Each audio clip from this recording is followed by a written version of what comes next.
This is the Big O Show. This is the Big O Show.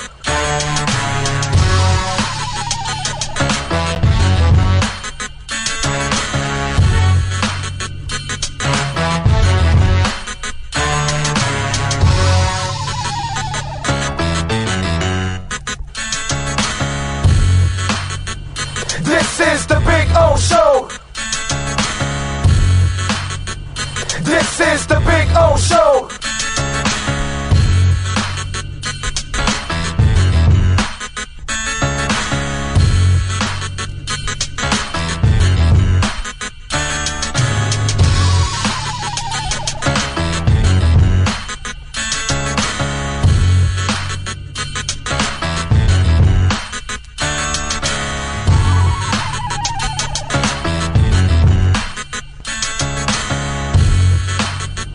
This is the Big O Show. This is the Big O Show. This is the Big O Show. There's no need to drive around South Florida wasting valuable time looking for a new or certified pre-owned Acura. Go to the #1 volume sales dealership in the Southeast United States. Craig Zins Acura of Pembroke Pines. Purchase with pace and space in a dealership tailored to your needs. From home buying to providing that personal touch. Contact the 2020 Satisfaction Award winner Craig Zins Acura of Pembroke Pines. 888-776-5123. That's 888-776-5123. Or visit them at 15601 Pines Boulevard in Pembroke Pines. Welton Rayom has more than 62 years of litigation experience handling insurance disputes. They're committed to resolving even the toughest insurance claims quickly. Call them for a free consultation. 954-966-4646. At Welton Rayom, they don't get paid unless you win. Property damage claims to your home, business, or condo as a result of a hurricane. Welton Rayom can help. Water, mold, fire, smoke damage, Welton Rayom can help. Call 954-966-4646.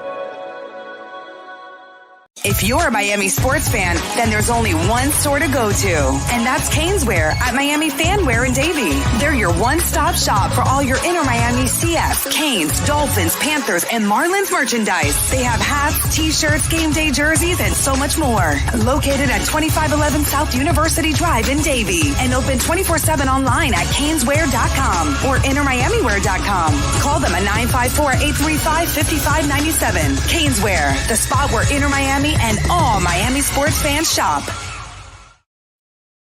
Why is it that you get locked out in the worst moments of your life? Where are my car keys? Man, I can't find my house keys. In those frustrating moments, you need a locksmith you can count on.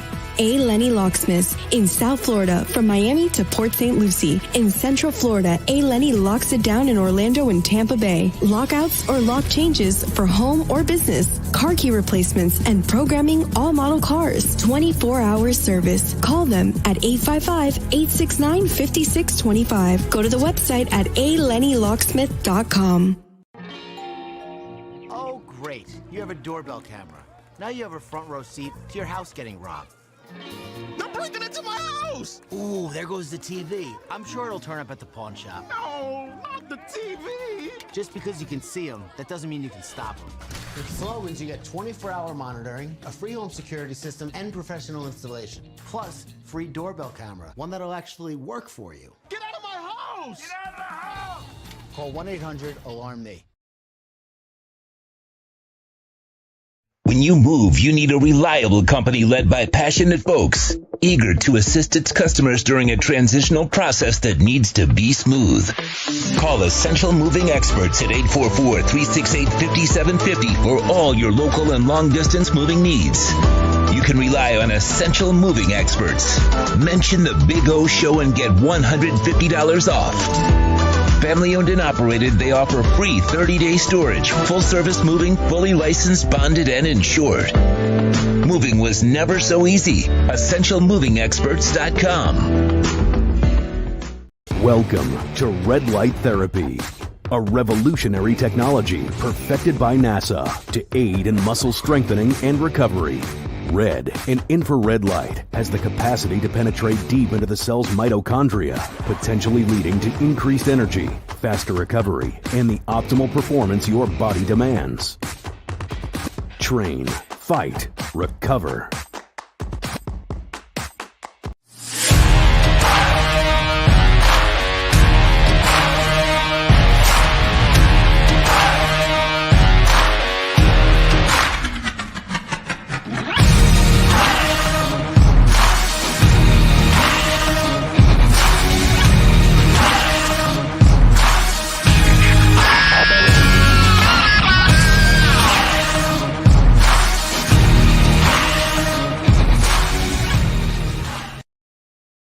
Statements or beliefs expressed on the following program by the host, guests, or callers are not necessarily the opinions of FantasyXS.com, Media Group Inc. ownership, management, sponsors, or website. When it comes to South Florida sports teams, very few in the media have witnessed, lived, and covered it like the Big O. Let's start the program dedicated to your favorite South Florida teams with a passion that's unmatched. The Big O Radio Show is on. Here's the Big O. Yes, sir. It is hump day. You have made it halfway. Couple more days. You're in the weekend. Although for me, there is no weekend. It just kind of weaves into one day after another. Anyway, good morning, boys and girls. Your camera's not on. I'm not. Oh, my camera's not on. Well, that's not good, actually. The camera's not on is not good. Now, all right. Was the audio on at least? Or the camera's not on, the audio's not on? I don't know. How does that go? So do I have to say good morning again? Is that what I have to do? No, they could hear you, just no... they could hear me. Okay. All right, good. Oh, yeah, it's like when we do the interviews without a picture. Okay, I got it. All right, well, good morning again. And we are in recovery mode, of course, from last night. The Killers and Johnny Marr got home a little late. Got to have a little honey and lime. Anyway, so we got a loaded show for you today, as always. And we are ready to rock. We got a bunch of topics to talk about. Had a great time last night at the AAA. The Killers sounded fantastic. The show was electrifying. Johnny Marr was fantastic. I wish it was more than 8 songs. That's why I'm so glad that at times you get to see some artists or bands in smaller clubs when they're headlining on their own, so you can kind of see a whole set. You know, like the other night, I went to the 80s show over in Pompano Beach, and Wang Chung was one of the bands there. And I walked away going, I gotta go see Wang Chung, by themselves in a smaller club so I can see a full set, because they still sounded absolutely fantastic. So it was actually really cool. So, with Johnny, I saw him at the Culture Room. I don't know. Anybody that's out there, you know what I'm talking about. He came to the Culture Room, I want to say about maybe 4 years ago, something like that. It was pre-pandemic. And the place was packed. And obviously he did a full set with the Messengers. That's his band. And he did, several Smith songs. Yesterday, he did 3 Smith songs and 1 electronic song. And that was cool. Love that. I could tell that most of the people around had no idea about the electronic stuff, which was entertaining. But it was cool. It was cool. It was a really good show yesterday. I had floor seats at first, so I stayed on the floor for Johnny Marr, and then my buddy was sitting on the side of the stage, and I noticed during the Johnny Marr set that a couple seats around him were kind of empty, and this was literally next to the stage. If you check out my videos and my pictures, you'll see, the Johnny Marr ones, I'm in front of him. And then on the Killers, I'm right on the side of the stage, but it was right there. So it was really, really cool, actually. And it sounded great. So they did a really nice job for even the people that were sitting on the sides. At the audio, sometimes you lose some generational sound from it, but he didn't this time. And I give them credit for that. They did a nice job of setting up kind of more of a surround inside that arena. So it was good. It was good. It was a really good show last night. I really enjoyed it. If anybody was at the show, you know what I'm talking about. I was an excellent show. I see Brian Walters is in, Jose Banos, Rick DeMan is in.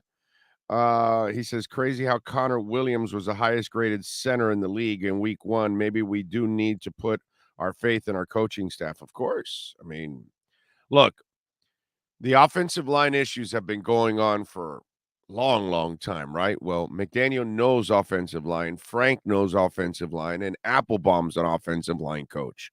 So you brought in 3 guys, including Frank, who's a former center himself. So there's a lot of experience on offensive line play. We at first we have to always kind of give them the benefit of the doubt. You know what I mean? Unless you hire a coach that already had a track record of being crappy, and then you bring him in, and I can see where you don't want to give him the benefit of the doubt from the get-go, that he's got to earn your benefit of the doubt. But when it's a brand new coach like this, I like to start off with, I'm going to give you the benefit of the doubt. Okay, not that you earned it, but I'm giving you the benefit of the doubt because there's a reason why they hired you. Okay, so show me that you know what the hell you're doing. And the examples have already been there from the get-go. The way he communicates, the way his team has responded. I've already mentioned this several times. Did they not look prepared in practice? Did they not look prepared in the scrimmages against other teams? Did they not look prepared in preseason games? Did they not look prepared or better prepared than the Patriots? Yes to all of that. So all of a sudden you see Greg Little playing better than you saw him before. You saw Austin Jackson play better than you saw him before. If you're starting to see improvement from players, and even the offensive line play was slightly better, not anything great shakes, but it's moving in the right direction. And everything is moving in the right direction. So for now, Mike McDaniel should have the benefit of the doubt. If they feel they don't need another corner, well, guess what, dude? They knew something about Kader Kohou. Right? Because you and I were saying, well, you know, and I kept telling you, well, they're not flinching. Offensive line injury or concern. Nope, not flinching. They every time they showed us they weren't. So there's a reason. And so far they have not looked stupid. So when they start looking, when they start looking Nathaniel Hackish, then we can start to take away. Like, right, this week, if you're a Broncos fan, that's a knock right there, Nathaniel. Yeah, no, dude, you just, you came in, we gave you the benefit of the doubt, but dude, now you stained it a little bit here. Now you got to strike, right? If you're Nathaniel Hackett, do we have any strikes from Mike McDaniel? No. So yes, we got to give him the benefit of the doubt until he proves us otherwise. That's what we've done with Gase. That's what we did with Flo. That's what we did with Cam Cameron. That's what we did with Sperano. That's what we do with all the coaches. If you're going to be fair with somebody, you're going to give them the benefit of the doubt. You're going to say, okay, we're starting fresh. You have earned the benefit of the doubt. Go out and do your thing. What you can't do is lose our trust. And that's what Flo and Gase and Sperano and Cam Cameron and everybody else did. You know what I mean? But Cam started screwing up right from the get-go. That was a problem. Even before you took the field, he already had like moments, of Ted Ginn and his family, and we're going to turn that thumb right side up, and, all the stupid crap that he would say, and, stuff that would throw you off and all that. And you're like, whoa, who is this dude? That kind of stuff. So it's he has earned that right. And every time they've been right on it, man. They've been right on it. So he liked things like he said this week about the offensive line. He goes, hey, there were things that I liked, and then there are things we got to clean up. So let's find out. We will find out if he continues to clean things up and get them better. But at the moment, they're 1-0. That game was never, ever in doubt. Okay, let me repeat that again. That game was never, ever in doubt. He made the gutsy call at 4th and 7. I mean, it's hard to go against the man. And we have to give him, as Dolphin fans, the benefit of the doubt until he loses it. And hopefully, let's hope he doesn't lose it like the rest of the coaches that we've had over the years. So let's hope that that's the case. Gus says, Big O, you're also live on Cuts. Yes, we are. We're doing that all week for the hell of it. Going to be live on both just in case people run into Cuts, all that good stuff. So there you go. And we get the other channel some extra views and stuff like that. So it's really good. So if you're watching us on Cuts or you're watching us here on the mothership, either way, we are airing it on both. And we're doing that throughout the week. David Spear says, morning from the UK. Let's see. What do we got here? Let's see. Alex T, Max Joint, Jamie Zorria out in San Jose to Extreme. And Jamie, that's right. Smash that like button. John Yang in, Chris Doherty. Let's see what else. Dolphins offense is better than Ravens defense, and if we play defense like we did last year, I think we will be fine. Thoughts? Yeah, I agree. Listen, man, it's all about the offense complementing the defense. You just can't be. And what I loved about what McDaniel says that the defense the team belongs to the defense, and that's kind of have a carrot dangling in front of the offense, and I love how he tore down the curtain that Dave Wannstedt wouldn't want to tear down, that Flo wouldn't want to tear down, that probably Adam Gase wouldn't want to tear down, that Sperano probably wouldn't tear down either. Nobody's ever come out and say, yeah, no, this is the defense's team. Even though we all knew it. Didn't matter who was, in the Cam Wake years, the JT years, what's going on now. Didn't matter. We all knew it. We would say it, but I never saw a coach say what McDaniel did. And why not? The guys in the locker room are thinking it. The coaches know it. The fans know it. The media knows it. But nobody ever says it. McDaniel was the only one that's had the balls to say, hey, man, this is the defense's team until we prove it, until we do something on offense. That's refreshing as hell, I got to say.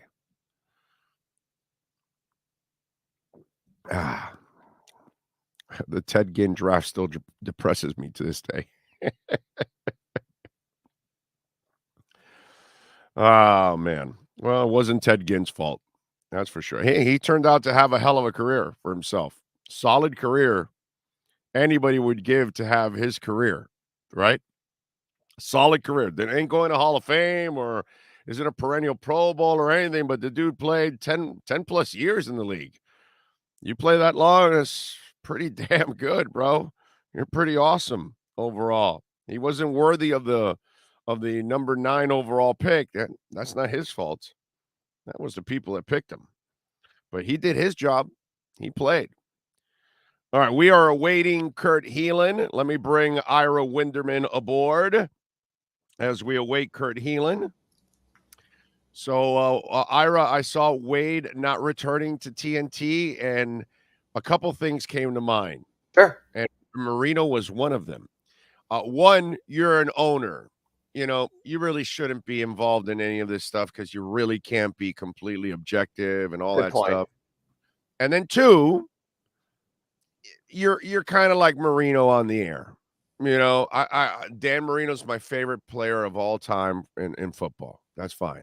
But on the air, he was just a guy. There was no edge to him whatsoever. And when I look at Wade also, they're not losing a great broadcaster. They're a guy that brings an edge. You know what I'm saying? So in the end, it's just, probably the better move for Wade, because you can only be put in a bad position at one point or another if you're a part-time owner there. So I just think it's actually the smartest move for him to step away. Actually, I've just received a text from Kurt. If someone can send him a new link, he will join us momentarily. Go ahead, as far as Dwayne goes, you know what, Dwayne always has wanted to be the best or among the best. And I honestly think because of the blockbuster TNT Inside the NBA show with Barkley and Kenny Smith and Shaq and Ernie, I realized he thought it was just an uphill fight. Just like these ESPN shows, they've tried 95,000 different formats, from Bill Simmons to Jalen Rose to Stephen A. Smith, and they go back and forth. So I think Dwayne realized, hey, this is something in life. Someone is better than me. There's just a better option out there for people, so I can keep banging my head against the wall on Tuesdays, knowing people just can't wait till Thursdays for the real show. So you move on. I think it makes sense. I think it's what he sort of did as a player. He realized, you know what? Dwayne Wade in 2016, I'm not the same player I was. The young guys are catching up and making up ground, so I will move on to the next step of my career.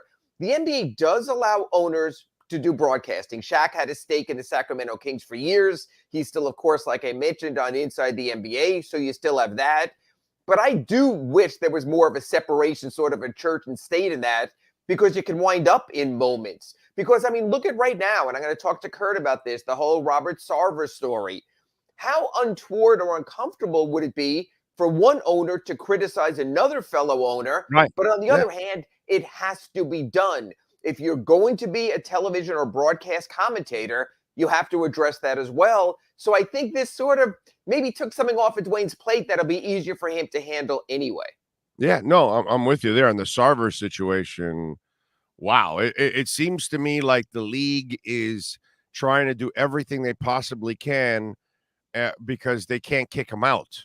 Why? So they're trying. Why can't they kick him out? Oh, I don't know. I guess I'm assuming that they can't kick him out. They haven't found enough to kick him out, I guess. Well, they kicked out Donald Sterling because they had the smoking gun of the. But is this more Cuban-ish than Sterling-ish? You know what I'm saying? Yeah, I what I think this is more of it's more stuff. It's just not the smoking gun of here's the video. You know, this to me is like Ray Rice's domestic violence in the NFL versus all the reports. When you saw the elevator video in Atlantic City, Ray Rice was done. No one could stomach that. And so I sort of hate that our society is everyone has to have their cameras out and shooting a video for something to take hold. You would think in the legal process and this legal team they had talking about all these things with Robert Sarver. I mean, you know, the thing is with Donald T. Sterling, and again, they were reprehensible. There was 1 through 20 of hideous acts of personitude. Right. With Robert Sarver, it seems like there's 1 through infinity when it comes to that list. But there's no smoking gun. There's no video. There's no here. Everyone in America can see this. Do you guys want him owning an NFL team? Sort of like Daniel Snyder. Daniel Snyder, there's a lot of behind-the-scenes stuff with the Washington football team, but there was no one specific piece where you can go, oh my God, this is ghastly. I hate that about our society, that unless you have a video of what happened, whether it was in Minneapolis 2 summers ago or something like that, people just want to sort of blow it off and move ahead. You know what? The NBA is run by lawyers. They were run by David Stern, Adam Silver. There's been legal teams and people involved.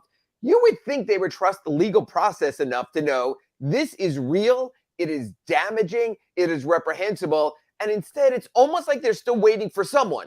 They're almost saying, hey, anyone who has ever worked for the Phoenix Suns, please, if you have an audio tape or a piece of video, get it to us, and then we can move on. And based on the way he's shaking his head, I would think Kurt agrees. Yeah. No, yeah. Go ahead. No, Kurt. Absolutely. And the other thing that was different with Sterling, because of that audio tape, sponsors, Red Bull, Kia, Straight Farm started pulling back. And as soon as it hit the bottom line, Yeah. There were changes. That hasn't happened yet here. And this won't hit the bottom line? It hasn't yet. Well, then the bottom line people are pretty reprehensible also, unless they have their sponsor on the Big O Show. Yeah. I guess it's Phoenix and not LA, not New York. And so maybe that's why. I'm not exactly sure. I don't think decency has geographic boundaries, Big O. Okay, so then the oddest thing is he's had so many run-ins with so many people. Well, if you have those people as witnesses, they do. And you have enough witnesses, shouldn't that be enough proof? You know what I'm saying? And that's the part that, I mean, I'm sure a lot of those people he had run-ins with, a lot of them are probably very credible people. And so you can probably use them, you know, and there's one thing about Sarver, credibility does not fly with him. So that's something that, you know, I don't know. It's just the weirdest thing. All right, so let's get into a hardcore hour of NBA and Miami Heat talk. It's the redrecover.com Inside the Paint show right now. Welcome to Red Light Therapy, a revolutionary technology perfected by NASA to aid in muscle strengthening and recovery. Red and infrared light has the capacity to penetrate deep into the cell's mitochondria, potentially leading to increased energy, faster recovery, and the optimal performance your body demands. Train, fight, recover. The viewpoint, statements, or beliefs expressed on the following program by the host, guests, or callers are not necessarily the opinions of FantasyAccess.com, Media Group Inc., ownership, management, sponsors, or website. NBA fans, it's time for the RedRecover.com Inside the Paint show with Ira Winderman and Kurt Helin. RedRecover.com helps pros and everyday warriors heal on the go with our medical-grade, highly specialized devices designed for each area of the body. Use code BIG-O to get a 10% discount. Let's hit the hardwood with some of the best insiders in the NBA. Here's Ira Winderman and Kurt Helin. And welcome back to another week of Inside the Paint, RedRecover.com, our sponsor. I'm Ira Winderman from the South Florida Sun-Sentinel, where it's 9 a.m.-ish, and I'm fine and I'm awake, and that's Kurt Helin at about 6 a.m. or so out in Los Angeles for Pro Basketball Talk at NBCSports.com. And just when you think we'd be in the doldrums and there'd be nothing to talk about 2 weeks before the start of camp, next week, our last show before camp opens, I'll be joining you from training camp 2 Wednesdays from now, and it'll get real. We get the Robert Sarver bombshell. And I'm trying to localize this, although not the reprehensible activity, to sort of give some perspective, Kurt. And my question to you is this, just so people know, and I'm not going through the allegations, because I don't think even RedRecover.com would want us to use those kind of words. No. There were a bunch of misogynistic, sexist, and just reprehensible things that have been chronicled for years and years and years by majority owner Robert Sarver of the Phoenix Suns, to the point the NBA has suspended him for 1 year, fined him $10 million, and my thought is still look for a smoking gun to force him out the way they did Donald T. Sterling. My question to Kurt is, from a basketball standpoint, especially since you have a player like Jay Crowder interested in the Heat, possibly wanting to get out from the Suns. Kurt, a couple of things here. Number one, do you think Phoenix Suns players can report to camp in about 10 days as business as usual? And what do you expect from inside the player/coaching camp of the Phoenix Suns? That is going to be one of the more interesting questions, because Chris Paul is kind of a leader in this front, right? I mean, you were talking about the former head of the Players Union and a guy who isn't afraid to stand up to ownership, but will he stand up to the guy who signs the paychecks here? I fear, as somebody who, like you, thinks that it sounds like thinks the league went light on Sarver here. Yes. That he's going to show up and think, we're not thinking, but say, look, man, I'm just here about the basketball. That's a league issue. This is a contending team, or look, they won 64 games last year. We can debate where they are in the contention list in a deeper West now, but this is a very good team with a chance. He is going to be 37, 38 and trying to, get those. He's not got a lot of chances left.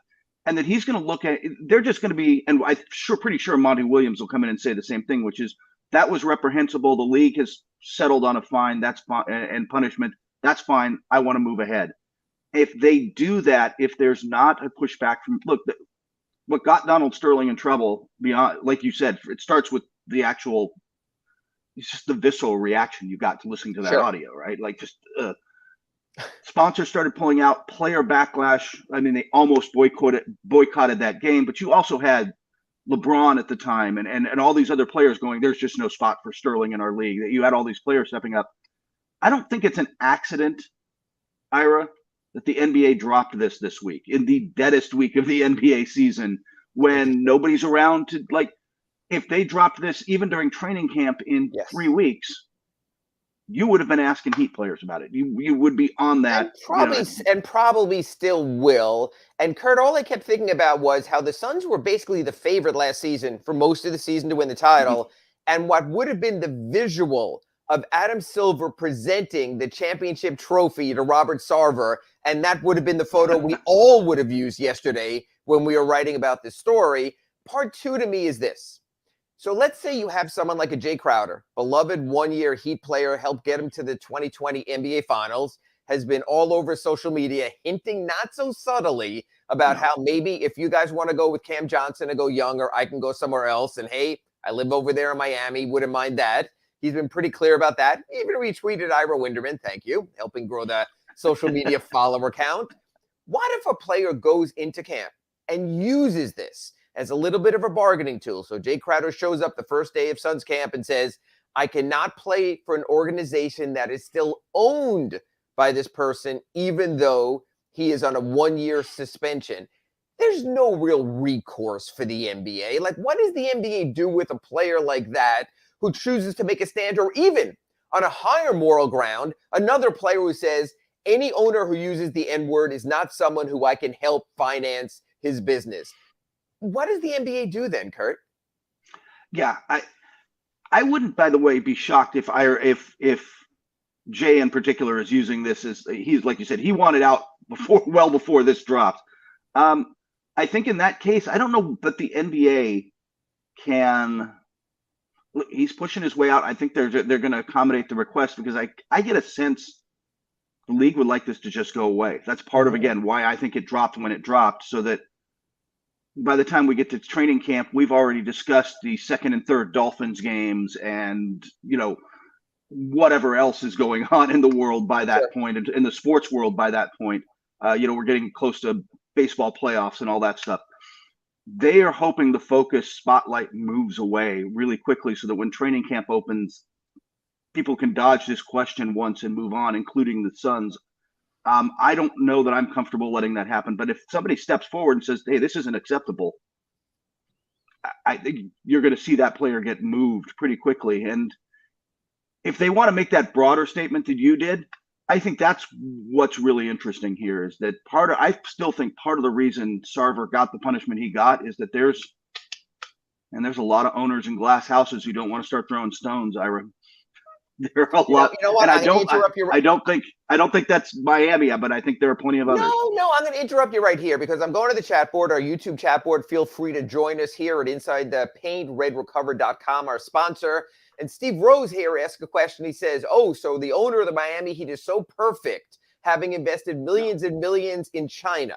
Okay, we know that is the absolute sort of don't touchstone issue with the NBA, whether it was Daryl Morey or anyone else. So you're right. It's that if you sort of saying, okay, this is reprehensible, but in a totalitarian state, this is allowed to have your investments.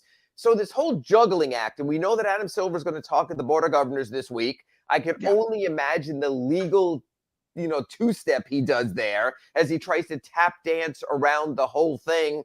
How does the NBA say, okay, this and this is reprehensible and not allowed, but this and this is sort of the cost of doing business, which we absolutely saw with the Daryl Morey issue, and almost, how this is, begging to get NBA games back in China, begging to get that NBA market going also. So how fine a line are we here? Or is misogyny and sexism and the N-word where you have to draw that hard and fast line? I think that this is sort of slightly different situations. I think you can make like the argument that if you're going to draw this moral line, you shouldn't draw that moral line. But Adam Silver has pushed the whole concept of soft diplomacy, for lack of a better word. You know, hey, we're going to make a bigger difference in China if we're projecting our values there by playing games, and they're seeing, you know, Pride Night or what, you know, and whatever else you want to, you know, push out there. That's better for the league. It's also, let's just be blunt, it's really much better for the league's bottom line. Robert Sarver being the owner or not being the owner doesn't affect the NBA's bottom line that much. At least it hasn't yet. Like, again, if sponsors start to pull out, if this snowballs, that's a different story. As it stands now, that's part of it. That it doesn't really change anything. I think Orlando was onto something earlier when he said, you know, in our pre-talk to the Inside the Paint Red Recover show, when he was saying it's Phoenix. It's not, which is a purple state, we'll put it kindly. Like, but depending who's counting the votes, and if there's any Chinese residue on the ballots, right? But it's not Los Angeles, and like I said, I think because there's not this player pushback and this owner. I mean, it's frustrating because Donald Sterling had decades of pretty horrific stuff, and it still took a change in the commissioner and a smoking gun to get him out. I don't know that without that kind of push that anything's gonna change for Robert Sarver. And I got a feeling he kind of read the room and said, I'm going to keep my head down. What was his statement? I'm going to forget the exact wording, but basically, I don't agree with everything in there, but I accept responsibility. He's going to keep his head down for a year and just everybody's going to hope this blows over. As the league is going to draw that moral line, though, that kind of workplace intolerance is something they don't accept because that's not part of their core values.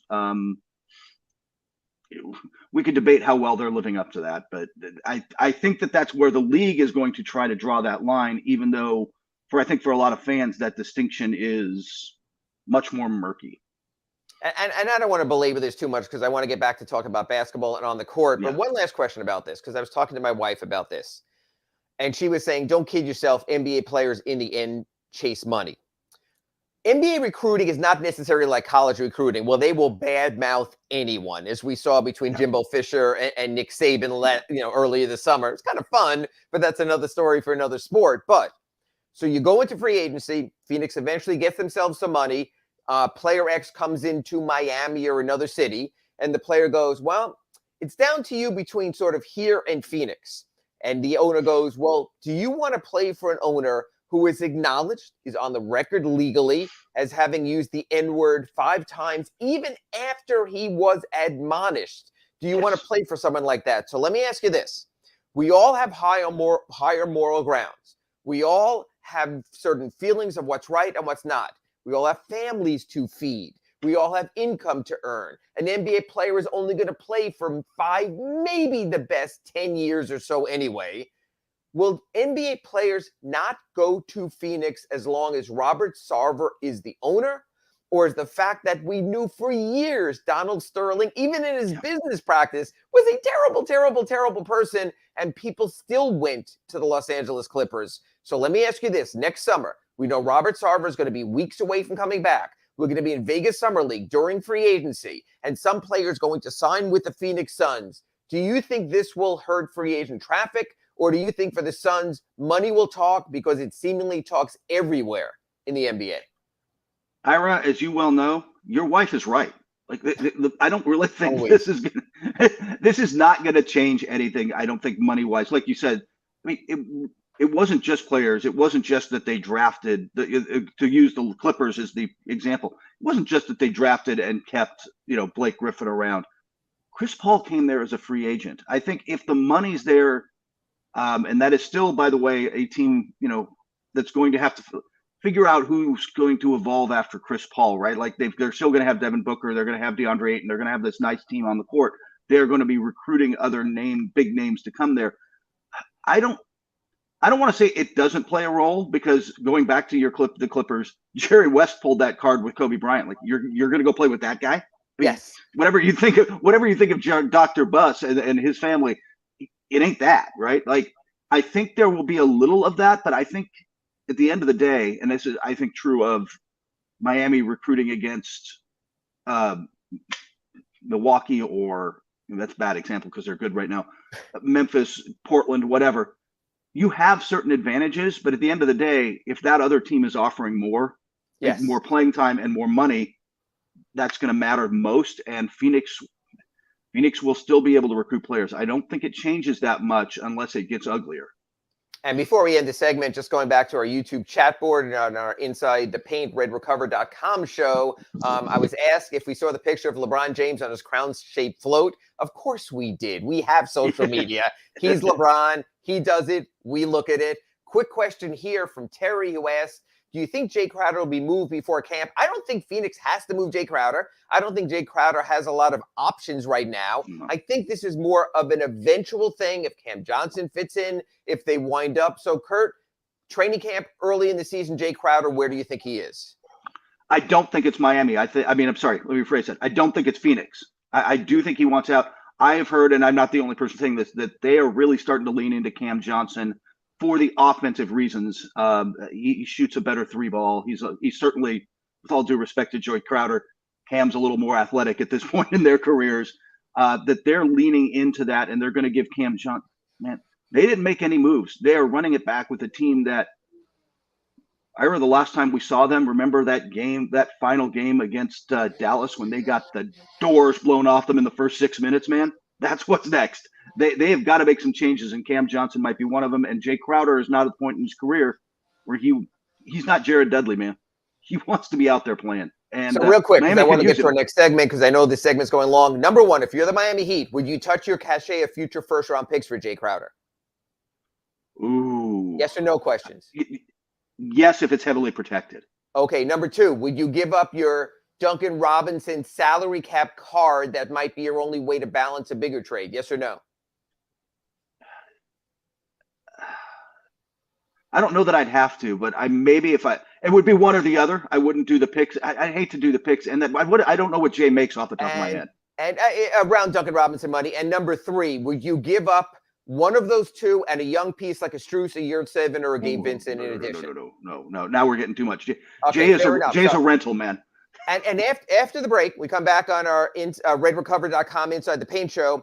I want to talk about personnel moves and whether we will see any more ahead of camp, whether it will be a busy preseason. And I want to start with our good Miami Heat friend, Danny Ainge, who has a lot of chips he has to unload. I'm a Jared Vanderbilt guy, and I want to get into that. I heard Evan Cohen talking about it on Sirius XM Radio. I thought that was an interesting name. So we're going to talk about shopping in Salt Lake, whether there might be Miami Heat options there, and how busy these ensuing 2 weeks before camp might be. That's after this break on redrecover.com, Inside the Paint. You're listening to the redrecover.com Inside the Paint show with Ira Winderman and Kurt Heelan.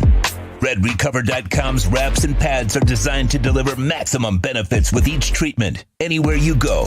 Use the code Big O to get a 10% discount. When you move, you need a reliable company led by passionate folks, eager to assist its customers during a transitional process that needs to be smooth. Call Essential Moving Experts at 844-368-5750 for all your local and long-distance moving needs. You can rely on Essential Moving Experts. Mention the Big O Show and get $150 off. Family owned and operated, they offer free 30-day storage, full-service moving, fully licensed, bonded, and insured. Moving was never so easy. EssentialMovingExperts.com.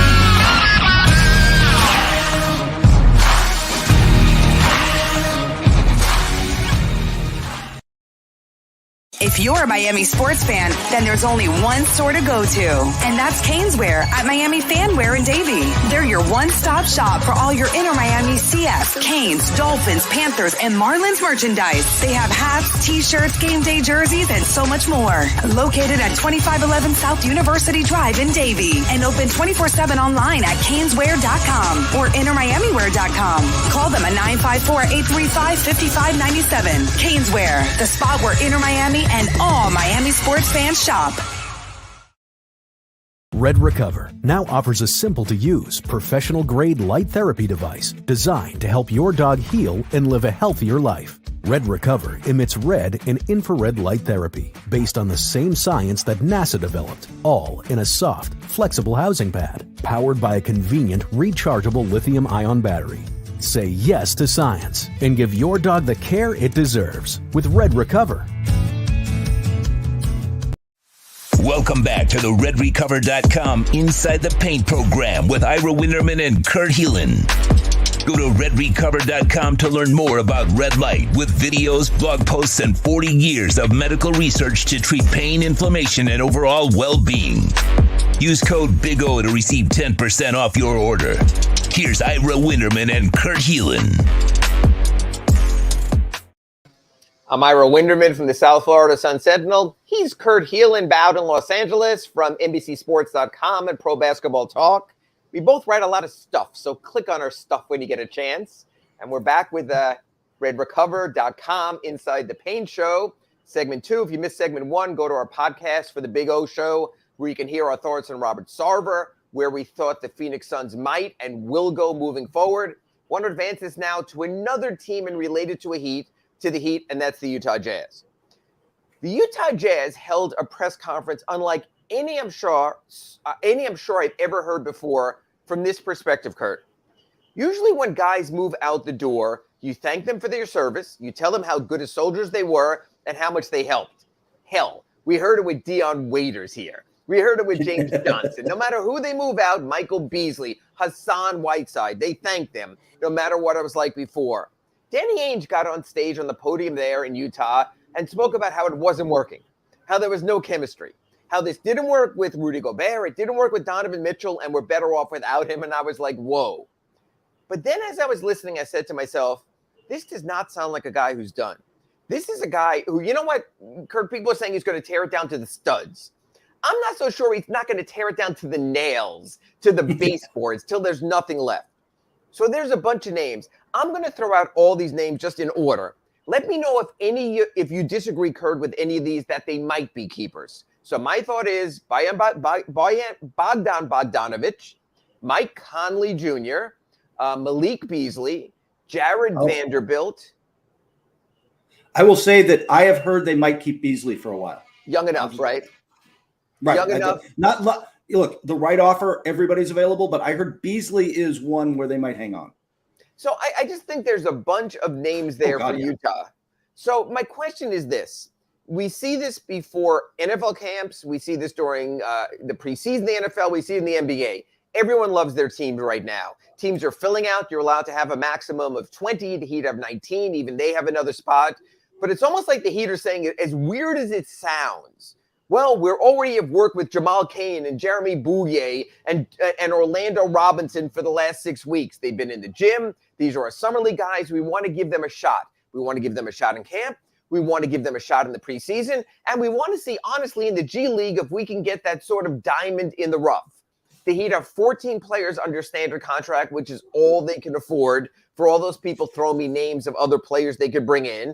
They have their two-way players who are flexible. Matter of fact, we saw Atlanta this week cut one two-way player to add Jared Culver on a two-way deal. So two-way contracts are not worth the paper they're written on. They're non-guaranteed. You can have one today. You're gone tomorrow. For now, the Miami Heat have Marcus Garrett and Darius Days. Kurt, do you think we'll see any other move of personnel significance before the September 26th media day and start of camp? Or do you think once we got resolution on Donovan Mitchell, once we have resolution on Kevin Durant, everyone is saying, let's stay copacetic and see what we have. What will this next 10 days or so, do you think, bring us in the personnel market? Nothing major, but I do think like the Jazz could move. Look, there's absolutely interest from multiple teams in Bogdanovich, who he fits a lot of places. He is a guy who can do a little shot creation, defends pretty well, can play the 3 or small 4. That's a guy you can plug and play a lot of places at a pretty affordable salary, 19 and change. That's the one guy I keep hearing. There's interest in him. There's a lot of interest in the other guy who could move before camp is Jordan Clarkson. Simply because $13 million salary, and we know what he is. You look, if you're looking for a 6-man volume scorer, and there's a lot, I don't want to say every team, but there's a whole lot of teams that can plug and play Jordan Clarkson tomorrow. By the way, just for fantasy players out there, I'm just going to throw this out there while we're talking about the Jazz. Colin Sexton. If you play fantasy, he's really Colin Sexton. Good numbers on a bad team. The Michael Porter Jr. of Utah. Yeah. Yep. He's going to put up numbers for your fantasy team. He's not going to win a lot of games, but if you're looking for a guy in a later round who's just going to put up numbers for you. Name I started thinking about, I was listening to Evan Cohen on NBA radio and Sirius XM, and he mentioned Jared Vanderbilt, who is a rebounding machine. Now, he might not fit the prototypic 3-and-D stretch, switchability, and things like that. I don't mean to put you on the spot, Kurt. I know you're out there in LA. So the Miami Heat right now have Caleb Martin probably as their projected starting power forward. They have a couple other ways they can go. In game, I think they're going to play Jimmy Butler at the 4. They can go bigger. Yeah. But Jared Vanderbilt, am I wrong? If you can get him for something not that tangible, maybe a very much protected first rounder or more likely second rounders, yeah. Would he not be the Heat's best option as the starting power forward? Jared Vanderbilt. Best option, maybe. I mean, like you said, he doesn't bring a lot of offense. What he brings is hustle. What he brings is rebounding. What he brings is some athleticism. I don't know if he'd be absolutely better than Caleb Martin, but he, at very worst, he is part of your rotation, right? He is going to get you minutes and provide you something of real value. I absolutely think, outside of Bogdanovich, personally, I don't think I'd give up a first for any of those guys. Bogdanovich, a late first, I could see, because again, it's an expiring, very useful contract. But if you can get him for seconds, like you said, if you're not giving up anything of actual that's going to hurt you or of real consequence, then I would absolutely bring in Vanderbilt, because if you're looking for depth around the 4, he is somebody who could, he's 3-4, but defends, stretches, hits the glass hard, like you said. He's a guy who can fit on 29 other teams and bring something to the table. No, and as a matter of fact, and I don't think this guy is a fit for the Heat because they have so many wings, but like you mentioned with Malik Beasley, just to sort of fill people in, before the Denver Nuggets had their own G League team, they would farm out players to any other team's G League team, and Malik Beasley spent a season with the Sioux Falls Skyforce, the Miami Heat's G League team up there in Dakota, so the Heat have a familiarity with him. They know what he could do. If they get thin in their wing rotation because they package out a Tyler Hero, maybe in January trade Victor Oladipo, I think that's an interesting name to the Heat because it's a player that they know something about. So my thoughts overall are, I think the Heat are who they are with the 19 players they have going to camp, way more than you need. I think like every team, especially those players coming back from Eurobasket and other places, they're going to sit their veterans during the preseason. They're sort of, to me, overscheduled with 5 preseason games. I think 2's enough. I think 4 should be the maximum. I think anything beyond that is a cash grab. Not that I have anything against cash also. Want to ask you something, though, that someone on our chat board has brought up, and I'm going to put you on the spot so that he can't call me as soon as we're done with the RedRecover.com Inside the Paint show. And Brian Walters asked a question about how the Heat have there's so much money right now available in the NBA that why would a team, I think this was Brian's question, why would a team be so avoiding of the luxury tax when they're billion-dollar television deals, where we're hearing the salary cap is going to blow up next summer, it's going to be one of those years, that the Miami Heat could add a 15th standard player on their roster. They could fill out their power rotation to be in a better position.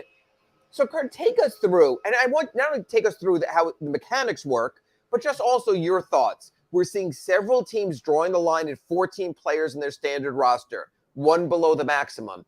Is Mickey Harrison being cheap? Are these other owners being cheap? No. I know it's about business, but there seems to be just oodles of money oozing from the NBA.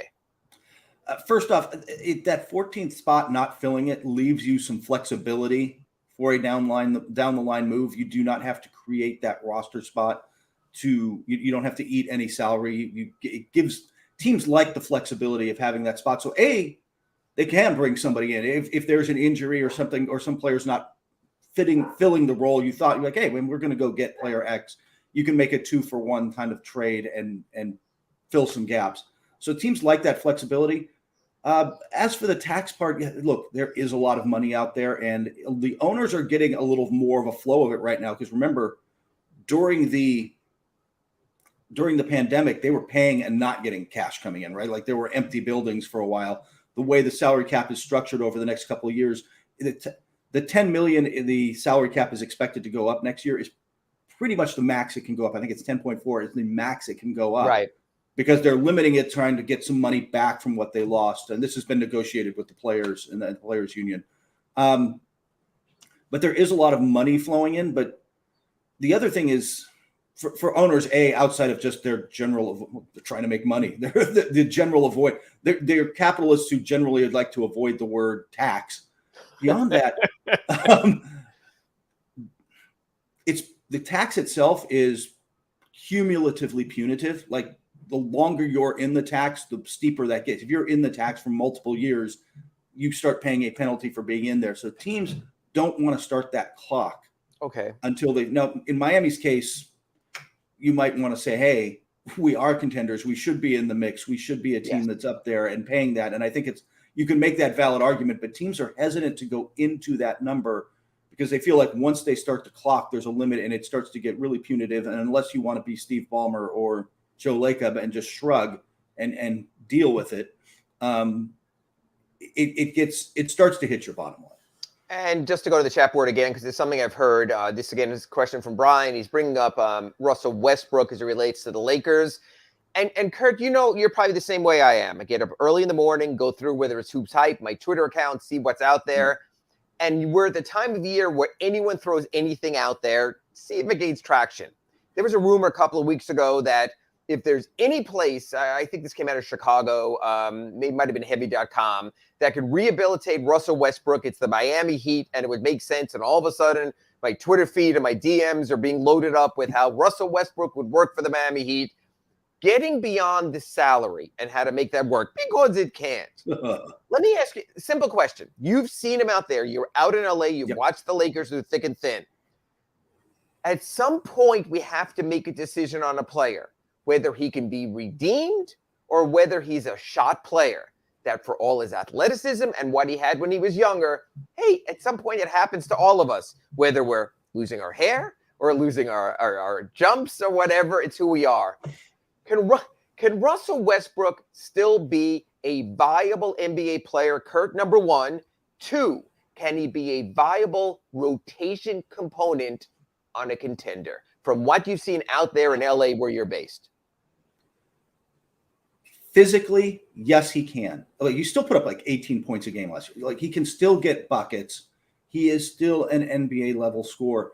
The problem isn't, is he good enough to still play in the NBA? He absolutely is. He can absolutely make a difference. The problem is fitting in. The problem is playing a role. Russell Westbrook is Russell Westbrook because, frankly, just in part because of the way he plays, the aggressive style he plays with, the swagger, the belief in himself that he had since, like, the first time I saw him play, I went to UCLA to go watch this guy named Kevin Love, who was supposed to be really good, and walked out of the building going, who's that guy? Like, where did this guy? And he went to high school out here, and I didn't know anything about him. Russell Westbrook, the way he carries himself, the problem is because of that, he isn't willing to accept. He's kind of a sixth man right now, right? Like he needs to accept a role. And part of the big problem last year in Los Angeles was he wasn't defending and would get angry when he was called out in meeting. He would get frustrated. He was not happy being called out in meetings for what was blatantly horrible defense. Right. He demanded to bring the ball up. You got LeBron James on the team, man. The offense runs through LeBron James, right? Like, he is your point guard. Russell Westbrook wasn't happy with his role there, and then he started to pout, and this whole thing's kind of spirals. If that hasn't changed, then I don't know where you fit him in Miami culture, right? Because or anywhere. Like, I don't know how he fits unless you want to put him on a bad team and let him just put up numbers. Like Washington 2 years ago when he was getting his triple doubles every night and everyone said he was resurrected. And that goes back to what you were telling me, whether you're looking at what's going to happen with the Utah Jazz right now with Colin Sexton, what you've seen happen with Houston with Michael Porter Jr., that you always are going to sort of get a play. Someone has to score. Even if your team only scores 90 points a game, someone still has to score in the 20s. So there'll always be a player like that. My question with Russell Westbrook, though, is this. Miami has rehabilitated everyone. Certainly there is no set person behind Kyle Lowry at point guard for the Miami Heat who you could say, we ain't budging this guy. And that's no offense to Gabe Vincent right now. So if Russell Westbrook is even, let's say, bought out, don't think it's going to happen because it could be a trade chip. Russell Westbrook is the Miami Heat's backup point guard, not giving up a damn thing because the Lakers say, we're just sick of this guy coming in. Could that work?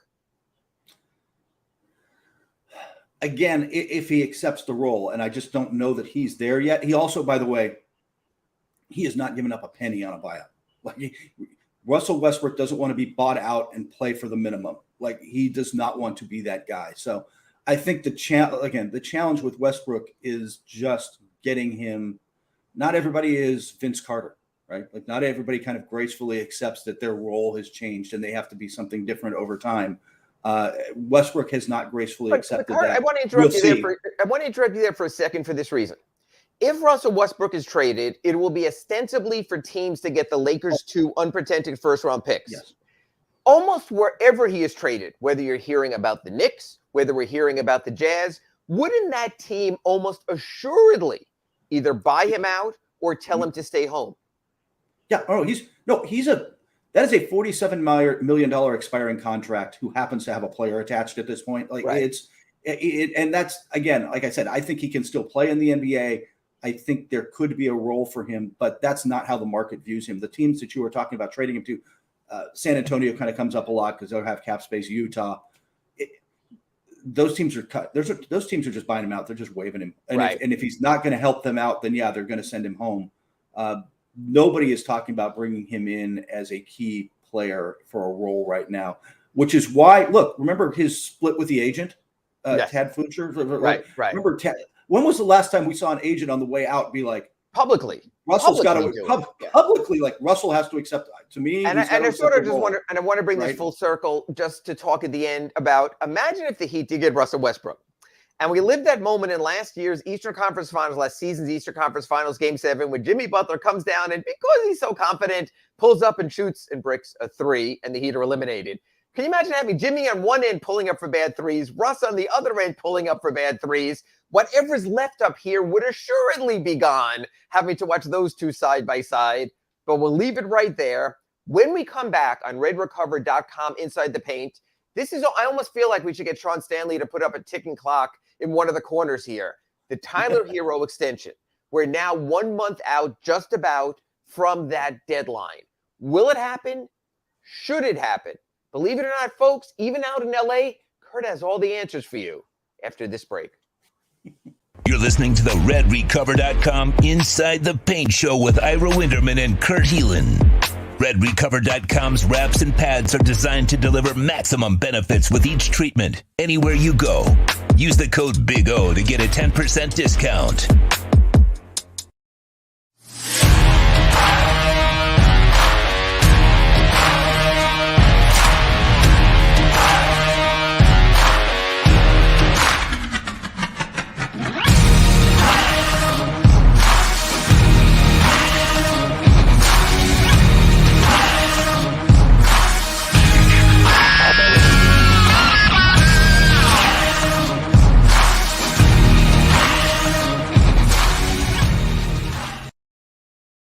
There's no need to drive around South Florida wasting valuable time looking for a new or certified pre-owned Acura. Go to the #1 volume sales dealership in the Southeast United States. Craig Zinn's Acura of Pembroke Pines. Purchase with pace and space in a dealership tailored to your needs. From home buying to providing that personal touch. Contact the 2020 Satisfaction Award winner Craig Zinn's Acura of Pembroke Pines. 888-776-5123. That's 888-776-5123. Or visit them at 15601 Pines Boulevard in Pembroke Pines. When you move, you need a reliable company led by passionate folks, eager to assist its customers during a transitional process that needs to be smooth. Call Essential Moving Experts at 844-368-5750 for all your local and long-distance moving needs. You can rely on Essential Moving Experts. Mention the Big O Show and get $150 off. Family owned and operated, they offer free 30-day storage, full-service moving, fully licensed, bonded, and insured. Moving was never so easy. EssentialMovingExperts.com. Hey guys, this is Hayden Hurst, NFL tight end. I'm partnering today with Red Recover. We're going to run you guys through some drills.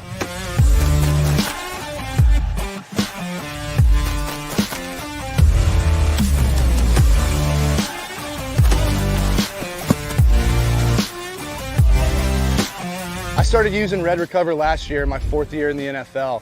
It just helps me on Mondays after games, get my recovery process started, get back into the fold of the week, and get ready for the following Sunday. And if you want to recover like me, use Red Recover.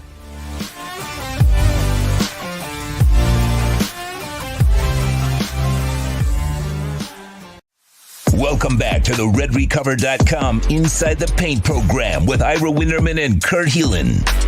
Go to RedRecover.com to learn more about red light with videos, blog posts, and 40 years of medical research to treat pain, inflammation, and overall well-being. Use code Big O to receive 10% off your order. Here's Ira Winderman and Kurt Heelan. And we're back on the RedRecover.com Inside the Paint Show. If you missed either of our first two segments, heck, go to the podcast and listen to them at your leisure. I'm Ira Winderman from the South Florida Sun Sentinel. He's Kurt Heelan from Pro Basketball Talk and NBCSports.com. And want to, first of all, thank everyone who's chiming in on the YouTube chat board. People like Brian and others who were on our super chat. We're paying attention. We'll try to get to all of these. We're also trying to address some topics now that we're about 10 days away from the start of camp. That October 18th is when the NBA tells teams either you extend your rookie scale players or you wait till July 1st and do it next summer. And it's always a tough decision for this reason. In almost all cases, when you issue a major or even maximum extension to such a player, they become untradeable for the balance of that season due to the poison pill factor in the NBA salary cap. Miami Heat have a decision like that on Tyler Hero. And I think, Kurt, it's more complex, and we talk about this almost every week for this reason. You're not talking about a player who has been a starter. You're talking about a player who you don't know will be a starter. You're talking about a player at a position you're fairly loaded with anyway, with Jimmy Butler and Kyle Lowry and Victor Oladipo. But you're also talking about an older roster, Kyle Lowry 36, 37, Jimmy Butler 33, Dwayne Dedmon older, how you want to build and bridge to your future. So I'm not sure that Andy Ellisberg has had more complex factors at his little beautiful mind numbers board trying to figure out this one. Kurt, as we get within a month, with all those factors in play, do you think, and again, I love asking these multiple questions so I can read the chat board while you're talking. Do you think the Heat should offer the extension to Tyler ahead of the deadline? Do you think the Heat will offer the extension to Tyler ahead of the deadline? Kurt and I have already talked basically in the $20 to $25 million a year range. Kurt, where do we stand now a month out? I don't think anything has changed much since we last talked. I think that wisely, unlike some other recent moves, they're going to wait this thing out, right? Unlike RJ Barrett, they're going to, right? I think they're smart. But wait out to when? Wait out to the deadline on October 18th or wait out to next summer in restricted free agency? Oh, no. Wait at least till the deadline. And even then, aren't you thinking, Ira, if you're in the front office area, if you're, whatever role you're going to have, Ira, in the Heat front office, aren't you thinking, if I can get him on a really team-friendly deal, I'm going to put that out there. But if he's not going to take that, and I'm not sure that he should, I'm going to wait till, I'll go into restricted free agency and bring him back. I'll wait till next summer because there might be a trade at the deadline that I want to make. Kurt, it's interesting. I want to respond to that because I don't think it's about the money at all in the Tyler deal. I don't think it's a matter of if he gets 20, Jalen Brunson money, if he gets 25, which would be Jaylen Brown money, something like that. I think it's only about the roster flexibility. I think it's only talking to people inside the Heat that they think there could be a blockbuster trade available, and you need trade chips to make those blockbuster trades. So I don't think the Heat will put out, hey, if he takes a team-friendly deal, that if Tyler Hero agrees for 4 years and $98 million, here's the pen, here's the paper, go ahead and sign it. I don't think it has anything to do with that.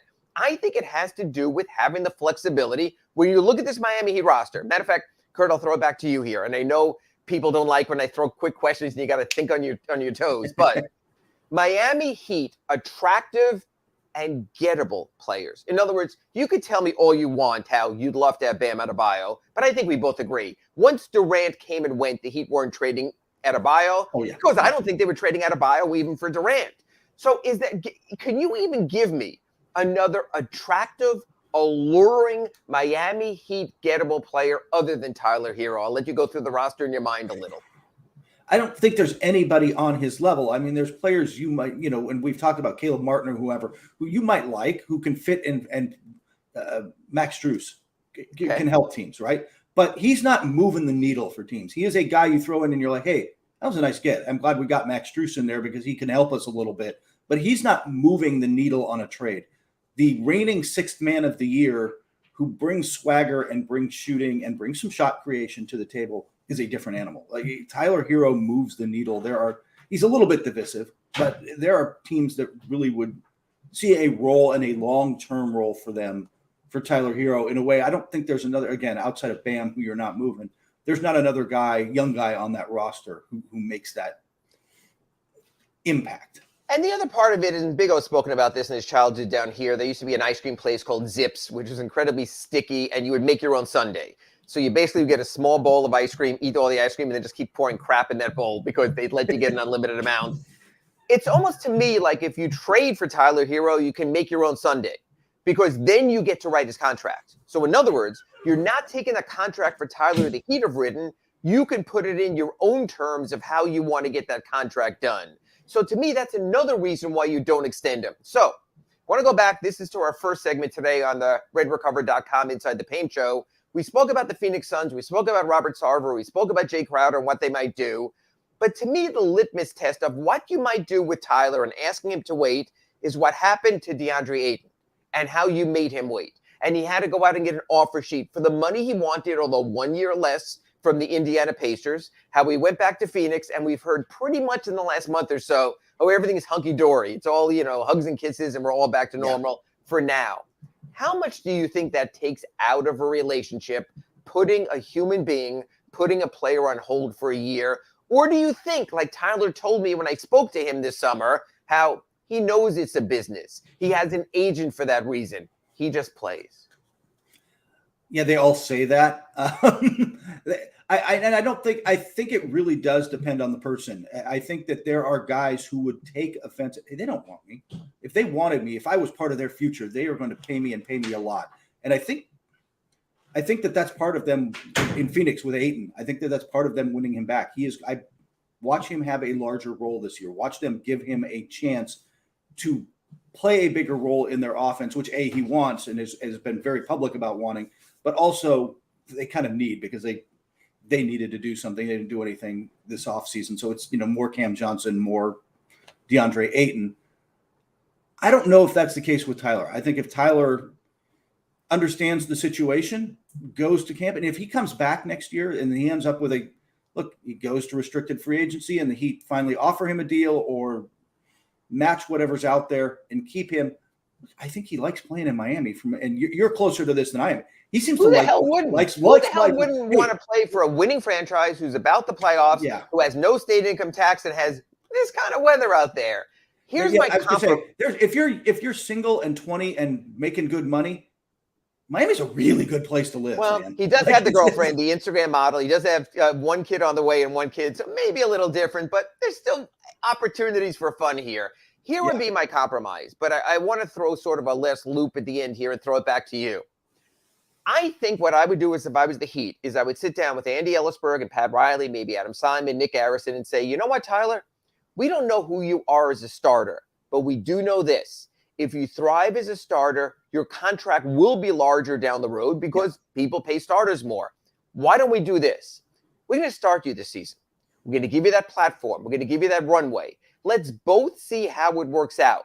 Because why stop here at 4 at 100? Maybe you are Jaylen Brown. Maybe you deserve that kind of money on that kind of extension. So I would say that, number one, I think that's a very good front office strategy. But there's part two here. Then you have Erik Spoelstra, the mad scientist, who wants to coach his team the way he wants to coach it. Can you, as a front office, tell a player he's going to be a starter and then have a coach who might go, you know, Tyler's really good at six-man. It works again. Victor Oladipo has waited his turn. He's a former starter. I want to either go that way or I want Max Strus's three-point spacing because that has worked now for the last 3 or 4 years between Duncan and Max. So can the front office tell Tyler he's going to be a starter, or is that encroaching on Erik Spoelstra's ability to coach the team in the way he wants to coach it? I think it's more coordinated in Miami than that. Like this does happen, right? There are certainly teams where trades are made either, and the coach is told you've got to play this guy, you've got to give this guy minutes, or you'll see this has happened with Thibodeau recently. Like, hey, we're gonna trade this guy out from under you to take this crutch away and force you to play our young guys, or force your actions in some other way. I think it's a little more coordinated in Miami, though. I think that if that's the front on conversation with Tyler Hero, and I think, by the way, that's a really smart move. Spoelstra's in on it. Spoelstra's part of this, and it says, all right, let's give him a chance. Now, if we get to Christmas and it's not working, hi, Max. Welcome back to the starting line, right? Yeah. Like the option to change this is always there. Give your other players the best chance to win, because you know what this is about? It's about Jimmy Butler. And putting Jimmy Butler, who's given heart and soul, even for a lot of money, his best chance at his age to win. So I agree with that. Want to go to the chat board before we get out of here. Eric Storm says, you couldn't pay me enough to live in Florida where it's 1,000 degrees and humid. No, thank you. Hey, just because El Diablo sits on my front porch when I open the door every day doesn't mean it's that hot here. Hey, but on the other hand, we've had Miami. I'm in Southern California. It's felt like Miami here the last week. Exactly. You're dealing with that. Whatever. With the wildfires, we don't have that. But you know what, Eric? Here's the beauty. RedRecover.com inside the paint. You can listen to it anywhere. So enjoy it wherever you are. Got a question here real quick. And again, I hate to do this at the end and jam it together. Donardo Joseph asks, is there still a chance for John Collins or Miles Turner? My thought, Kurt, is when you get this close to camp, you ride what you have and see how it plays out.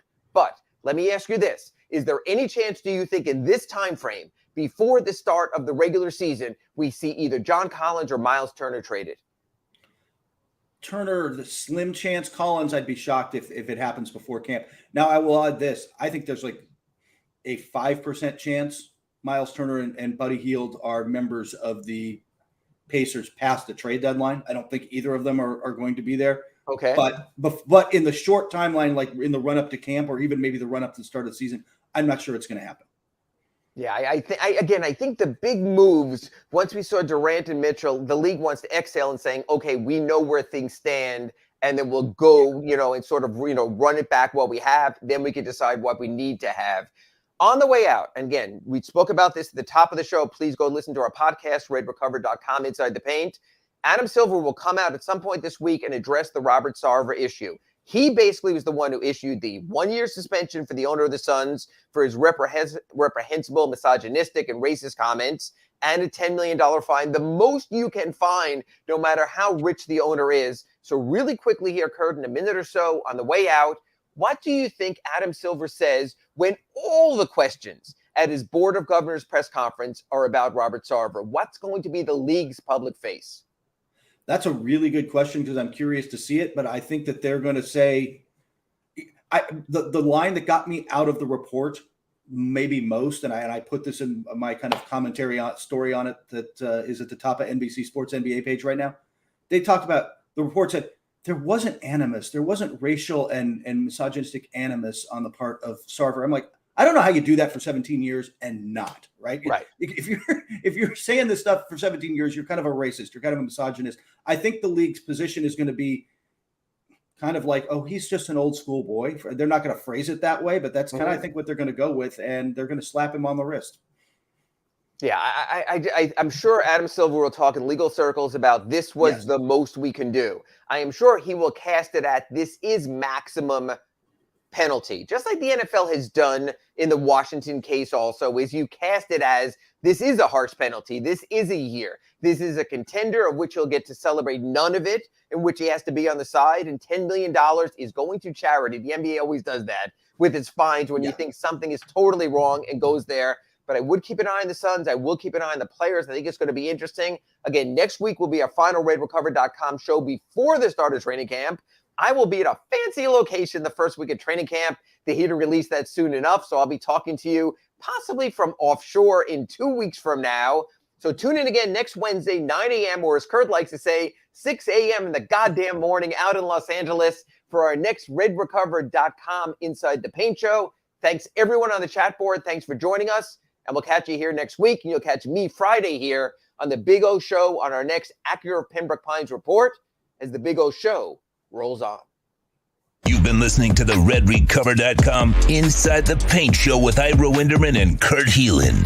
Go to RedRecover.com to learn more about Red Light with videos, blog posts, and 40 years of medical research to treat pain, inflammation, and overall well-being. Use code BIG-O to get a 10% discount. The RedRecover.com Inside the Paint Show is mastered by executive producer Sean Stanley. Please search Big O Radio Show on most platforms. Subscribe and smash the like button. Welton Rayom has more than 62 years of litigation experience handling insurance disputes. They're committed to resolving even the toughest insurance claims quickly. Call them for a free consultation. 954-966-4646. At Welton Rayom, they don't get paid unless you win. Property damage claims to your home, business, or condo as a result of a hurricane. Welton Rayom can help. Water, mold, fire, smoke damage, Welton Rayom can help. Call 954-966-4646. Why is it that you get locked out in the worst moments of your life? Where are my car keys? Man, I can't find my house keys. In those frustrating moments, you need a locksmith you can count on. A. Lenny Locksmiths in South Florida, from Miami to Port St. Lucie. In Central Florida, A. Lenny locks it down in Orlando and Tampa Bay. Lockouts or lock changes for home or business. Car key replacements and programming all model cars. 24-hour service. Call them at 855-869-5625. Go to the website at alennylocksmith.com. The viewpoint, statements, or beliefs expressed on the following program by the host, guests, or callers are not necessarily the opinions of FantasyAccess.com, Media Group Inc., ownership, management, sponsors, or website. When it comes to South Florida sports teams, very few in the media have witnessed, lived, and covered it like the Big O. Let's start the program dedicated to your favorite South Florida teams with a passion that's unmatched. The Big O Radio Show is on.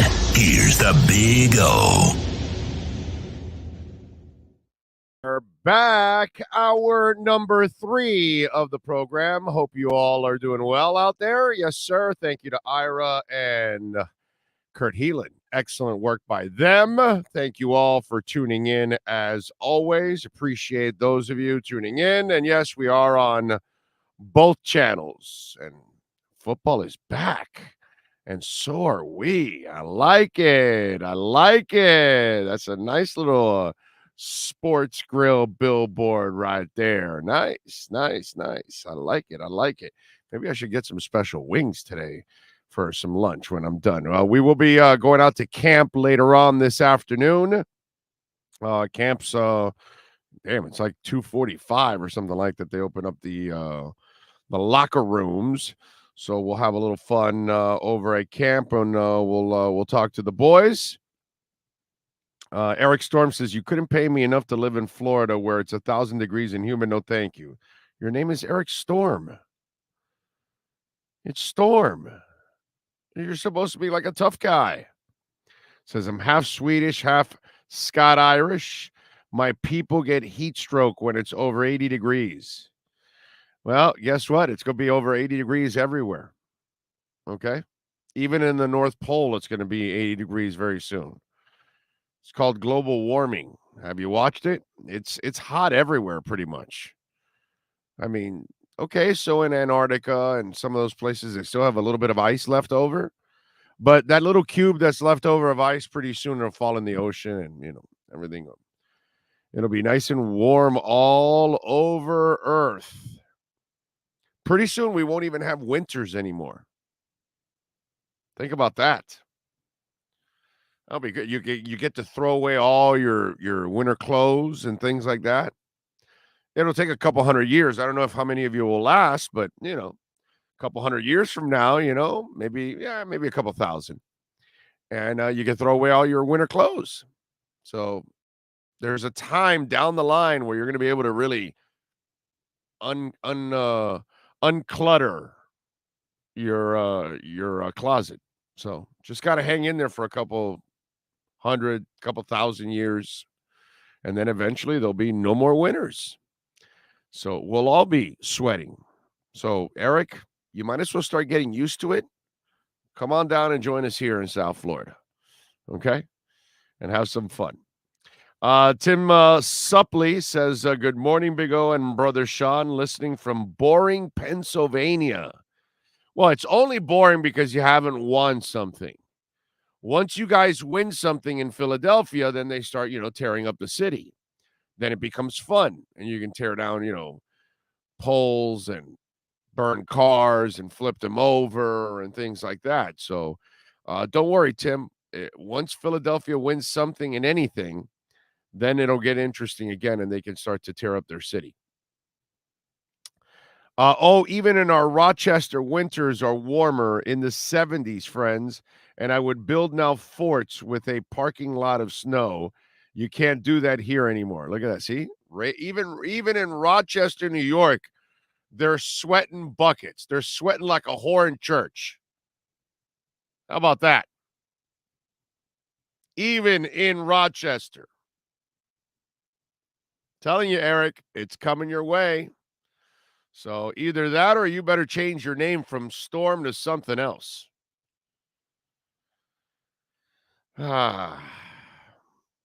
He says school tax here where I live, for those wondering, is $3,000. If you want to know what it's like in New York.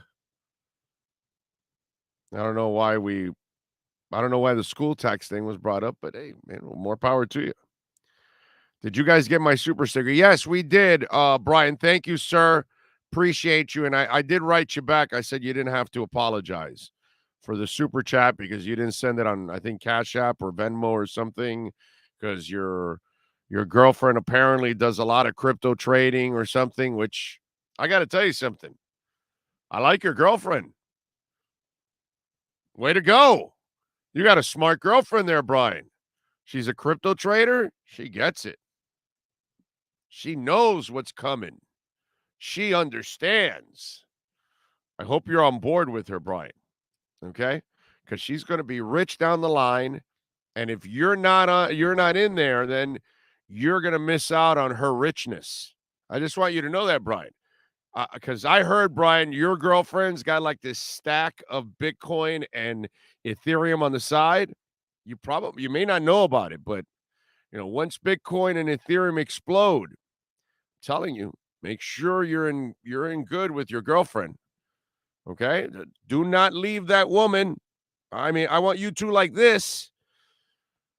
When crypto explodes, that woman is gonna be, just living life.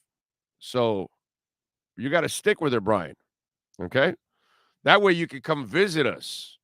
You come by and join me and Sean.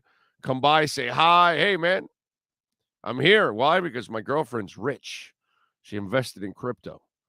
So make sure. Do not lose that woman.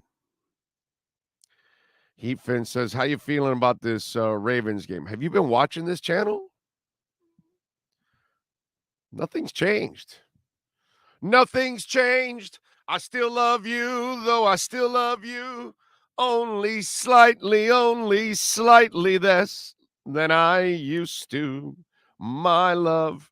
I've always felt great about this game. I have not wavered whatsoever. The Dolphins will win this damn game. There's my cup. Orlando, is your wife a doll fan? Does she wear the colors on Sunday? You know, my wife is a doll fan, but she's not really like a hardcore fan. You know what I'm saying? She watches it and all that good stuff, but, you know, she's not like a fanatic.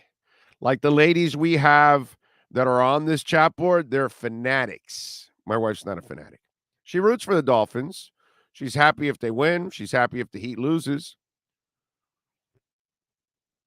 But she's not a fanatic. I'm the fanatic. I am the fanatic. How was that song from the new wave era? I am the fanatic. God, forgot how that song goes. Big O. So crypto is the key to getting rich. Well, you know, some of us know keys, some of us don't. What can I say? Some of us know the keys, others visit the keys, and some others sniff keys. You know, it all depends. There's Lisa Rose. You want a fanatic? Right there. Good morning, Big O, Sean, and Finn's family. I am a fanatic. Can I have your autograph? That's it. That's it. That's how it goes.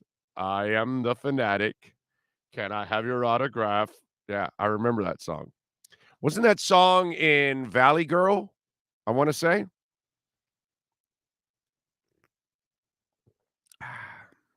Ravens have Fuller out for the season. Marcus Peters still recovering from his injury. So I feel good about this game. Ronnie Stanley's also banged up. They're on their third tackle. So it's not going to be an easy game, but they will win. They will win.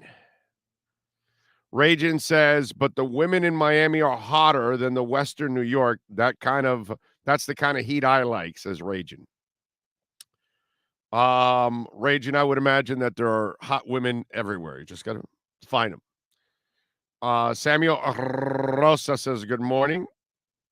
Devin Jordan says, happy birthday to Nas. Yeah, that's right. It is his birthday. And Amy Winehouse. God, what a wasted talent. That poor woman. Holy moly. Demons can get any of us, ladies and gentlemen. That woman, wow. What a talent and what a waste. All in the same breath. To have that, to be blessed by the good Lord gave you a gift of God that was just, she had a voice, dude.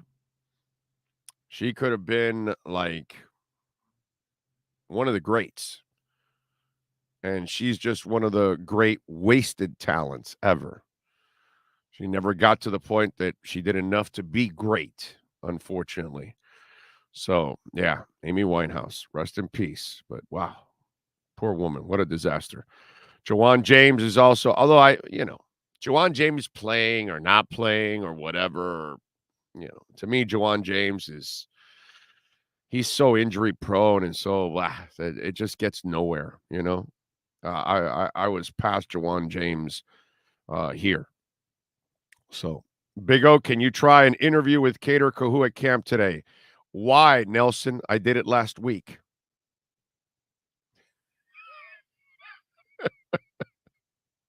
I'm going to try to do 3-4 different people today, Nelson.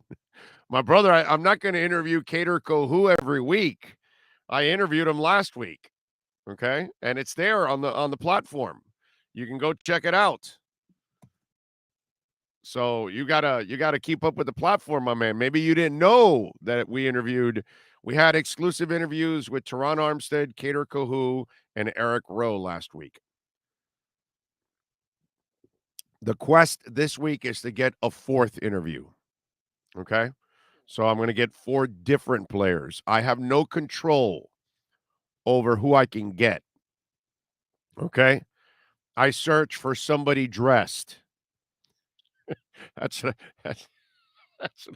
the media person. One of the media people came over and says, all right, when you have an idea of who you want to interview, I go, I have no idea. I just walk around the locker room and I make sure that he's dressed, and then I approach him because I figure when they're naked, I'm not really going to approach a dude that's naked and try to put him on camera. You know what I'm saying? He's naked, not ready to talk at the moment. So we wait and we find somebody dressed. And so when I find somebody dressed, that's who I interview. And also it's got to be like a story, like something, you know what I mean? It can't, nothing against the guy that's, on the practice squad and dressed to the nines and ready to go and looking around, hey, can somebody interview me? I probably will not interview that person. But Teron Armstead was dressed. I'll go interview him. Eric Rowe was dressed. Hey, I'll go interview him. Kader Kohou. I'll go interview him. So that's the key. That's the key. What about you want to interview a guy, you tell the media person, and then the dude's like hanging around naked for a half hour or something, and you're waiting and waiting. No, dude, I don't have time. I don't have time. I'll go find the people that are dressed. That's what we do. Can you please get someone ask Boyer about TDs allowed and Jaelan Phillips in coverage? About the TD allowed. Are we challenging the man because his defense allowed one TD? Is that what we're talking? I get the Jaelan Phillips one, and I kind of explained what I think is going on yesterday. If you didn't get it, it's there. I don't know, Sean, did you segment that whole thing with the Jaelan Phillips? You probably did because you're so freaking awesome. You probably did, right? You probably did that segment. Yeah, right? Yeah. So I explained what I think they're doing with Jaelan Phillips yesterday. So you may want to check that out. Some of you need to go back to the library there. Like that gentleman there wants to know what's going on with Jaelan Phillips. I kind of explained it yesterday. And my man Nelson Alfonso wants Kader Kohou. Well, he was there last week. So there you go. You got to check it out. Sometimes the stuff you want is already there.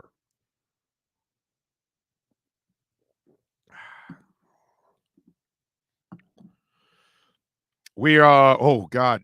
You know what? Send Rap Sheet a link. I guess that's why he hasn't called. Oh, wait a minute. Let me see. Yeah.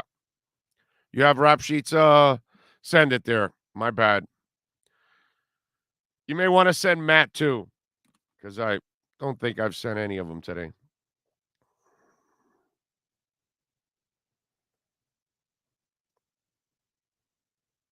Okay.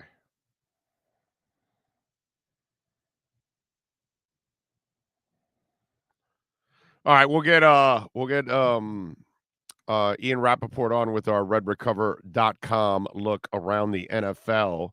And don't forget Red Recover, red light therapy. Yes, sir. Nunze, on the Jaelan Phillips, it's on the audio, not the video. Right. Oh, okay. All right. So there you go. You can check out the audio. It's there on the podcast. All right. It is time to look around the NFL with the one and only Ian Rappaport. Football fans, it's time to take a look around the NFL. It's the RedRecover.com look around the NFL with Ian Rappaport. RedRecover.com helps pros and everyday warriors heal on the go with our medical-grade, highly specialized devices designed for each area of the body. Go to RedRecover.com to learn more about red light with videos, blog posts, and over 40 years of medical research to treat pain, inflammation, and overall well-being. Now, let's find out the latest in the NFL with one of the best reporters in the business, Ian Rappaport.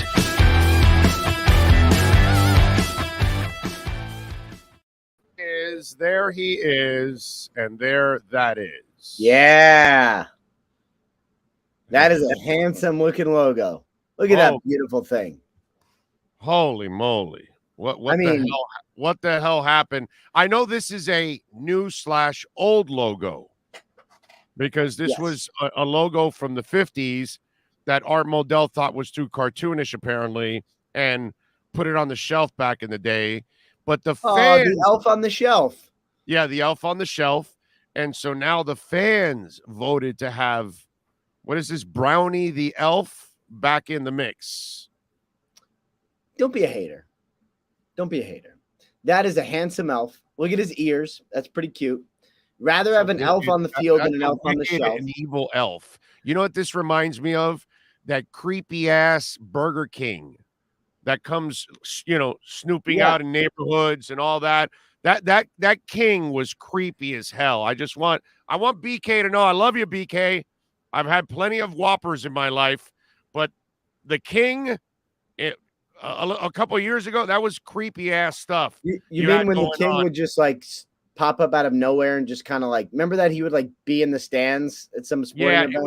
It was just weird. And then the Marlins, we had a mascot with our minor league team in New Orleans, the something cakes or whatever the hell it was. You talking about king cakes?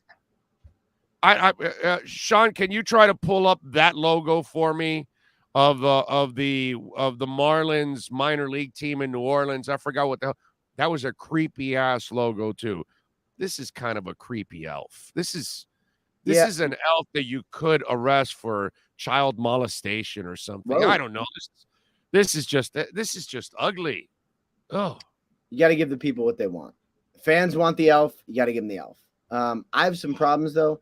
I would prefer the elf was carrying the football properly. I mean, if we're going to do this, you might as well do it. And I know it's old school and I know they want to be true to what it was, but you got to adapt the elf and let him carry the ball high and tight. You don't want to fumble. You don't want to be the Broncos on the goal line. Like, let this guy carry the ball properly. Fingers. They're pointy fingers. Hey, his fingers are what they are. You can't make fun of him just because he doesn't have proper looking fingers. Doesn't have proper looking ears either, but that's what it is. See the baby cakes. Baby cakes. Oh my God, that was definitely not creepy at all. Oh my God, what's wrong with you? That's not creepy. The Burger King guy's totally creepy. normal. The elf is not creepy. Only the BK guy was creepy for you out of the three. Yeah. No, okay. Baby cake was a little creepy. I gotta be honest. I like. Wow. Okay. All right. At least you're no. And wait till you got to see the Baby Cakes mascot like live. Is it an actual baby? Oh yeah. No. Yeah. It's a big giant creepy baby. Oh, it's not like someone's baby or something. No. Okay, it's just that would be giant, weird. big creepy. If they baby. just let some baby just crawl around, the dugout or whatever, that would be weird. Yeah, that would be weird. That would be weird. But yes, that would be a little odd. So yeah, I just so that elf now is the thing. All right, let's move on. Nathaniel Hackett. We could leave the et out and just call him a hack, but I will give him credit. You know what? I respect people that are willing to admit their faults because that's the only way we're all going to get better. We have to look in the mirror and say, we screwed up. We didn't do this right. I've got to fix this. I give him credit that he realized what most of us realized. Dude, Russell Wilson's a money player, bro. He's been making these plays his whole career. Give him the damn ball. But I give him credit. At least he admitted it. Yeah, I don't know that's what he said, though. Like, if you read the comments, it seems more like, well, if I'd known he was going to miss it, obviously then I would like to have it back. Like, it's not, I mean, maybe I'm reading it wrong, but it's not like, well, yeah, we chose the wrong thing. It was more like, obviously he missed it. If I'd known he was going to miss it, then I would have done the other thing. It's like, I know some quotes got tweeted out, but I'm not sure that was the spirit of it. I'm not sure he basically kind of admitted fault. That said, he says, looking back at it, we definitely should have gone for it. Right. Read the rest of it. Well, let me see where it says here. I don't have the rest of it. I only have the part from the tweet from Yahoo Sports that from Troy Rennick. And it says, looking back at it, we definitely should have gone for it. I mean, that one sentence alone says it, that you admit you screwed up there, right? Looking back at it. But the main thing, I think the main thing is they have Russell Wilson, whether he admits it or not, whether he comes clean that he made the wrong decision or not. fundamentally it's an issue because, and I think Nathaniel Hackett will be a good coach. He's obviously very bright. He's done a lot there as far as changing the way they do things. So there's a lot to like. But you have Russell Wilson. You paid him $49 million. And that's not a reason alone to do anything, but it does. No, it's Russell Wilson. No, it's Right. Russell Wilson. Right. I don't give a shit about the money, dude. What Right. did I No, mention? with yeah, the question? exactly. Like, He's a money effing player, dude. right. Since NC State. I'm a UM guy. So I've been watching his ass since NC State when he was playing with nobodies there and he was making plays left and right in Wisconsin and Seattle. This is who he's been his whole career.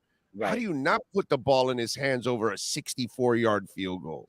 And that's really the issue is you have two options.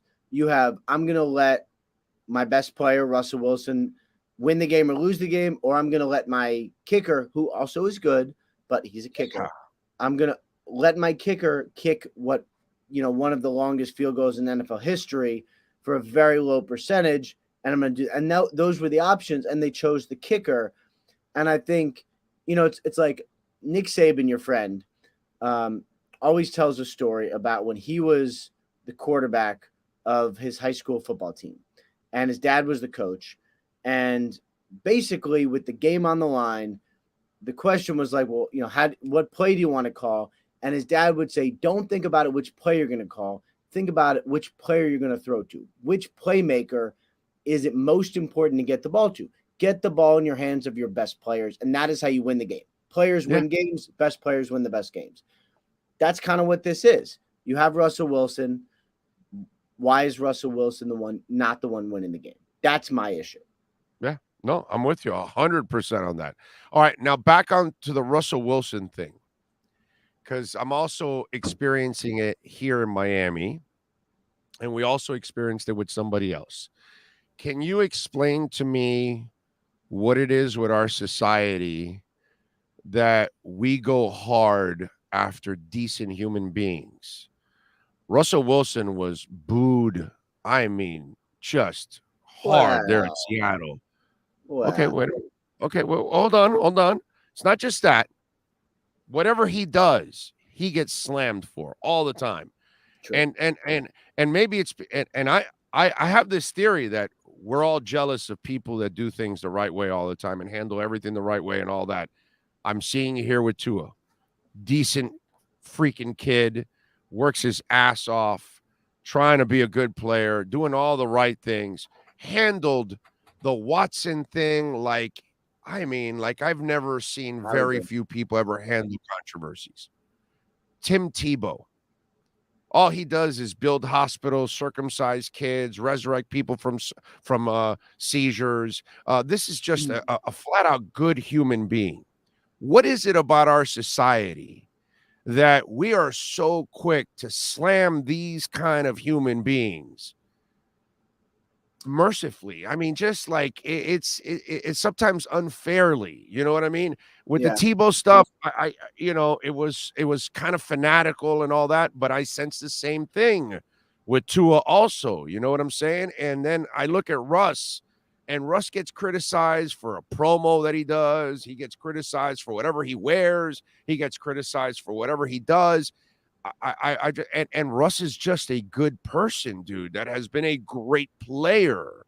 You know what I mean? And just, it's the weirdest thing how we go after these people, and all they do is set great examples on how to be a human being and a professional on a consistent basis. And leaders too, by the way. We can discuss how good a player is or not with Tua, or if Tebow was ever an NFL quarterback or whatever, but I don't think the other stuff can ever be discussed. Yeah, I mean, I think for Russ, what a lot of the criticism is, and look, he received plenty of it in Seattle. He was very public about kind of ripping the offensive line on the way out, talking about how he shouldn't take that many hits, when the reality is he holds the ball, and he's sort of the reason for a lot of his hits. He's not often on time on offense, but threw the offensive line on the bus on the Dan Patrick show and really worked his way out of there, which is fine. He got what he wanted. He got a huge contract.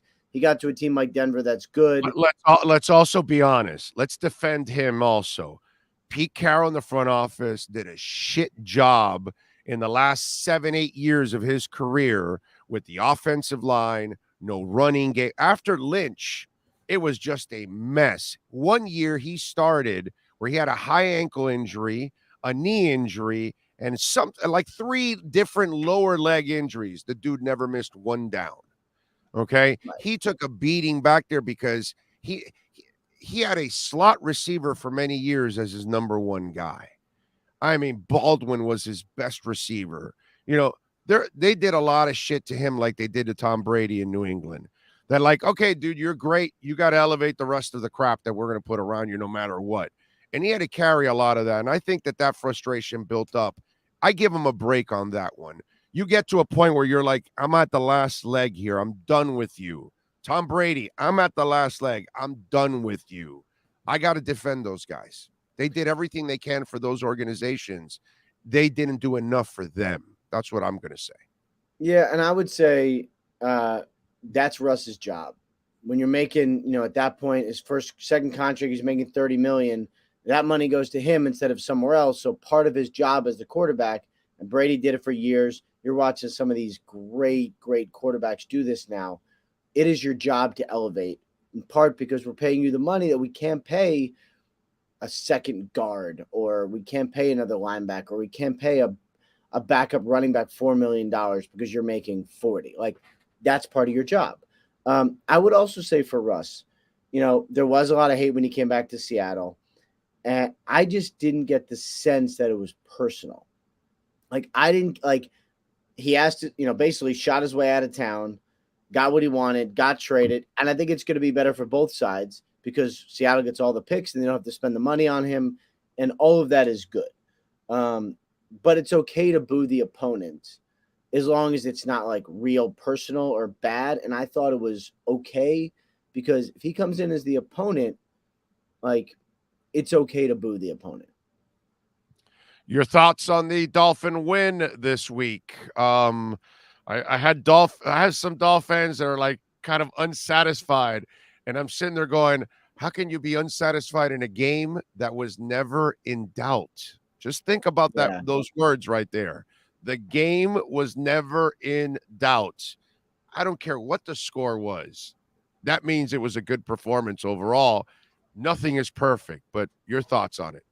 You asked me a question, I think a couple of weeks ago, about the Dolphins and the questions I have. And I talked about it on TV too. And one of the things I had was like, you know, Flores had his fingerprints heavily on this defense, right? This was, I thought, his defense, and especially the last half of last year when they're really, really good. I assumed that some of that defense would walk out the door when Flores left. And it seems that it did not. Like, they were really good. And, you know, you can say whatever you want about the Patriots offensive line, but part of the reason they looked disjointed, confused, whatever, is because the Dolphins were confusing them. Like, there were several free runners, just guys set free because the Patriots offensive line was confused. That's significant to me. I thought that was really good. Did you see the Cater Kohu kid? Did not. He made the play on Hunter Henry in the middle of the field. He's the one that forced the hit on the fumble that was recovered by Jalen Phillips. He played 17 snaps. He's a kid from Division II. Josh Boyer, the defensive coordinator, is the guy that found him. Yeah, that's the guy that. And that's pretty cool. I mean, that's pretty cool. Well, it's super cool because Chris Grier also, you've met him. You know Chris Grier. Chris Grier is like the egoless guy. He's not there to go, oh, no, I got to make all the decisions. He's going to allow people to be themselves and grow and all that. That's why he brought in Marvin Allen and Reggie McKenzie. How many personnel directors would bring in two guys like that? Yeah. That's, you know, you got to be really comfortable with yourself to bring in two talents like that. And then your defensive coordinator, who was adamant about making all the calls last year, by the way, in the second half of the season. And the players backed him up this week in an article, if you saw it. So he goes and finds the guy when everybody's worried about Byron Jones down, everybody's asking, what about your young corners? Can you trust them?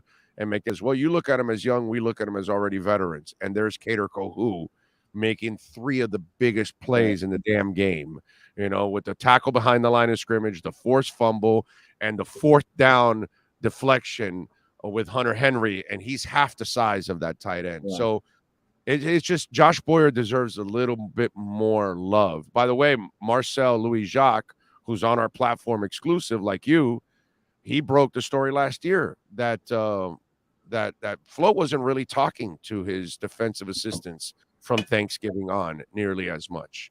So maybe Boyer was in control a lot last year.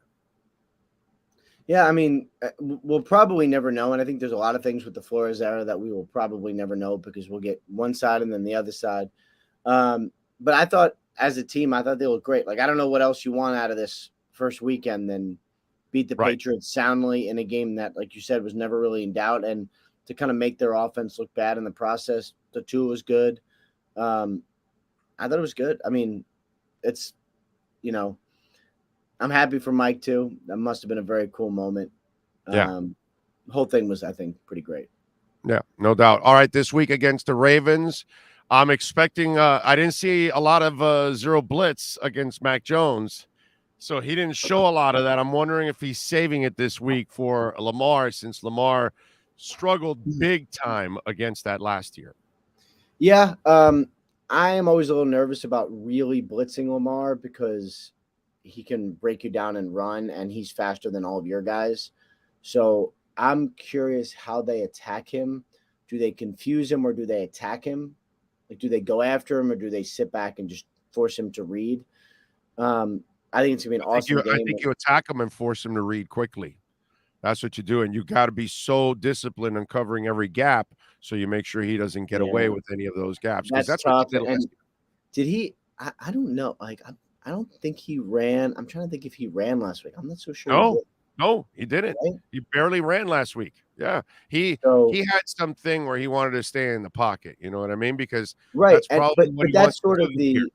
Right, and that's sort of the evolution of the mobile quarterback is when you run to throw rather than run to run. Like, that's where you want, because that's how you really get the big plays. And maybe we're seeing that, and maybe he is sort of maturing in front of our eyes. Maybe. We'll see. The Jets are bad, so we'll see this week against the Dolphins. If he can do some of the same things he did last week, then maybe I can say he's developing. One more thing, do you agree with his way about going this contract thing? Because to me, it's a pretty dumb move on his part for a running quarterback to put the gamble on himself, because you could easily get injured. And he's already been getting a little dinged up here in the last 2 years. Yeah, I mean, it's risky. And would I do it? I probably not. It's just sort of not my nature, right? Like, you would have had the contract done last offseason. Probably. But that's okay. It's his decision. It's his body.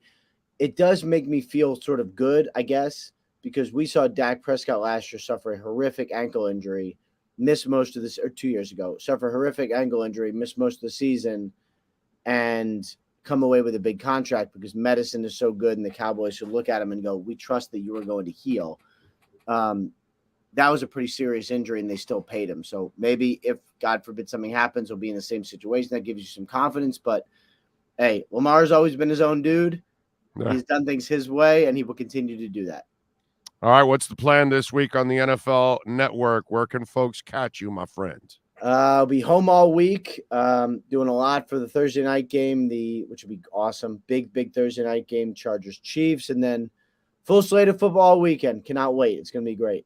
All right, good stuff. Follow him on Twitter at Rap Sheet. Catch his work there at the NFL Network. Ian, as always, thank you, my brother. Appreciate you.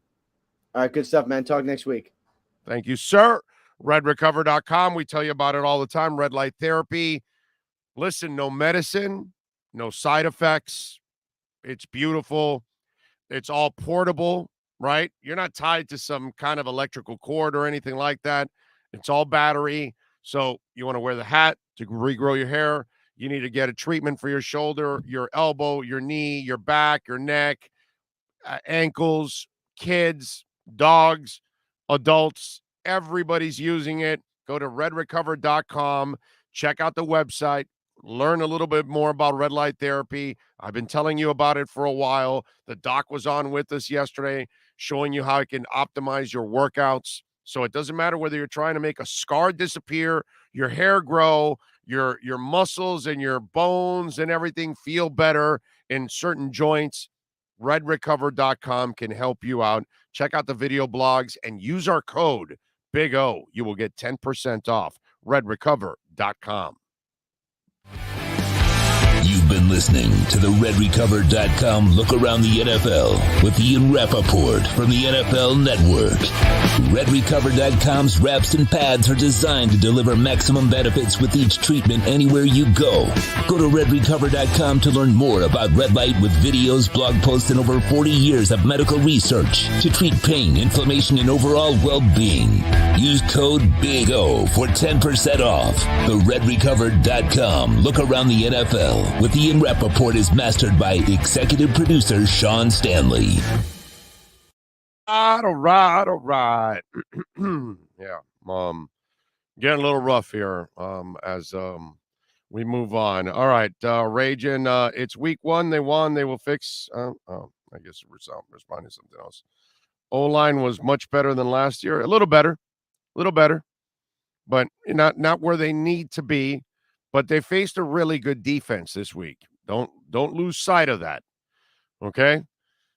You're not, a defense that averaged, I think, 187 yards last year passing, and you did 270 already on them. And I know they're missing JC because they let him go and they didn't pay him, but still, it's always a defense that turns it over. They find other defensive backs. They're always playing well in the secondary, and you played a really good defense this week. And so, you're not supposed to dominate a really good defense. Plus, it's an offensive line that hasn't arrived yet. So the O-line has, dude, in the middle of that game, you suffered injuries to 3 different linemen. Both your tackles and a guard got injured in that game. So you had people in and out, left and right. It was rough. You know what I mean? So it wasn't an easy game for the offensive line as it is because you're facing the Patriots. But then you have all these injuries. You know what I mean? So it's tough. And if you don't run, you're never going to see the real Mike McDaniel offense if you don't run. If you don't run, you're never going to maximize what Tua can do for you. That's just the way it is. Hell, if you don't run, you won't maximize anything. Just ask Marino. Never won a title. Never had a running game. So, it's all good. Big O, don't forget the super chat. Did we get a super chat? I'm sorry. Oh, yes, Frankie. It says, morning, Big O. So we got 2 days, Chris Jericho or Bryan Danielson, and the other match is Jon Moxley and Sammy Guevara. Well, I'm going to have to go with Moxley and Jericho. Okay? Now, I don't know how Jericho, he's been rocking and wrestling, so, but I can't go against Chris Jericho. So it's impossible. It's a rule for me, okay? Once I get to know somebody and I like him personally, I can't, I can't root against the guy. So I got to go Moxley and Jericho. What do you think there, Sean? You like it? You like both? You would pick both the same ones? Wow. Okay. There you go.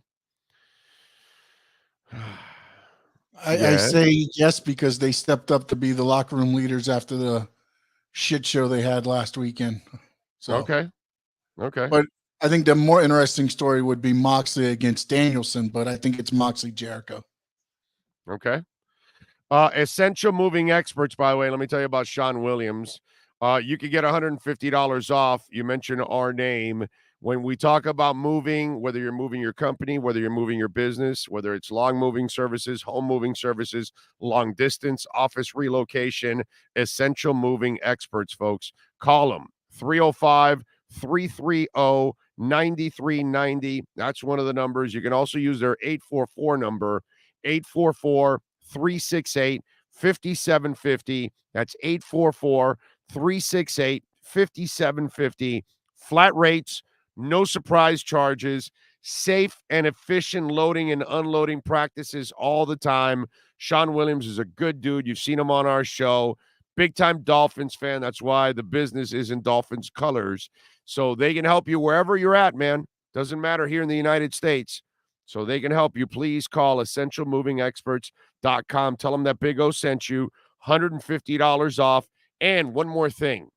Let's say you're moving a business or you're moving from one home to another, and that second home that you're moving to now has some construction, whatever, and you really can't move in for another week or two. Essential Moving Experts can hold and store your property for up to a month on the house.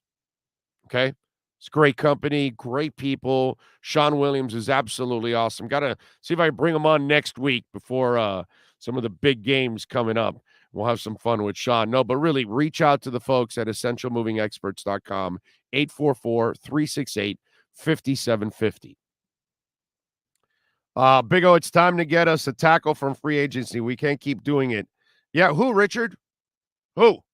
Who's available in free agency? Who's the answer, Richard? I want to know how smart you are, Richard. Because it's really lazy to say, well, let's just go get somebody. So who's available? Who's the answer? Who's the person that's going to come in and start? So after one game and injuries, Teron Armstead's not serious, so he'll be back this week, so that's good. Right side, maybe Austin's out, and Greg Little's going to play. Who's taking over, Richard? Who's available out there that for sure will solve the problem? Please tell me who. Because if you know more than Chris Greer and Reggie McKenzie and Marvin Allen and Matt Applebaum and Frank and McDaniel, then please, brother, you deserve a job. I love lazy sports talk radio, whether it's the listeners or the hosts. Because, there are lazy hosts like that. Oh, no, they got to go get somebody. And they have no answers. So who's available? Richard Saylor right now is on Google hitting offensive tackle free agents. He's looking at the list right now as we speak since I've challenged him. And so now he's trying to look at because he had no idea who's available. So now he's going to look at the list because you can tell, see, he didn't answer like right away. Okay? He chimed in at 42, and it is 46 now, right? So Richard never had an answer. Richard had to go to Google now to go find the list that's available, and now he's going to throw a dart and pick one of those names and act like he knows something and try to sell it to us with conviction that they should sign whoever he comes up with. I'm still waiting, Richard. I'm still waiting, my brother. Where you at? Don't see it. I'm looking at the chat board, Rich. Where you at, baby?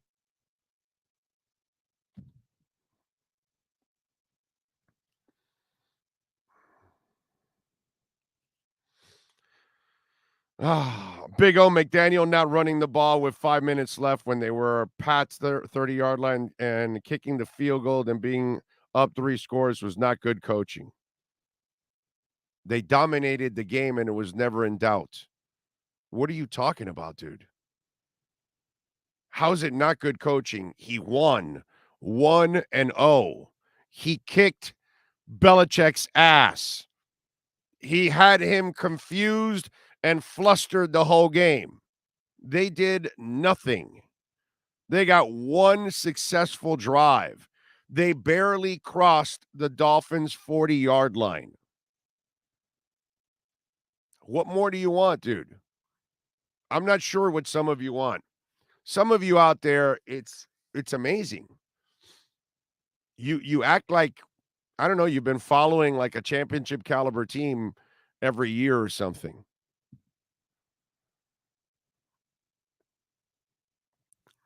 Darrell Williams, Jesse Davis. Boy, you guys are really coming up with winners. Yeah. Darrell Williams is an experienced tackle, played well at times at right tackle for the Bills. Maybe not a great fit for the system, as he's not known for his athleticism, but good stopgap. So he's not known for his athleticism, but you want him to play on this one. So you answered your own question, but you throw a stupid suggestion anyways. All right, Steve, way to go. You answered your own question. He has no athleticism.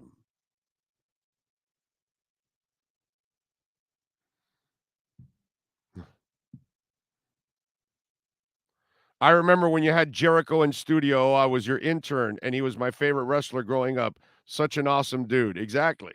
How can I ever pick against Chris Jericho ever again in my life? Chris Jericho came in studio, hung out with us. I get to text back and forth with him still. I saw him at the Guns N' Roses concert in Orlando. It was the Cult and Guns N' Roses. We were on the floor. He was like a couple rows behind us. Yeah, I'm a Christian. I go see Fozzy whenever he comes to town with his band. I could never go against Chris Jericho ever again. Doesn't matter who he's fighting.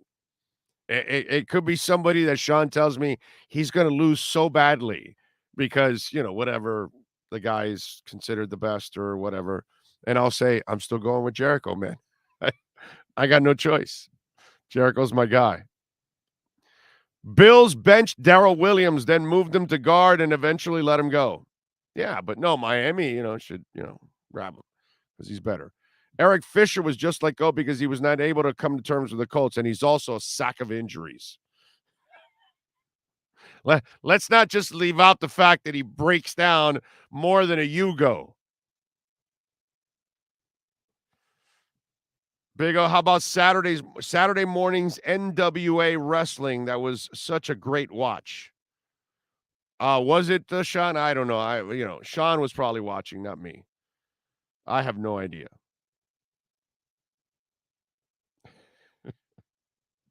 Hey, by the way, did we ever hear from our guy? Where is he? Did Richard ever chime in with a suggestion, or did he just disappear? Richard, you're giving me a bad name, another Richard says.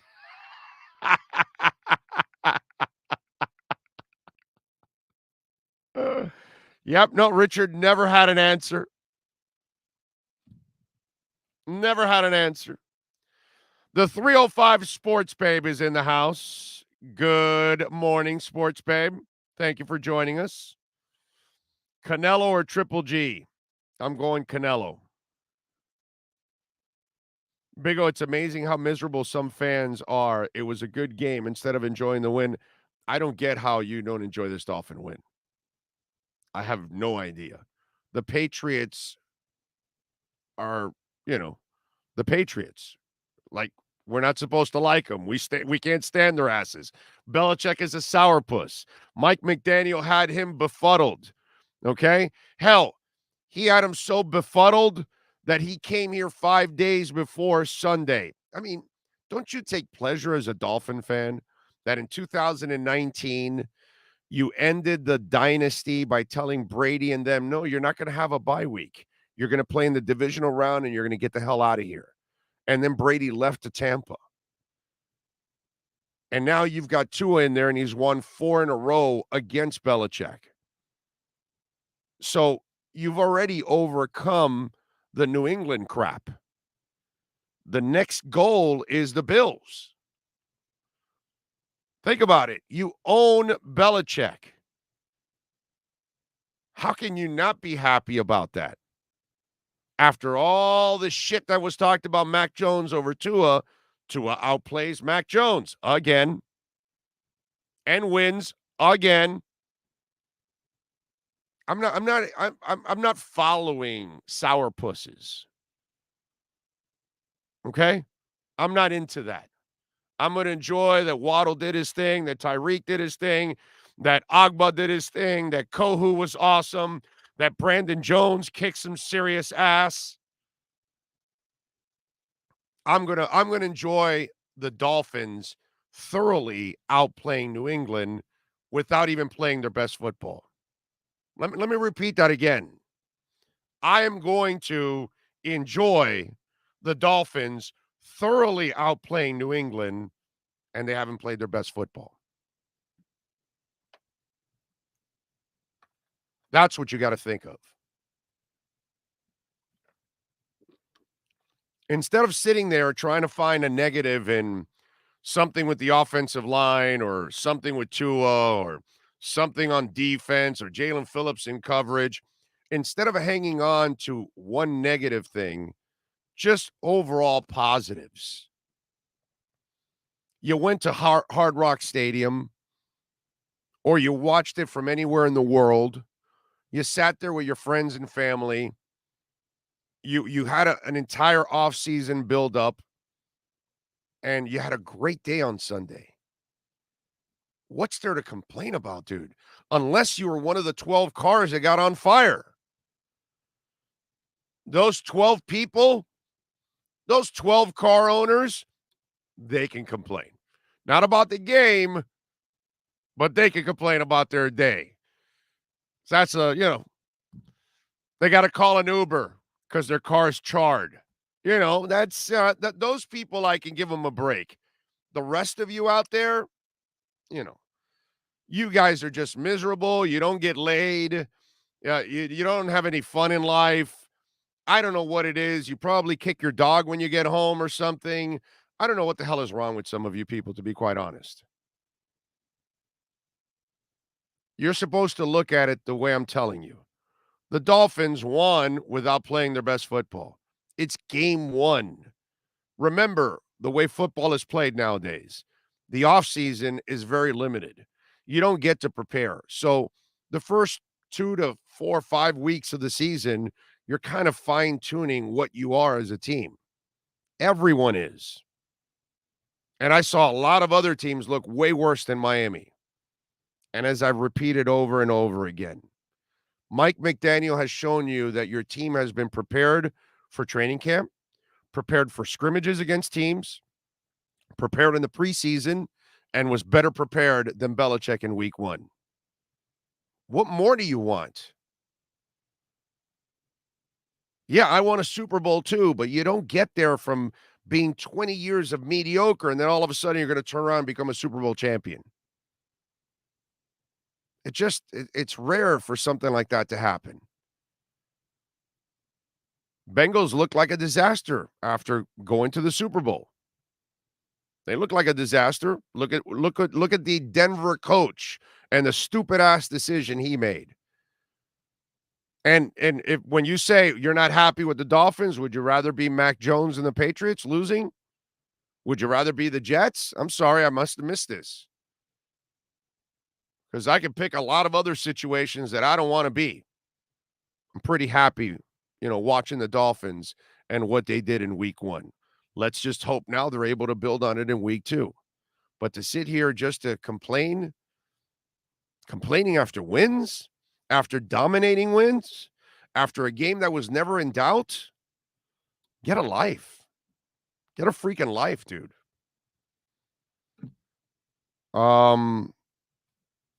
Let's see, what else? Javon Holland is a top 5 safety in the NFL. Tyreek is a top 5 wide receiver in the NFL. X is a top 5 corner in the NFL. Armstead's a top 5 lineman in the NFL. Connor Williams, top-rated C or center, that is, in the NFL by PFF.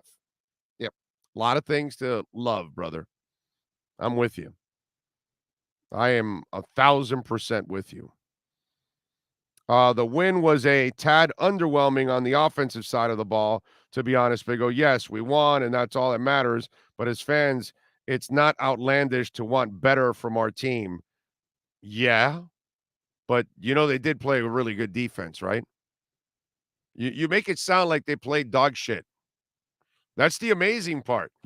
You make it sound like they played nursery kids on the other side and they should have scored 35 points.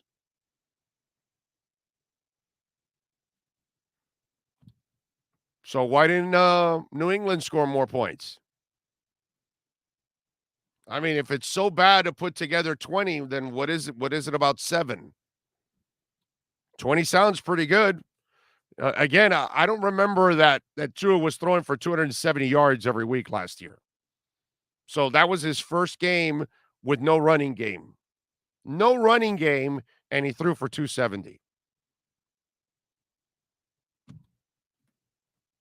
So it's oh, and by the way, one more thing, Spooky Myers. If you expected the Dolphins to be a fine, well-oiled machine in week 1, you're a freaking dumbass. Are we clear on that, Spooky Myers? If you expected the Dolphins, you and every other complaining idiot out there, if you guys expected the Dolphins to come in the week 1 and be super clean and solve all their issues and all that, I don't know what fantasy land you live in, my brother. But you don't go from 20 years of incompetence to all of a sudden becoming a fine-tuned, well-oiled machine that is headed for a championship.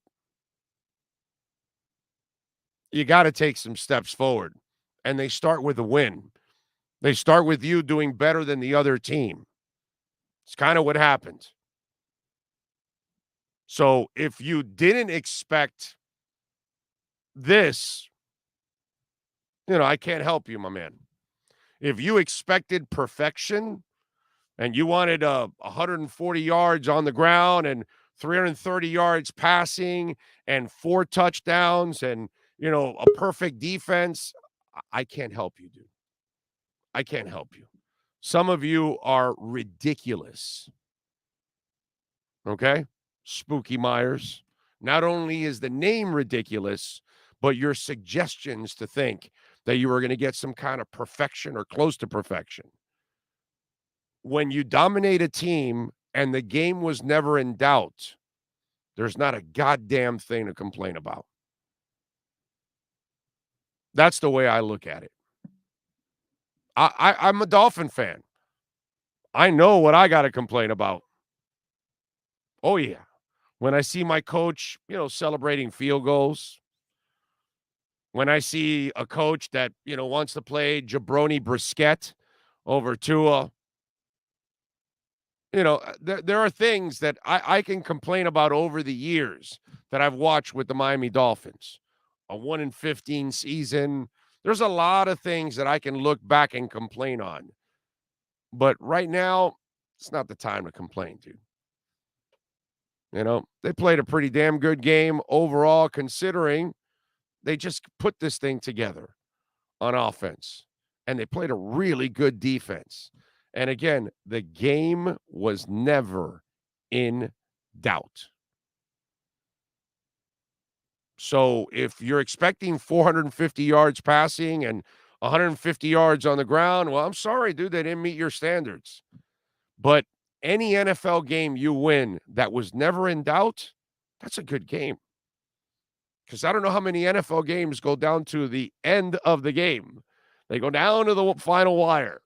That happens all the time. Oh, by the way, that happens all the time to Miami Dolphin fans.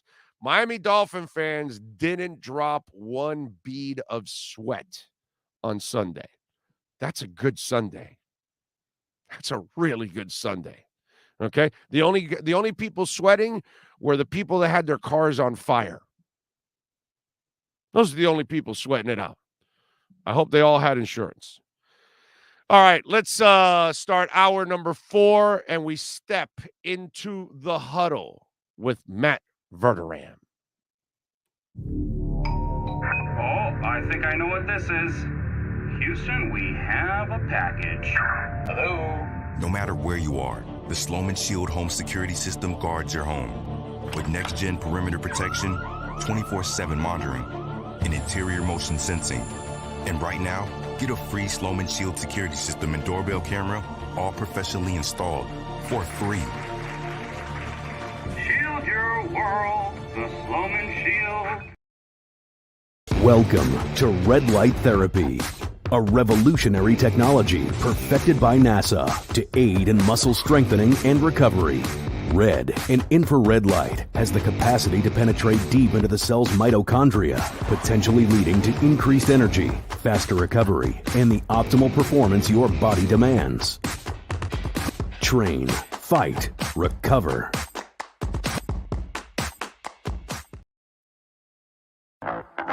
Let's huddle up with Fanside National NFL reporter Matt Verderam. The huddle is brought to you by RedRecover.com. RedRecover.com's wraps and pads are designed to deliver maximum benefits with each treatment anywhere you go. Go to RedRecover.com to learn more about red light with videos, blog posts, and over 40 years of medical research to treat pain, inflammation, and overall well-being. Here's NFL reporter Matt Verderam. Good morning, Matt. You know, I love Dolphin fans that act like they've won like 7 titles in the last 8 years. And so their team wins 20-7 against a Patriot team that they completely stifled, a Belichick coach that came in 5 days prior to a game on the same coast because he can't solve the Dolphin puzzle. And 2-0 now is 4-0. But just the fact that, what do you think about a game that is never in doubt?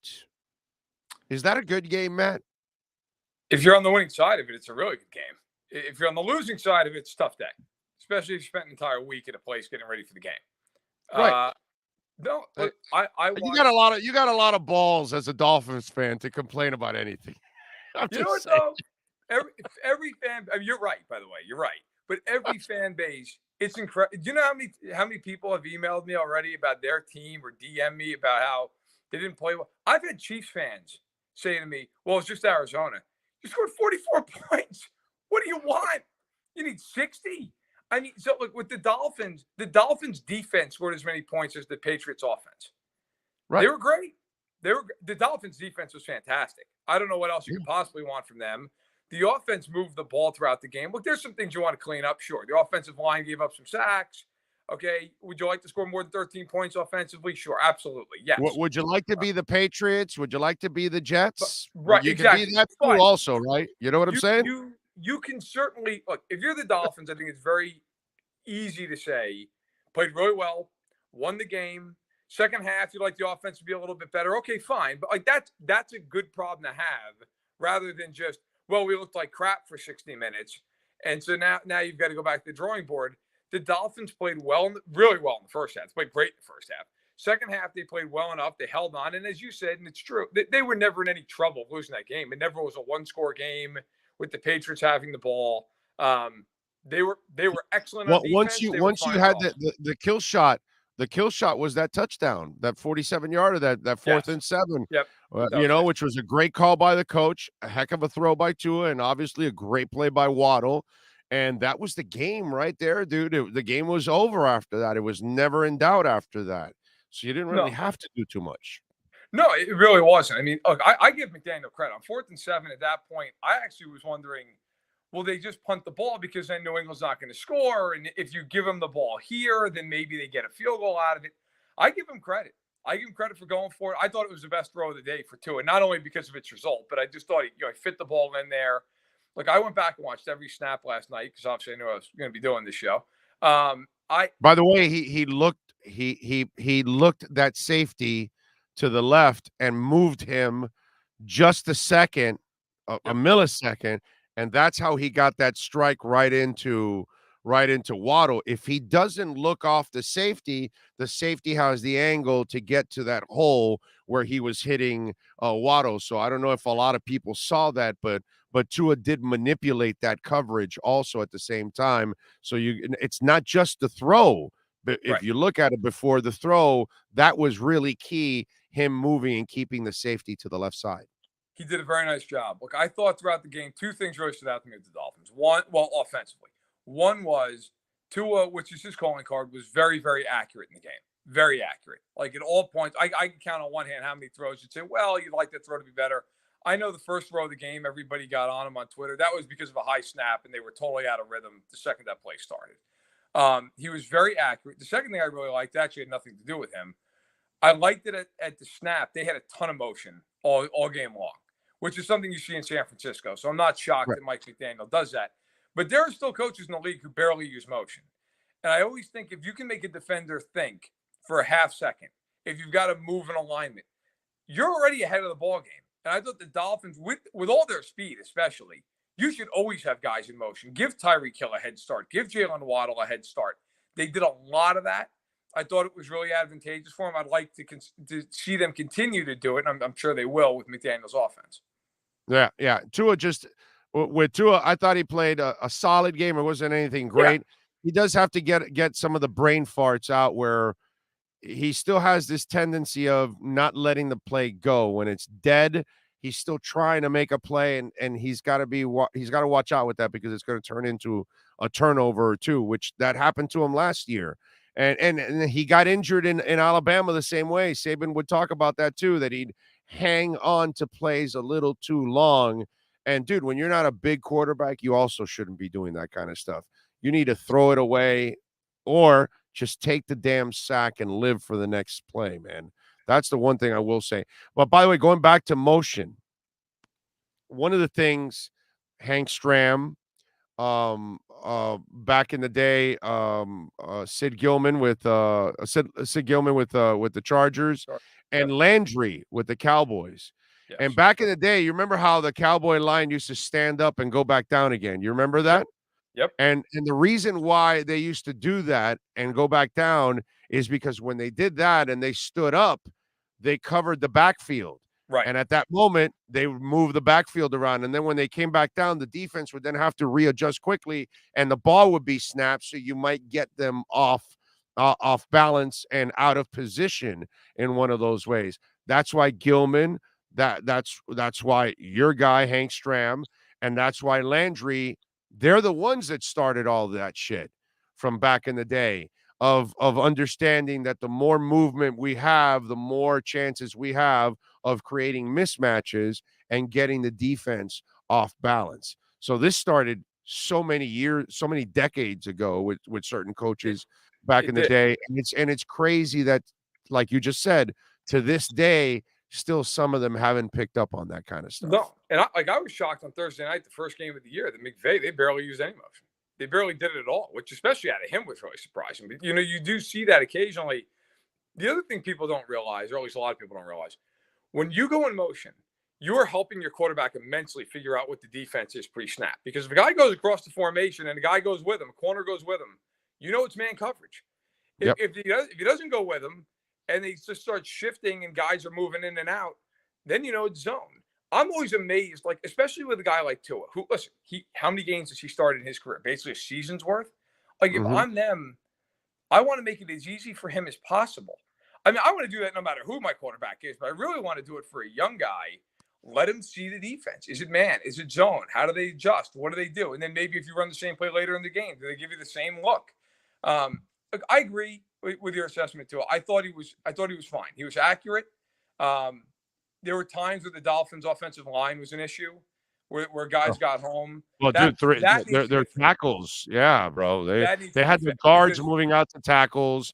They had their left tackle get injured. The right tackle got injured. I mean, the swing tackle got injured for a moment. I mean, it was just crazy. The offensive line was a problem, and that's something against Baltimore they got to straighten out, because Baltimore will try every single way to hit him. Every single way. I mean, they don't have Wink Martindale anymore, but they're still the Ravens. They're going to bring pressure. They're going to come after you. They have guys up front who can do it. That is something where, if you're Miami, that needs to get straightened out, because if it doesn't get straightened out, that's how all of a sudden you throw a pick, you're under duress, you're in third and long. I mean, if the Dolphins, with the way they play offense, they need to stay on schedule. Not as much as they used to, because now they have Hill and Waddle who can make plays after the catch. But they're not going to be a bombs away offense. And so if you can stay on schedule, you can really be dangerous. And that's where they got to really aim to be on Sunday against a Baltimore team that, if you get behind the sticks, they can really dial it up. All right, let's talk about the real problems and the real struggles on offense with the Kansas City Chiefs minus Tyreek Hill now. Yes. I mean, that was just an absolute struggle on Sunday against the Cardinals, man. I mean, 360 yards, 5 touchdowns. Right. Boy, that was rough sledding for them on Sunday. The funny thing was they yanked Mahomes like 10 minutes ago in the game. Like they didn't even could have gone for 406. They do whatever they wanted. They punted once. Smith-Schuster had 79 yards. Kelsey had over 100 yards. Edwards-Helaire had 2 receiving touchdowns. They spread the ball over the place. You had 9 receivers with a catch, at least 1 catch. The Mahomes was great. They didn't get, he barely got pressured, despite the fact that the Cardinals blitzed over 50% of the time. Which, by the way, how coordinators still blitz him is beyond me. It blows my mind. Like, you're better off rushing 1 guy and dropping 10. Yeah, blitzing 5 guys. That's what you do to those guys. That's what you're supposed to do to those guys, actually. And the Cardinals just sat there and blitzed him all game. It was incredible. Right. And look, they paid for it. It's like blitzing Brady. It's like blitzing any of the great quarterbacks. You don't blitz those guys because that's stupid. You're now creating a mismatch for your side now by doing that. And you cannot do that. You need everybody possible. You gotta. That's how Brady lost against the Giants, because the Giants could beat them with the base, and that was the key for them. That they didn't have to send the extra pass rusher. They had 4 guys that could maul you, and then they had a 5th and a 6th guy come off the bench to just give them even more deeper rotation to get after Brady. And that's how they were successful against Brady those 2 times, because they had the D line that can get after him. That's how you beat the Mahomes and the Bradys and the Montanas of the world. You must get natural pressure from them. Once you start designing blitzes, you play it into their hands. People get way too into like, well, I play cover 2. I play quarters. None of it matters. You either can get home with 4 or you cannot. Like, to me, on Thursday night, they play the Chargers, who have a great passer. They had 6 sacks against the Raiders. The Raiders line is terrible, but the point it is. It's really, really bad. Yes. It's awful. It's maybe the worst line in football. That being said, I'll tell you right now, that Thursday night game is going to come down to one thing. If the Chargers can get home with 4 guys consistently, they can win the game. If they can't, I don't care if J.C. Jackson plays. If he doesn't play, they have no shot. If they can't get to him, they're losing. And the same's true the other way. The Chiefs are going to have to get to Herbert with their front 4. If you have to start blitzing those guys, you're dead. They will pick you apart because, let's face it, if you're blitzing, you're playing man behind it. And if you're playing man behind it, and a lot of times with 1 safety, these guys, they're too good. They're going to find somebody open. And then especially with those types of teams, you have a lot of speedy receivers. But yeah, I was shocked. I know the Cardinals advanced Joseph. They love to blitz anyway. I thought in this game they would rein that in a little bit. They didn't. They also kept trying to play Isaiah Simmons on Kelsey one-on-one, and that did not pan out. Well, it looks like Kelsey might be headed for the greatest year a tight end is ever going to have. See, because that's one thing. When I looked at the stats, I was like, okay, is this a sign of things to come, that it's really Kelsey the one, and then all the receivers are going to kind of be complimentary, and obviously Andy's going to be smart using a lot of his running backs as receivers out of the backfield too, because they're playmakers. So I almost see like Kelsey having, like, my God, a career year in yardage, dude. Oh my God. Wow. Well, they will isolate him anytime they can. And, the Chargers actually are the one team that's been able to slow him down somewhat with Derwin James. Last year, it was actually ironic. The second game they played in L.A., James played the game, but he left the game in like the middle of the third quarter. He got injured. And to that point, Kelsey had 1 catch. And after he left, he had 170 yards and a half of football. Like, it just immediately flipped. But, yeah, he's going to be the guy. Kelsey has an immense amount of rapport with Mahomes. But also, I just think with the Chiefs, they're going to spread you out. And whoever they feel is the best matchup, that's where the ball's going. Like, look, Tyreek Hill's amazing, and he was great for Miami in their Week 1 game, and he'll go well over 1,000 yards. He's a phenomenal talent. The Chiefs are not going to be able to replace him or replicate him. But what they are going to be able to do now is spread you out with 4 wide and go, okay, it's Kelsey, Hardman, Marcus Valdes-Scantling, and Juju Smith-Schuster. Guard all of them. Figure it out. Your 4th corner is going to be on one of them. So I mean, Mahomes had the two worst throws of the day were two balls he missed Harden. They would have been touchdowns, deep balls. Harden was wide open. So that's going to be the challenge for teams now. It was always, how do you deal with Kelsey and Hill? Now it's, you don't have Hill, but you have four other guys who can all catch a pass and go for 20 yards. So how do you do it? What do you do? I think you're going to see a lot of teams play zone and just back up and hope they can hold them to a field goal. All right. Answer this.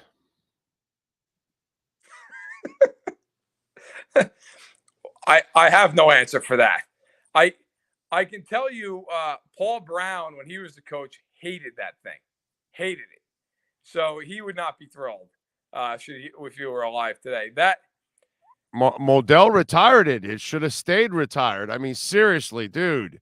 I was just talking with Rap Sheet about this, that, you know, Burger King had that creepy ass king a couple of years back.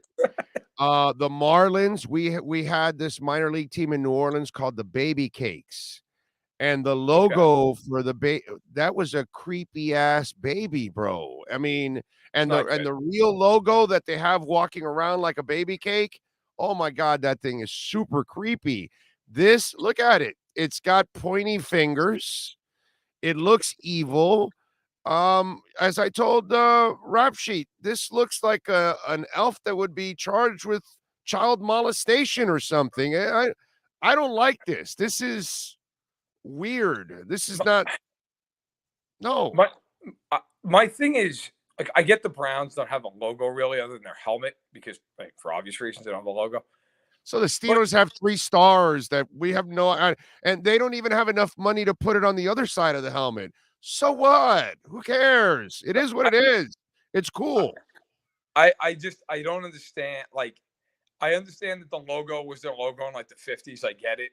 But yeah, that thing, that's the scariest thing about the Browns right now. Yes. That logo is going to keep some kids awake at night. Yes. But, you know, I am typically very pro paint the field. I love when teams paint the field. Sure. This might be a bridge too far. We might have jumped the shark a little bit with this this furious elf. Yes. And by the way, what kind of, you know, balance can you possibly have with those kind of shoes on a football field? I mean, you know, it's not good. Yeah, it's not good. This is as evil and as weird as it gets, what they did with that thing. One more thing. What did you think of Coach Nathaniel Hackett? But at least he came off the he didn't go down the path of, no, that's the decision we made. It's a good decision. You know how coaches sometimes just cannot admit when they're wrong. It looks like Hackett at least admitted that, hey, you know what? Yeah, I should have gone with the money player, not with a 64-yard field goal. I don't understand. Like, in real time, so I was sitting there watching the game with a buddy of mine, and when they got to 4th and 5, we just figured, like, okay, they'll call timeout, and then we started running through scenarios. Like, okay, what are they? You know, are they going to just try to throw a quick out? Are they going to do a slant? You know, whatever. And then we realized, why are they letting all this time run out? What are they doing? And we still, like, neither one of us ever considered at any point in time that they were going to kick a field goal until we saw McManus out there. Like, oh my God, this thing is from 64 yards. And the point that's been lost in all this, he missed it by a mile, but Seattle called timeout. So I thought for sure, my God, now they're going to yank him off the field. Nope. Right. Ran him out there again. And he, to his credit, made a much better kick and almost hit it. But he's a hell of a kicker. I mean, I don't even hold that against the poor guy. Oh, 64 no way. yards. Jesus Christ, dude. But my you set him up for failure, basically. You paid Russell Wilson $242 million. You traded away players. You traded away multiple 1st and 2nd round picks. It's 4th and 5 against a team with no corners. You couldn't pick up 5. Like, can you imagine if the Buccaneers said to Brady, "Hey, Tom, listen, why don't you sit this one out? Because we're looking at a 64-yarder here. We're good." Or if the Chiefs had that Mahomes or the Bills at Allen, like that was just, frankly, I thought almost like emasculating. Like, you're not going to let him go for 4th and 5 here in his old building with all these receivers you have and everything else. And look, that's the kind of game like people say, well, it's week 1. The NFL's only got 17 of these. Like, that could cost you a division. That could cost you a playoff spot. I mean, that For sure. You know, For sure. that was an ugly game for Denver, and it was an awful decision. Yeah, no, I mean that was just an absolutely brutal decision, man. All right, so you got your Chiefs winning it on Thursday. I think it's going to be a great game. I do by like a field goal. I think the spread's about right. If the game was in LA, I'd probably pick the Chargers. I think those two teams will split this year. I think that I'll tell you what, truthfully, I think the injury of Keenan Allen is a huge deal. Because now if you're the Chiefs, you double Williams, and like I respect Eckler, but it's not like he's a receiver who's going to get 30 yards downfield. Like I think Allen. I know McDuffie's out for the Chiefs. The Chiefs have some young depth, but pretty promising depth there. I think they'll be okay. Allen being out is like if Kelsey was out for Kansas City. It just changes the entire dynamic of the offense. After he went out, they only scored 7 points against the Raiders. So I think the Chiefs will win, but I do think it'll be very close. And if Bosa and Mack get home, it's all bets are off. Yeah, but unfortunately, that's what you have to live with Keenan Allen. He's a great player, great talent, but he'll miss his share of games, dude. It's just one of those things. Unfortunately, he hasn't necessarily been the most durable player, throughout his career. He'll get dinged up, unfortunately, but it is what it is. Got to find a way to overcome in the NFL, man. That's right. Hey, listen, the Chiefs started the season without Tyreek Hill, so they lost a huge piece that they've got to now adjust and overcome. Some guy, a buddy of mine goes to me, oh, well, I guess Mahomes will be fine. I said, no, Andy Reid will be fine. He's been doing this with all kinds of quarterbacks. Even guys like Michael Vick and Alex Smith played their best ever under that guy. So it doesn't matter what running back you are, what receiver you are, what quarterback you are. You will play your best under that dude every single time, bro. It's just consistent. It's crazy. He's got a long track record. I mean, he got a second-round pick for Kevin Cobb. So yeah, that's all that needs to be said. But no, like I've likened it all off season too. They went from being a movie where they had like the two big stars on the silver screen and they have them on the marquee. Now it's more of an ensemble. They just have a lot of guys. They're going to spread you out. They're going to throw the ball all over the place. And I think what really got lost in Arizona again, they actually ran the ball fantastically, which is something they never do. Even with a great offensive line, they never run the ball particularly well. They don't try to. They did against Arizona. I'm curious to see if they'll try to do it against the Chargers as well. All right. Well, tell them about Stacking the Box, my brother. Always. Every Tuesday and Sundays. Sundays right before the games for an hour. Tuesdays at noon Eastern, 11 Central. Run it for an hour. We also have a ton of guys we interviewed throughout. We had Cam Akers on last week. Next week, we have Stephon Diggs coming on from the Bills. So there's just plenty of content there. Cover the whole league. And then on Fanside, I had the power rankings on Tuesday. Quarterback rankings came out today. Your guy Tua moved up a handful of spots. And on Thursday, we have the picks. So check it all out and follow me on Twitter. There's plenty to go around. That's right. Follow my man, Matt Verderam, on Twitter. Get it done. And let me get this thing off the board before I don't know. That thing is ugly. You're gonna lose viewership. Yeah, no, I know. I probably any of the parents right now were probably hiding their kids during this segment. That's probably what class action lawsuit. Yeah. It's kind of like that AT&T commercial, and then they're covering everybody's eyes. Yeah, it's kind of one of those things that's going on right now in households all over the place. Matt, much love, my brother. We'll catch up next week. Enjoy the football, my friend. Take it easy, Big O. You got it. There you go. Matt Verderam. Follow him on Twitter at Matt Verderam. We now step out of the huddle. This has been The Huddle with NFL reporter Matt Verderam. RedRecover.com helps pros and everyday warriors heal on the go with their medical-grade, highly specialized devices designed for each area of the body. Go to RedRecover.com to learn more about Red Light with videos, blog posts, and over 40 years of medical research to treat pain, inflammation, and overall well-being. All right. Gilbert Martinez, thank you, sir, for the love on the super chat. Thank you. One thing I don't think people are talking about is I believe this defense is a lot better than last year. The 2021 defense was a turnover machine. I believe this year will be even better. I hope so. Oh no, Big O, please step back in the huddle. Matt does a great job.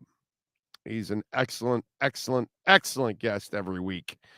Excellent insider for us. No Mo Field Goal says, hey, part of playing chess is looking ahead. My question is, are the Finns in a place to look to add 1 to 3 missing pieces to get to the next tier of teams? Of course they are, but that won't happen until next year when you get to the draft and free agency and things like that. They're not supposed to be elite. It's just like the other guy that was like, well, they didn't run that well, this, that. It's like, what, you expect a perfect game in week one?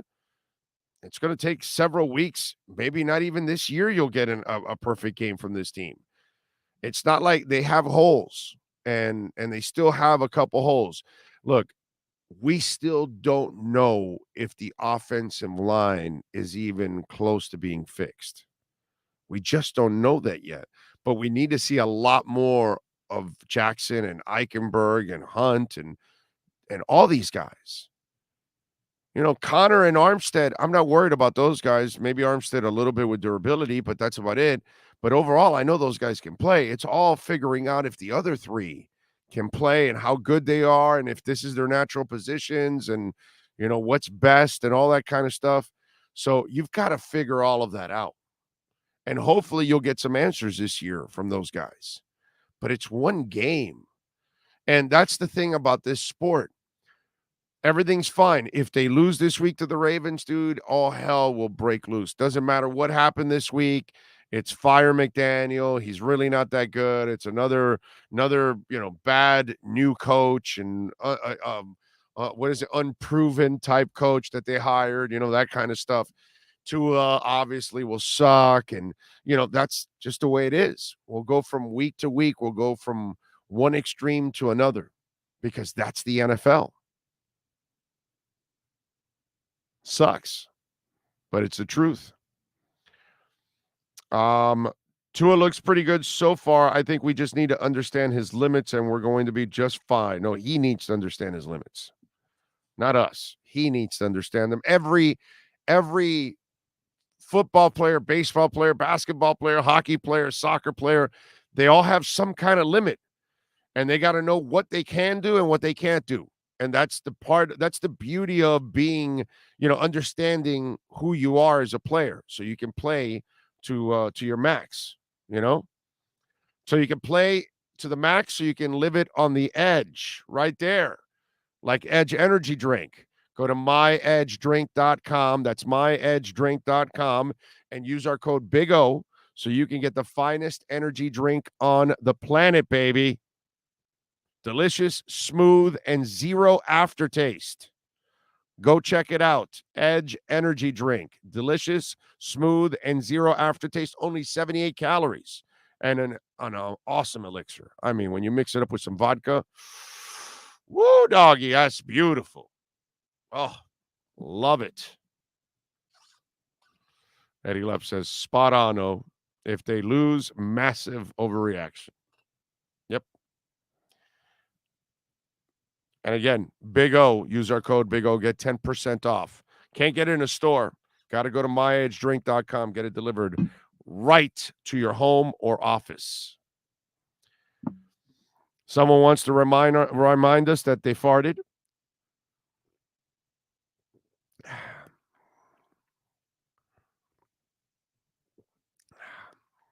Big O, you said if Tua can eliminate brain farts, then this team is a playoff. No, I did not say that. I didn't say that. I never said that. I never said that if Tua can eliminate brain farts, this team is playoff bound.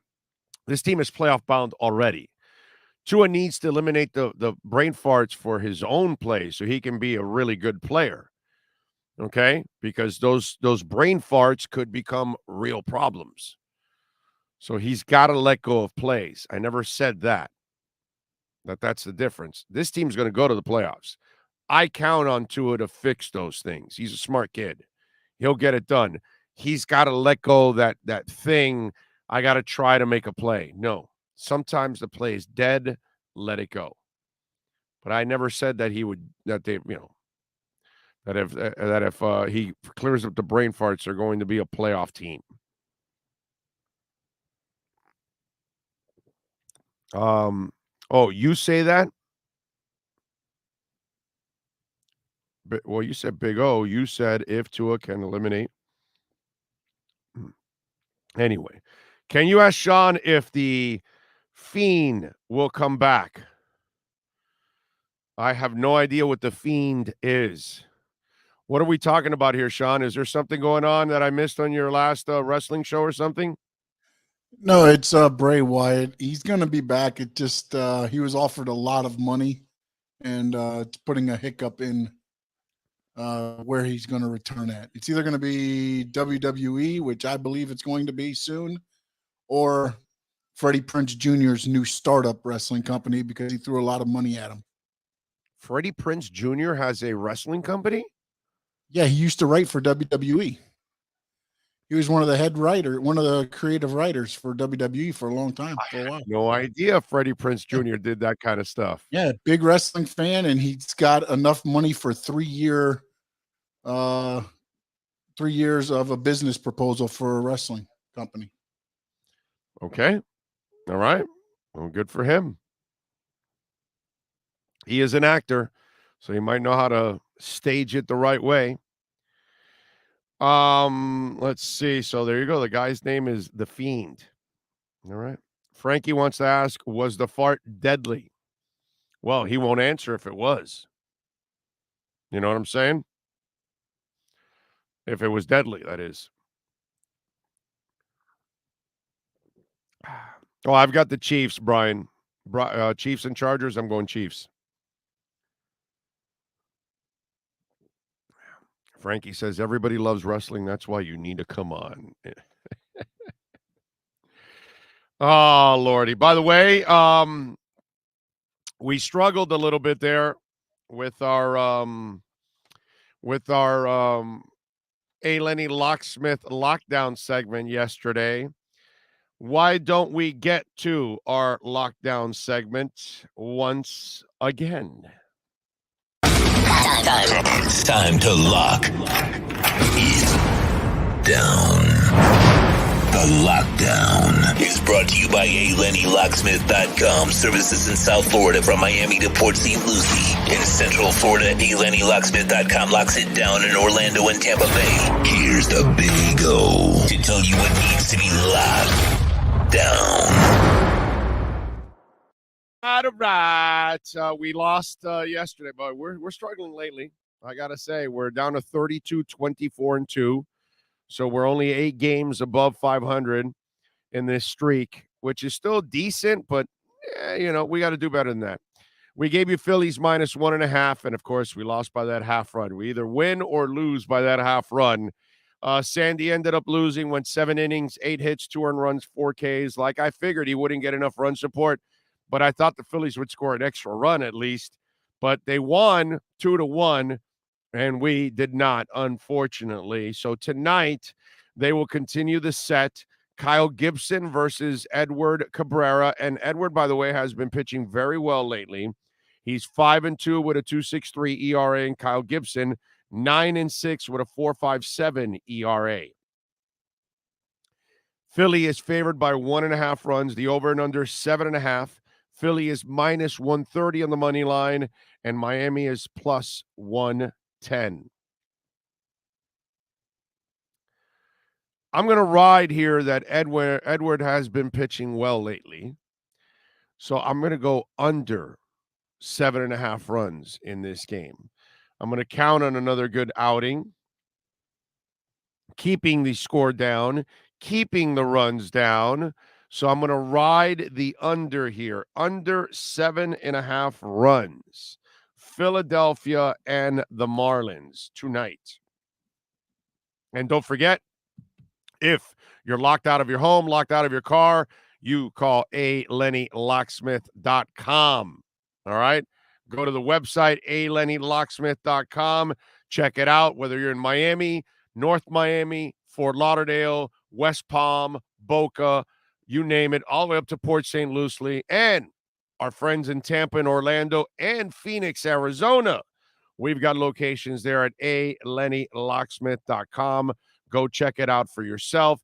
They also program car keys too. So not only can they replace your car keys or make duplicates for you, but if you need those keys to be programmed, A. Lenny Locksmith can do that also for you. 561-284-5090. That's 561-284-5090. That is your lockdown segment. The Lockdown is brought to you by ALennyLocksmith.com. Lockouts or lock changes for home or business. Car key replacements and programming. All model cars. 24-hour service. Call them anywhere in South Florida at 855-869-5625. Go to the website at ALennyLocksmith.com where we lock it down. Love it. We love to lock it down. Yes. A. Lenny Locksmith getting it done as always. All right. Congratulations, Sean. It was nice yesterday. They won. But tell me you don't miss rain delays at Inter Miami at Drive Pink Stadium and being there till like, I don't know, 1 a.m. or something like that, huh? I bet you missed being at those games, huh? No, I actually was talking to Mike because I actually turned it on for a minute at half and I saw the weather delay. And I was like, I'm so glad I'm not doing these games right now. It's the best, dude. The absolute best. I'm at the Killers and Johnny Marr concert, right?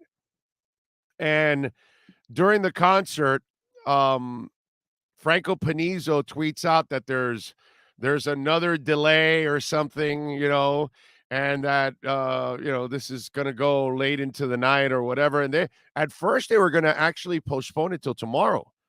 They were going to replay the game tomorrow. So, but then they ended up deciding on playing it like at whatever at what's it called? Around 11:30 at night, they started to replay the game. So Panizo is tweeting out, right? And let me put it for you here. I'm going to share it with you because he tweets this out last night. Okay. So he tweets this out. It says, and we have a weather delay at Drive Pink Stadium. Maybe a bit, but we'll pass along any updates we hear with regards to the resumption of the match, right? And so I tweet back, meanwhile, at the Killers concert, and I'm like right next to this guy. I'm like within 15 feet. It's a great shot, by the way. You got to admit, that is a great picture right there, okay? And I'm going, my God, I had to deal with that crap for so long. You know what the worst part about it was, though? What's that? I'm sitting there and, and they're like weather delay, and then they're showing, behind the stands, and all you see is lightning strike after lightning strike after lightning strike. And it's 30 minutes. As soon as that lightning strike hits, it's 30 minutes, restart. And I'm like, this game isn't starting anytime soon. Yeah. They ended up on my TV going to the news and then on to other programming. I don't know if they came back to it. But, they came back to it after in the middle of the night. Yeah, because they were showing it, and all I kept seeing was lightning strike. They must have all right, that's enough. I mean, thank God we didn't have to go do that stuff anymore, brother. God, that is so good. I'm glad that they won. Higuain got the other goal because they did equalize it, but he got a second goal in the 82nd minute. So they climbed up to the 8th spot, by the way. They've got 39 points. Columbus, the team they just beat, is the team ahead of them in the 7th spot at 41 points. So they were up by 5 points on them. They weren't going to catch up with a win, but at least now they've got a shot. You lose that game last night, and you're probably pretty much officially done almost. Not technically, mathematically and all that, but yeah, you were kind of toast. Now you got a shot. You're now in 8 with 39. Columbus is in 7th spot with 41. Dude, Cincinnati's got 42 points at number 6, and Orlando's got 42 points at number 5. So you're right there, but you have no room to screw up anymore. You need a win. And Sunday, by the way, they take on the DC United at Drive Pink Stadium at 5 o'clock. Must-win situation for Inter Miami. There's no other way to do it. You've got to win. Find a way. I mean, listen, it's up to you, Inter Miami and Miami Marlins. We have the Heat off season. We have the Dolphin off season. We have things that will keep us entertained. I just want to warn you. I mean, the problem is listen to the problem of baseball and soccer. They have to compete with basketball off season, which sometimes is more important and bigger than the regular season, and football off season. You go from free agency to the draft to mini camps to training camp. We have that dead part in July and June, right into the early part of July. That's that 1 month, 3 weeks, whatever, that, soccer and baseball has a window to capture our imagination. If they didn't do it from April on when they started. But this is they're competing against the two powerhouses and their off seasons. And they can't compete with their off seasons. And so once the seasons roll around, oh my God, forget about it. You're done. So I know Jorge Mas gets that. He's smart enough to get that. I don't know if Bruce Sherman and company get it. They obviously don't really care because they don't do enough about it. Mas will do something about it. He just, they made a bunch of mistakes early on. Now they're trying to overcome those mistakes, and they'll build on it because he knows, he gets it. You better become relevant, or if not, we're not going to care. And apathy is already setting in for Inter Miami. The only people really following Inter Miami are the hardcore people like myself and all those supporters groups and all that. But we follow local soccer no matter who it is. Strikers, Miami FC, Inter Miami. We love soccer. We want local soccer to take off. So they're not going to lose us ever. But you guys out there, the fringe, the lunatic fringe, and the twilight's last gleaming, you're in heartache. Yes, sir. As I sing Little Red Rider. What? Lunatic Fringe used to be John Moxley. When he was really? Yeah. All right. Yeah. Well, that's also Red Rider, the name of the band. Gagang.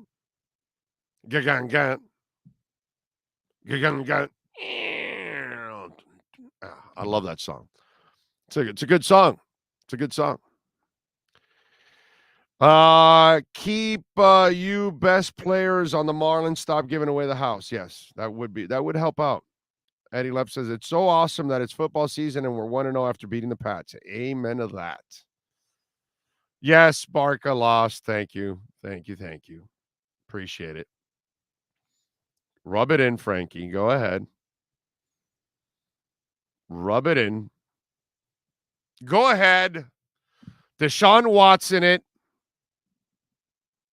Go ahead. Rub it in. I got you. So did you guys, I guess there's been now follow-up stories to the Brett Favre deal.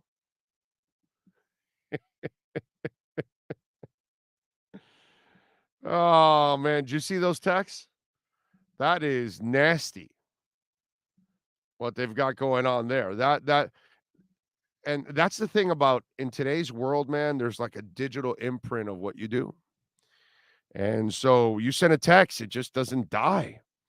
So the Texas governor and Brett Favre diverted the welfare funds to Brett Favre, right? And so there were text messages between 17 and 19 that were filed this week by attorneys representing Nancy New, who had already pleaded guilty to 13 felony counts of bribery, fraud, and racketeering for her role in the scheme.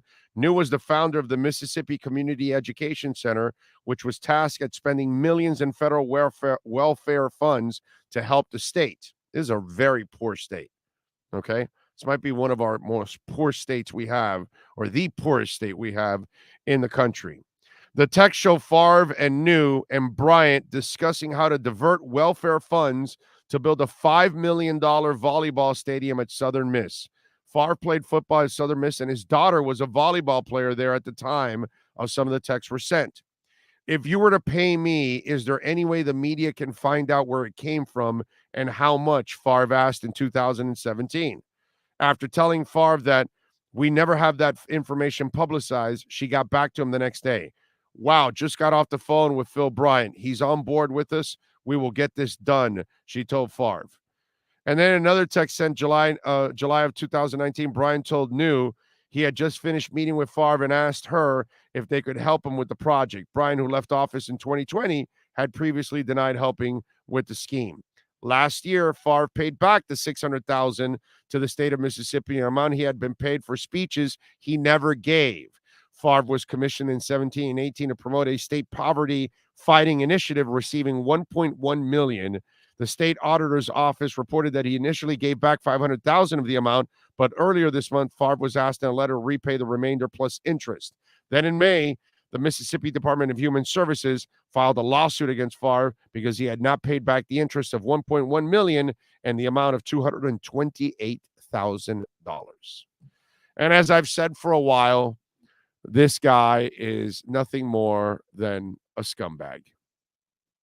That's all. He's a scumbag. Nothing more, nothing less. So this is why I tweeted out this morning, because, you know, they still have it floating around there. Let me show you guys, because it is amazing how you still have that there and you're still using that as representation for your company.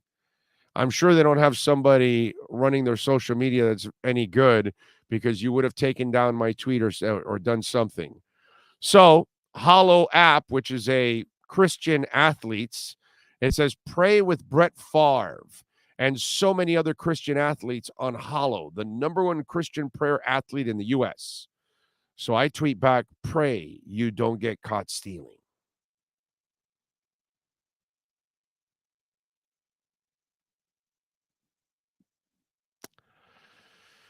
Oh, man.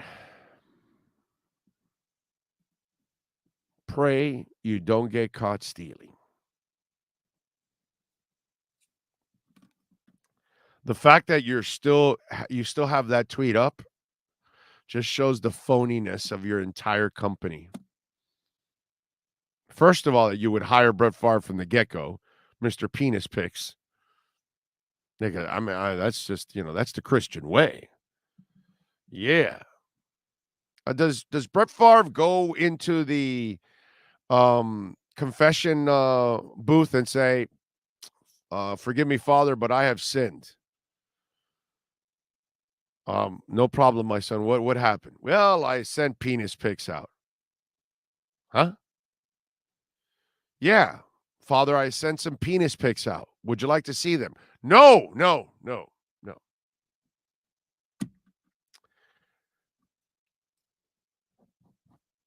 But listen, have them represent your company. I mean, that's what you want good Christian people like Brett Favre representing your company, your corporation. Because his ways are the right way. Big O, you gave us Philly plus 1.5. Did I say no? I said Philly minus 1.5 too. No, I would love to take the dude. If you took them plus 1.5, then good for you. You won. God bless you. You did not hear it the right way. I lost. Okay. I am not my man Omar Kelly. Okay. If I'm wrong, I'm going to tell you I'm wrong. And I'm happy to, tell you I'm wrong, because I'm a human being and I'll never be 100% right. But I said Philly minus 1.5, my brother. They were favored. I didn't say Philly plus 1.5. If I said it, I don't even know. I'd have to go back and check it out. If I said it by accident, I meant Philly 1.5. I'm pretty sure I said 1.5. You probably didn't hear it right. But I got to say, even if I hear it and it says plus 1, I'm going to take the loss because I bet it minus. So I lost. I lost the money last night. Okay. I've been on a roll, so I've been, cashing in on the roll too at the same time. It's not like I'm just throwing it out there and not, putting a little thing in there. Troy Ortiz says, "Oh, was Red Rider a one-hit wonder? Any other good tracks you would recommend?" No, they were a one-hit wonder. That's the only thing I know from Red Rider. I think they're a Canadian band. I want to say. Look it up for me, Sean. Red Rider, the band. I want to say they're Canadian, eh? Don't know why, but off the top. I mean, listen, if I knew that, if that fact is correct about Red Rider, I mean, really, seriously, the fact I even remembered that Lunatic Fringe was sung by Red Rider is a miracle as it is, because that's like a one-hit wonder. But I don't know why I have the feeling that they are a Canadian band from back in the day. Hey. So Daryl says, I confirmed it from the show, bro. I listened back. Promise you. Oh, well, then you win, bro. I screwed up. I bet minus. Yes, sir. What were you going to say? Hey, you're right. Oh, they're Canadian, eh? Ha! And I thought I was a hoser and was going to get it wrong. So there you go. They're Canadian, eh? Kind of like, another Canadian band that got a one-hit wonder, Glass Tiger. There you go. Don't forget me when I'm wrong. Bryan Adams sung the chorus in it. A Canadian singing for a Canadian band in Glass Tiger. And a great song, by the way. That Glass Tiger song is a very good song. Do like it, but it's the only hit that they had. So there you go. Another Canadian band with a solo with one hit wonder. Okay. Chad also says they are Canadian. Thank you, Chad. Oh, Triumph is, Triumph and Rush. That's Canadian royalty. Okay. That's what it is. It's a shame that they hate each other so much. That Rick Emmett and the drummer, God, I'm brain farting now. The drummer. Anyway, because he's really the boss of the band, the drummer. And it's a shame. Obviously, Rick feels like he was shorted money and stuff and whatever, but it's a shame that they'll never get back together again. I saw them, I think, twice. Didn't see them enough. That is one of those bands that I regret not seeing 8, 10, 12 times, like I've seen lots of other bands. I wish I would have seen Triumph a whole bunch, man. What a shame. Love Triumph. Big O, that was pretty bad singing. I don't claim to be a singer, my brother. You do not tune in for my singing. Okay? You might tune in for some music knowledge, but not the singing itself. Yes, Rush is music royalty, but obviously, we got to give them love in their country, Magic Power was a favorite. Love Magic Power. My favorite song actually from Triumph is Young Enough to Cry. Go check it out. Triumph, Young Enough to Cry. It's a bluesy rock song, and it's actually sung by the drummer, not Rick Emmett. Because most hits and most songs for Triumph are sung by Rick Emmett. But there's a couple of songs that the drummer Moving On is one where he's big in it. But for me, Young Enough to Cry, oh, dude. That is one of those songs I can jam at any time, at any moment. Young Enough to Cry from Triumph is just a freaking badass, bluesy rock and roll, love song, that kind of deal. I love it, man. Love it. Check it out if you can. Young Enough to Cry from Triumph. That's one of those that goes under the radar. You have to be like a hardcore Triumph fan to even know that song, actually. Rock and Roll Machine. That's a great album, Max.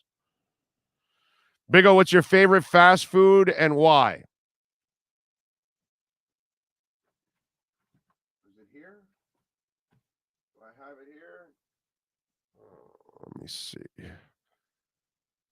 Don't think I have it here. No, I have a lot of hats. But my In-N-Out hat is not there. In-N-Out Burger, bro. In-N-Out Burger is my favorite fast food. If you're gonna force me to eat fast food, it'll be In-N-Out Burger, and then second will be Chick-fil-A. Best two with service, fast food. Best trained employees in fast food, and consistently the best food every time you visit. Rarely will you have issues with those two. So not only do I love In-N-Out Burger, and I also love Chick-fil-A, although do we consider Roscoe's Chicken fast food even though it's only in Southern California? Or because you've got to go in, because Roscoe's doesn't, I don't know, do they have, is there a Roscoe's with a drive-through in California? Somebody help me out that's in California, because I've never been to. Wait a minute. I know I saw that son of a bitch here. Wait a minute. Where are you? Come on. I don't have my Roscoe's here either.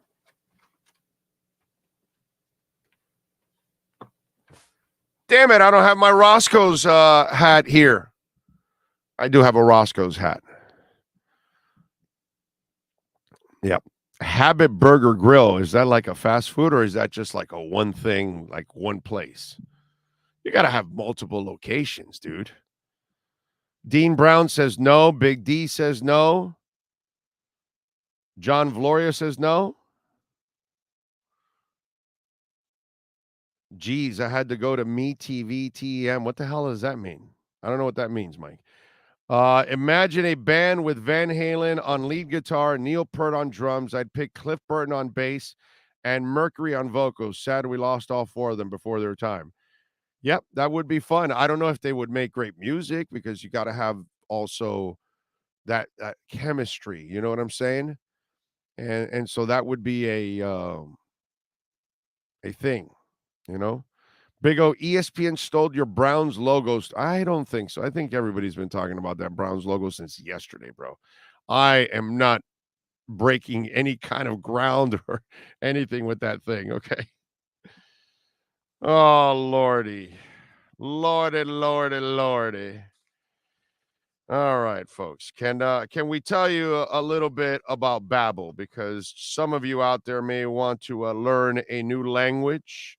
And Babbel is the way that you can learn a new language. And we have 14 different languages.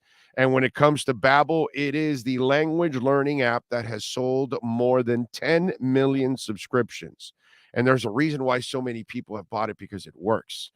It's a really fun way to do it. My daughter's doing it now so she can sharpen up her Spanish. Very erratic Spanish. Kind of like her dad. Mine's a little better, but that's, but really, I got nothing to brag about. I need to use it also. They are addictively fun and easy way to learn a new language. And whether you're going to be traveling abroad or connecting in a deeper way with family like my daughter, or you just have some free time, Babbel teaches bite-sized language lessons that you can actually learn and use in the real world. So they're not going to teach you silly stuff that you're never going to use. That just doesn't make any sense whatsoever, So Babbel's 15-minute lesson plans make it an easy way for you to learn a language on the go. So you can be walking, you can be speed walking, you can be jogging, you can be doing weights, you can be just chilling out, you can be getting some sun, and you're learning a new language. Other lesson plans, they use AI for their lesson plan, for their language learning apps use lesson plans. And let me tell you, the AI lesson plans, it's nothing like Babbel's lessons. They were created by over 100 language experts. Their teaching methods have been scientifically proven to be effective. And with Babbel, you can choose from 14 different languages like German, Italian, French, and even Espanol. Plus, Babbel's speech recognition technology helps you improve your pronunciation and accent. And there's so many ways to learn with Babbel. In addition to the lessons, you can access podcasts, games, videos, stories, and even live classes. Plus, it comes with a 20-day money-back guarantee. Start your new language learning journey today with Babbel. Right now, save up to 60% off your subscription when you go to babbel.com/Big-O. That's babbel.com/Big-O for up to 60% off your subscription. Babbel, language for life. Let's take a break. Hour number 4 is starting right now. We're going to Mike McDaniel addressing the Meteors. Tool and resource that, assuming that you can't just be a fast guy. When you're fast and you can play strong and you can have a diverse route tree, it's an issue because you can expand the field in the same amount of time more than other teams, so that puts stress on the defense.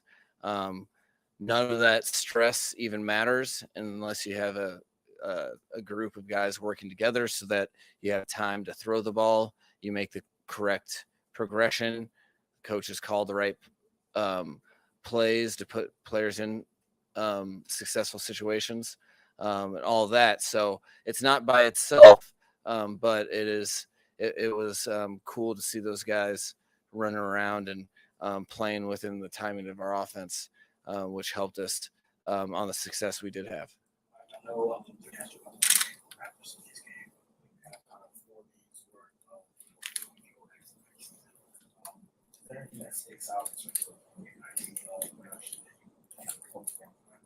No, there's no common theme. I would be very stressed if there was a common theme.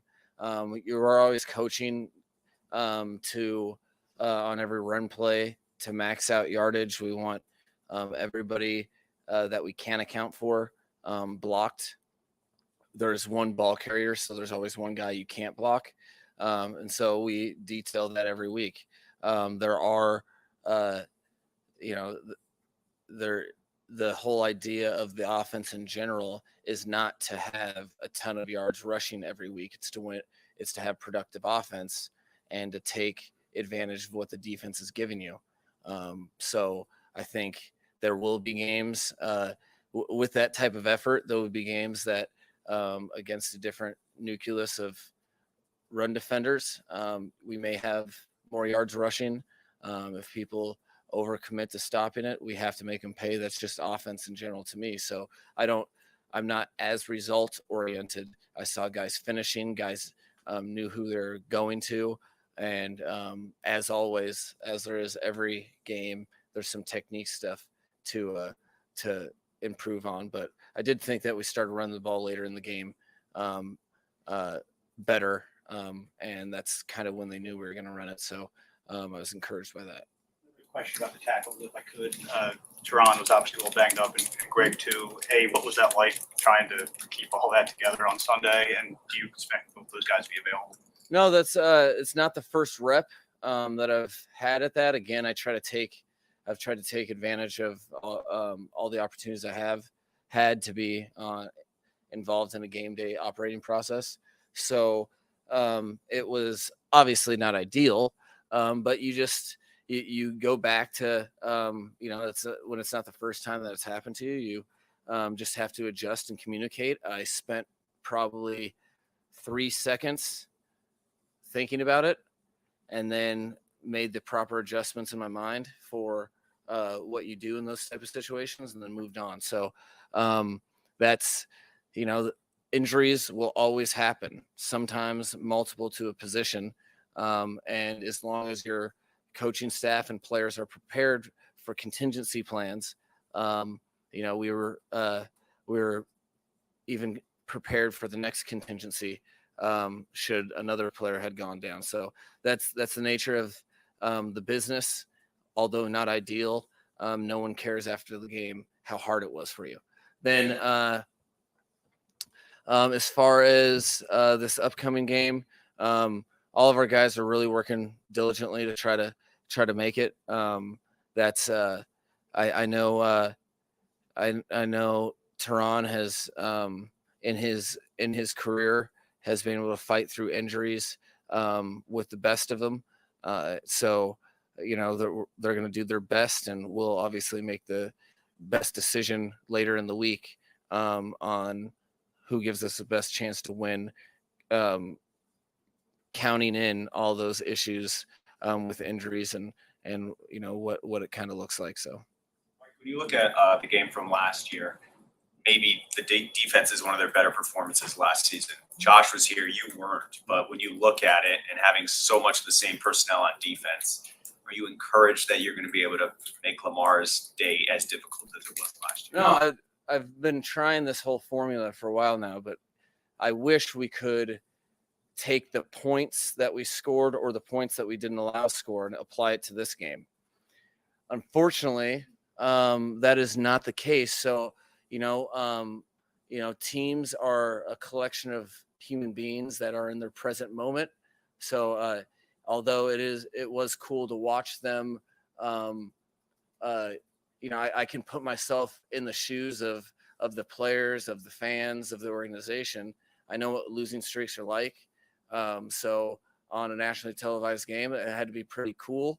But as it relates to this game, they get paid too. That's a very, very prideful organization that has done, been at the top of the NFL for a long, long time. Another team that completely dwarfs my win-loss record. So that that's about where it stops. Is you watch it for schematic stuff, but as far as it applying to this week, I don't think it pertains really. Like, how's your sleep schedule versus your last stops? I get more sleep now than I did in my past endeavors. It's partially because it didn't matter. I used to be able to really push it from game day to almost Wednesday without showering. Now that would be obvious. I can't hide.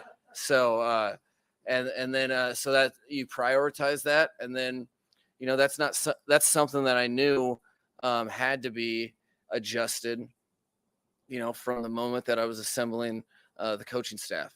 So it, back in February and March, you're thinking about that, knowing that you need to, and I articulated it to the guys that we retained and the guys that I hired that, hey, I'm going to need, you're looking for people that can help you through this process. So the whole off season's been spent making sure that we're on the same page, that we are a collection of individuals, not just one person. I am accountable and will always be accountable for whatever decisions made. That's my job as a head coach, but my job is also to make the best, or make everybody around me their very best. And they in turn make me better by allowing me to get a little more sleep. So yeah, it was a personal record for me last night, get all my work done, and then the stuff that I can delegate allowed me to get a little shut eye, which is good. Mike, with George Godsey, former co-offensive coordinator here, being on the offensive staff in Baltimore, does that at all affect kind of the familiarity? He's obviously very familiar with the defense here. Does that affect your game planning at all? No, that case in point. I used to be kind of paranoid about that, whether it was players or coaches in the beginning of my career. And then over time, you realize that there's so many different nuances. Being an expert at what we did right then is powerful. But this is a completely new year. We've had a whole off season. The schedule, when did the schedule come out? May. So in May, we knew that game 2 was going to be Baltimore. We know those former coaches were on the staff, but it doesn't really affect anything specifically, especially when it was it really doesn't affect that much on the next calendar year. I want to ask about Eric Rowe. Is he on track to increase his participation in practice and possibly play? He's we're hoping so. I know he was really locked in the game, wanted to be there with his teammates. He's very beneficial when he is able to play, and we hope to see continued improvement. As it stands, he's limited, but we hope to see continued improvement during the course of the week. Who plays Lamar Jackson at practice today? I do. No, I mean, what? It's that's part of the delegation process.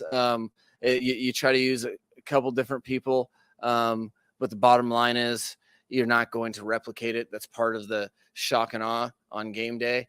When you are, he's, the most dynamic athlete for sure at that position. He's continued to develop his pass game skill set, which you guys saw a little on display in the second half of the Jets game. So regardless of who it is, I'm not going to put pressure on one person and put them on blast in the media. But we'll just say it's a collection of individuals because it takes a collection of individuals to stop them. Mike, when you looked at the film from the New England game and you saw Kahu play 18 snaps and that production he did, what did that show you? Well, hopefully it showed you guys that we're not all crazy working around here. That it was something that, I was happy for him as a rookie. I can just tell it on his face this week. He's a cool dude where who has an incredible story, but you can see he's coming out of his shell. And I thought he was a lot more quiet than he really is. I think he just wanted to prove himself before he did so. Well, he's been proving himself to the coaches and his teammates, from a while. He does stuff every day that you get fired up about. And, I think he acknowledges his situation as well, where it's cool to make some plays. You should gain confidence, but no, as a rookie, it's more about, okay, there's something that's going to happen that you're not going to like. You're either going to be a little off or, something is coming. It is the nature of this game. So focusing on, okay, we can't just live on, hooray, I get cheers and people celebrate me. No, take what you can learn from the game, even if it's good or bad, and where are you going to be at when you get beat or somebody makes a play on you the next play. Mike, what's so fascinating about Sunday and a big decision for Josh is whether to use obviously the same strategy that was unique, that worked so well in the Thursday night game. We're not going to know that decision until obviously game time Sunday, but will you give him input on whether you think he should? Do you defer to him and say you do what's best, or will you offer your thoughts on that when you meet with him this week? No, that's kind of the way I look at being a head coach in general, is that I want people to own everything as though they are the head coach of whatever position they're doing. So for Josh, I see him as the head coach of defense. That being said, it's important, and that's what we work on weekly, to have a relationship. We talk through a lot of different things. Ultimately on game day, when something happens, it's under the pretense that I'm approving it. I can be on their headset. I choose to use my words wisely, but if there's a defensive call that happens, good or bad, all the good ones I gave thumbs up to. But no, all that I'm very aware of his plan and really our plan, and that's something as a working coaching staff. We work together in practice as well as the game, so that we're always communicating and on the same page. Mike, what do you want to see from Tua over the next couple days of practice leading into Sunday? What do I want to see from him? Or what do you need to see as his kind of like it's just the continued growth. He hasn't been satisfied at all, so he keeps building upon. It doesn't always look it, but you got to remember it's his first year in the offense, and it's the first time we're working together. So I want to see him focus on the stuff that he knows that he was frustrated with it to get better, but also I want to see his confidence continue to grow, because he should get more confidence each and every day that he's playing the position with us. and doing it at a high level. Mike Cahoot, after the game, said he had no idea if he was up or down. He just figured he saw the pads in his locker and he went out there. He didn't even know that. He thought that all. Yeah, well, he's a rookie. There's our proper protocol is to individually seek out those not active before the game, and so we don't go to each player and be like, "Congratulations, you're active." So, rookie deal. That's what that doesn't surprise me. I think we want especially our rookies to assume that they're playing every day because they gotta max out their preparation and catch up to the curve that's the rest of the veterans in the National Football League. Cool. Thank you. There he is, the head coach of your Miami Dolphins. Yes, sir. We are talking, of course, of Mike McDaniel. Yeah, baby. Yeah. Let me get to his comments in just a second here. First of all, let me tell you about LinkedIn Jobs. Folks, you're gearing up, right? You're getting your business straightened out. You got to have the right people around you. That's what it's all about, especially for small businesses. You want to fire on all cylinders, right? I'm a small business myself, and when I'm trying to find a good producer, if I'm trying to find some talent, if I'm trying to find somebody to help me out in social media, if I'm trying to find somebody in sales, LinkedIn Jobs will make it easier for you to find the people you want to talk to faster. And how about this? For free. It's a beautiful thing. Create a free job post in minutes on LinkedIn Jobs to reach your network and beyond to the world's largest professional network of over 810 million people. That's a lot of people. Then you can add your job and the purple hashtag hiring frame to your LinkedIn profile to spread the word that you're hiring so the network can help you find the right people to hire. Now, simple tools. They've got the screening questions. They make it easy for you to focus on the candidates with just the right skills and experience so you can quickly prioritize who you'd like to interview and, of course, hire. This is why small businesses rate LinkedIn Jobs #1, folks, in delivering quality hires versus leading competitors. I was able to get a salesperson out of LinkedIn Jobs. Right now, folks, LinkedIn Jobs will help you find the candidates you want to talk to faster. Did you know that every week nearly 40 million job seekers visit LinkedIn? Post your job for free at linkedin.com/big-O. That's linkedin.com/big-O to post your job for free. Terms and conditions apply. All right, let's go over some of the comments from the head coach. And first of all, and the part of the head coach talking a little bit about Godsey being one of the assistant coaches on the Baltimore staff. Okay, now we make so much about this. That, oh my God, they signed this player, they signed that player, they're going to steal information, this, that. You know what's hilarious is how some people in the media and how fans, okay, some of you out there, how you think coaches are incredibly stupid. Yeah. You basically think they're incredibly stupid. Oh, no, tell me what I don't see. So is Godsey going to make Lamar Jackson a more accurate passer? No.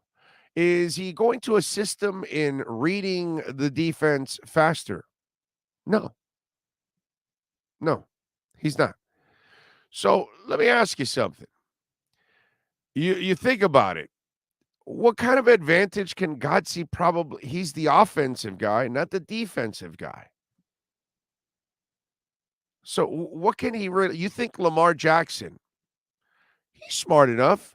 He knows where he's failing. He knows exactly what happened when he watches that film. He knows why he couldn't answer the zero cover blitz. He doesn't need Godsey. You're like assuming that Lamar Jackson's an idiot and that Jim Harbaugh's an idiot. or John Harbaugh. Jim is an idiot. John Harbaugh is an idiot. You're assuming that their offensive coaching staffs are just a bunch of dummies. I mean, that franchise, last time I checked, they go to the playoffs every year. They probably have pretty competent coaches there on average. Offense, defense, special teams. Something tells me John Harbaugh's done a pretty good job over the years of hiring assistant coaches.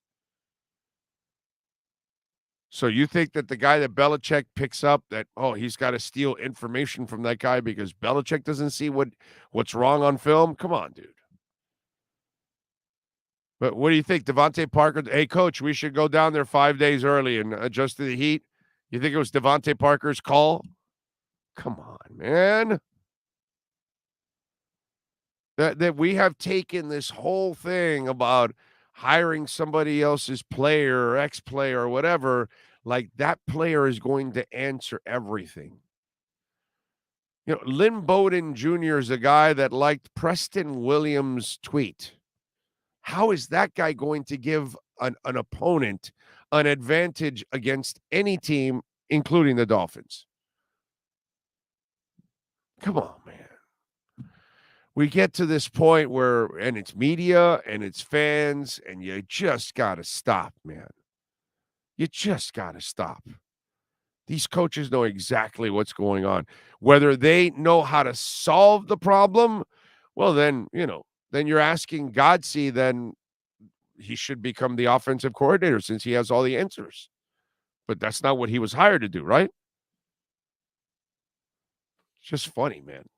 It really is hilarious how we make it sound like these players know nothing, the coaches know nothing, and no, let's just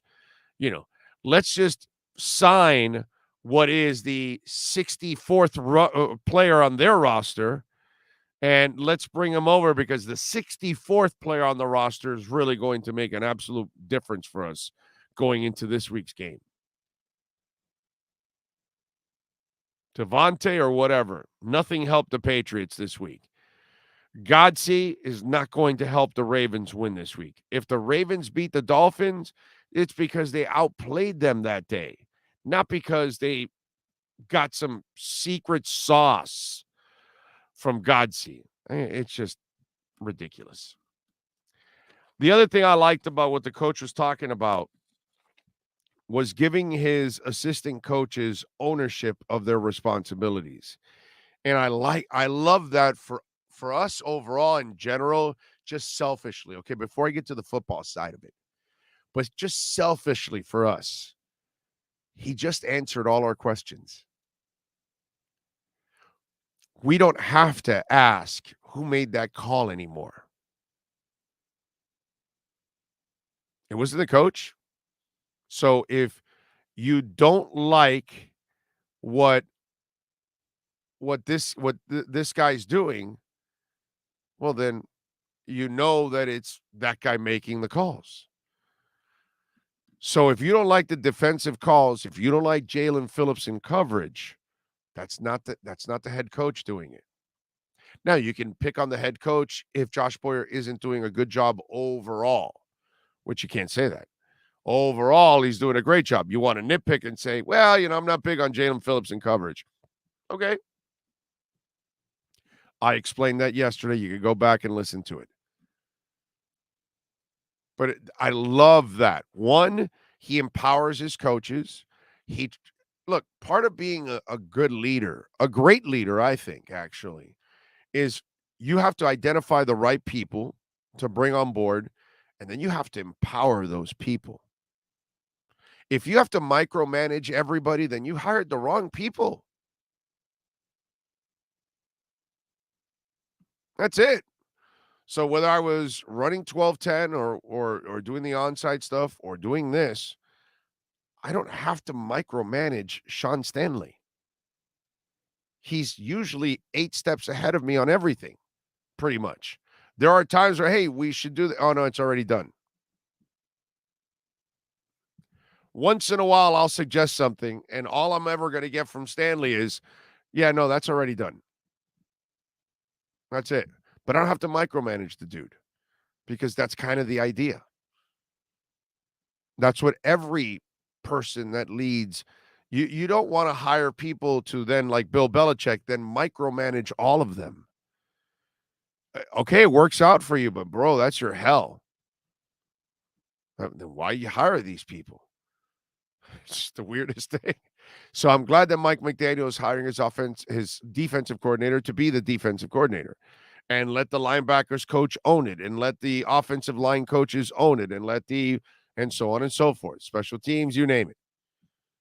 I like that. And that also has to be a good vibe for assistant coaches around the league. Oh, no, man, I'll work for that guy. He'll let me be a coach. He's not going to micromanage me and hire me and then tell me what to do. You know, the DB coach doesn't want, he's the DB coach. He knows defensive backs. He doesn't need you hovering over him to, no, you need to coach this, you need to coach that, and let's do this, and let's do that. And why'd you hire me? It's like Randy Mueller. He comes into Saban's office and he says, "Oh, okay, coach. I'm in the preparation for our draft. Here's our reports on these players." And he goes, "Well, I've got my own reports." And he whips them out. What the hell did you hire Randy Mueller for?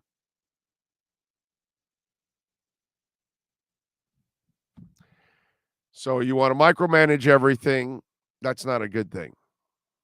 It might work out for some, but more often than not, it's probably going to backfire on you. I like that, what McDaniel's doing. Empower your coaches, man. Give them an opportunity.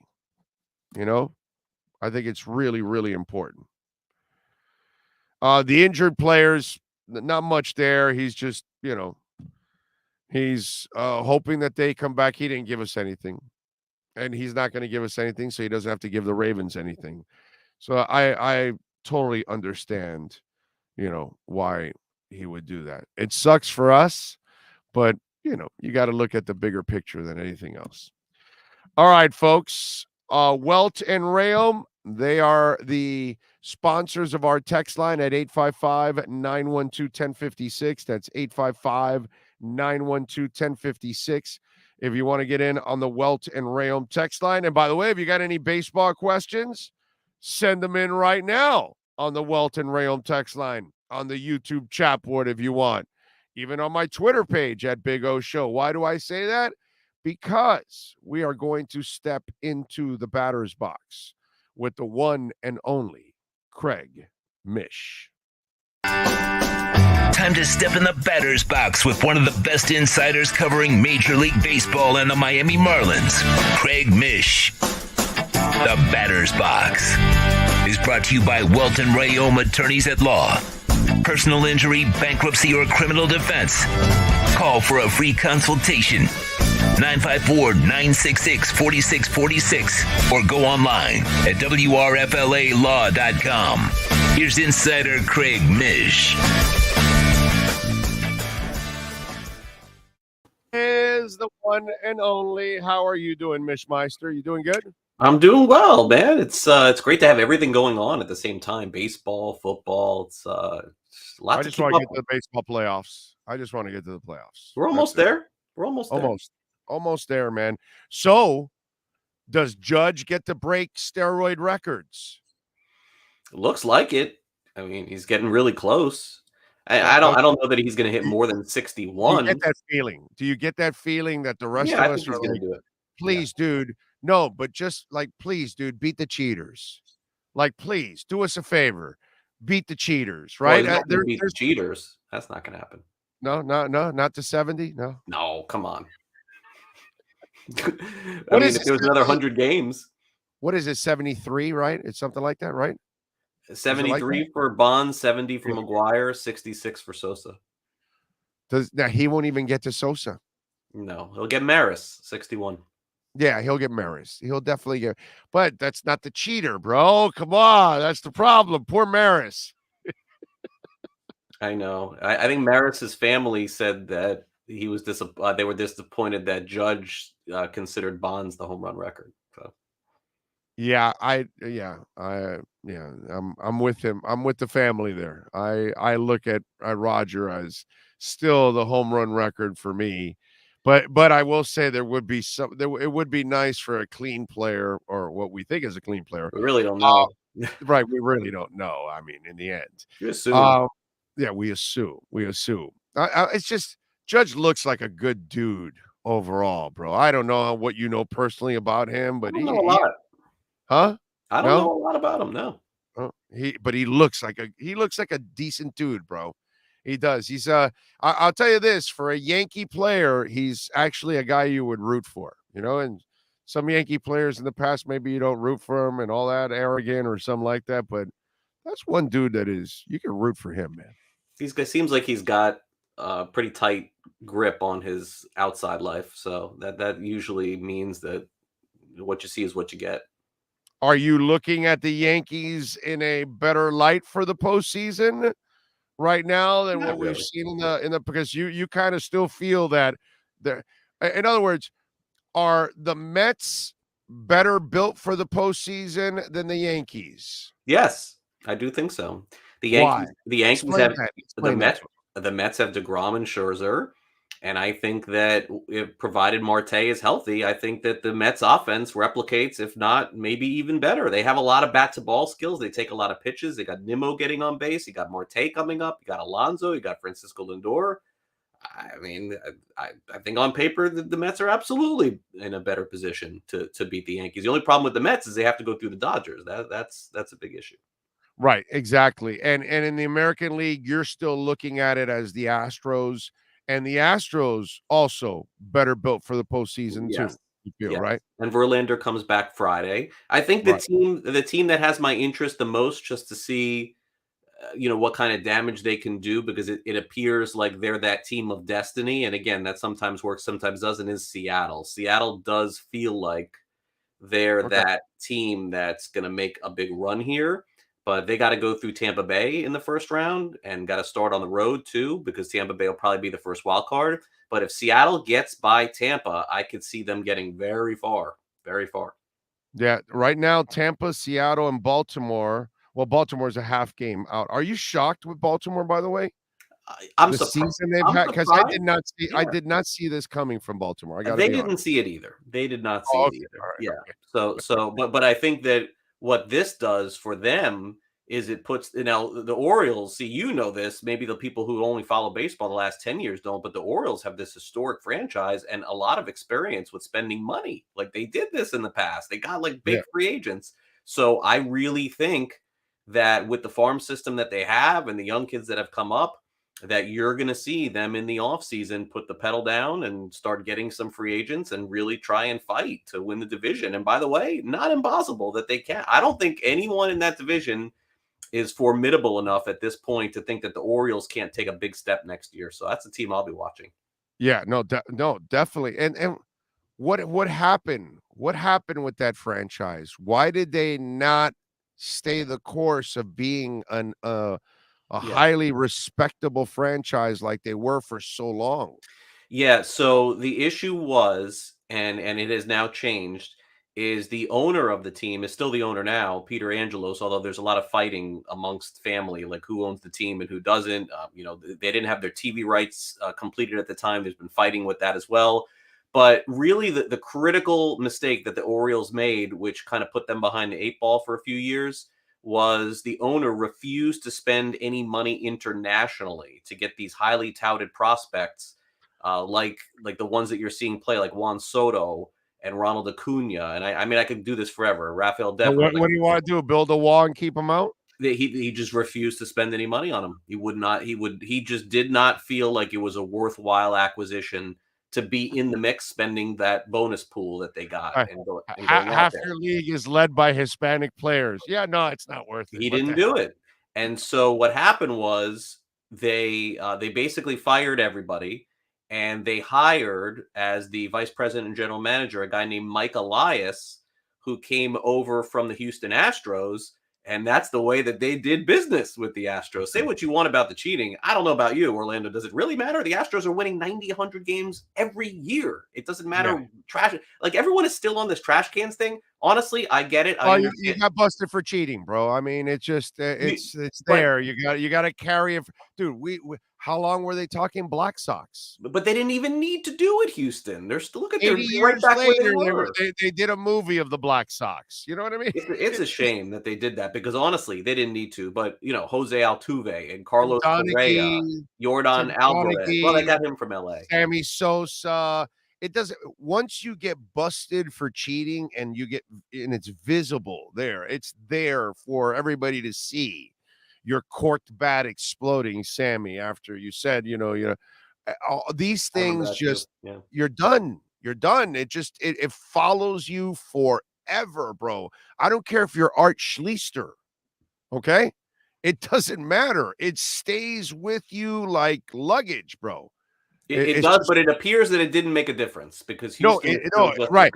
What it appears is that the Astros cheated, but they were also damn good. Still are. So it's like giving Barry Bonds steroids. Barry Bonds was a first ballot Hall of Famer. Yes. A 5-tool stud. He wasn't a power hitter, but he was a 5-tool stud that will get you 27, 35 home runs. Okay? That's what Barry was in those days. So he was an automatic, but then all of a sudden now you juice him, and well, then all of a sudden the ball looks like a grapefruit, and now the ball is going out, out of the park all the time, and chicks dig the long ball. So anyway, that's all it is. It's Houston was a great team, and you gave a great team another advantage. Right. So Jeff Luhnow was the one that was running that team, but his right-hand man was Mike Elias, and Elias left Houston, and the Orioles owner came in and said, you know what? What we're doing here the last 5-10 years is spending a lot of money on free agents. We're not winning. We have no what can I do? Mike Elias comes in and says, here's the deal. I'm going to have to tear this down. I'm going to do it the same way that I did it in Houston. We're going to be really bad for 5 years, but we're not just going to be really bad. We're going to be awful. We're going to be so awful that we're going to get the first pick in the draft every year. Not the third, not the fifth, the first. They did it. They did it. they got some unbelievable. So they did the Sixers. They did the Sixers thing, right? The what's that called? All the way down. And now it's paid off. It's another reason that when people say tanking is bad and look, no one really likes it. I get it. It looks like it's going to work again with the Orioles because they're loaded in their farm system and they have a good market to spend money. And the way that they have it going right now, next year and for the next 5-10 years, they're going to be extremely formidable. Very good team. Tanking's not bad as long as you know what to do with everything that you get after that. Because if you're going to put your franchise through it and you're going to put your fan base through it, you better make it worth their while. Absolutely. But then again, when you're a franchise that's been floundering for, I don't know, a couple decades now, what the hell, dude? Go for it. Do it anyway. That's why what Chris Greer did a couple of years back, what the hell? You weren't doing anything for 20 years anyway. So why not tear it completely down to the bone and then rebuild it? And maybe it ends up working out. So we'll find out. I like that. Yeah. All right. And by the way, that's the way, if you're going to do it, some teams have tried to duct tape it and said, and you know what? The Marlins are in that category where they didn't go, they went really far down, but not far enough, like not all the way to the core. And they tried to kind of pull out of it a little too quick. And the Orioles were just like, nah, we're losing 100 for like 5 straight years, man. And they did. And they got Adley Rutschman and Gunnar Henderson and, some 2 stud starting pitchers that they have coming up. It is going to be something to watch anyway. All right. That's good. It's good to see the Orioles. It would be nice to see them back. And plus, dude, if you're going to be in that division with those 2 monsters and then Tampa Bay doing their thing, Toronto. You got 2 teams that spend a lot of money, in Toronto and then and Tampa. You got a lot of stuff to compete with. All right. On the flip side, now we talked about the wild card on the American League side. Mm-hmm. San Diego just outside looking in right now, considering everything that they've done. And I know they've also had some setbacks too.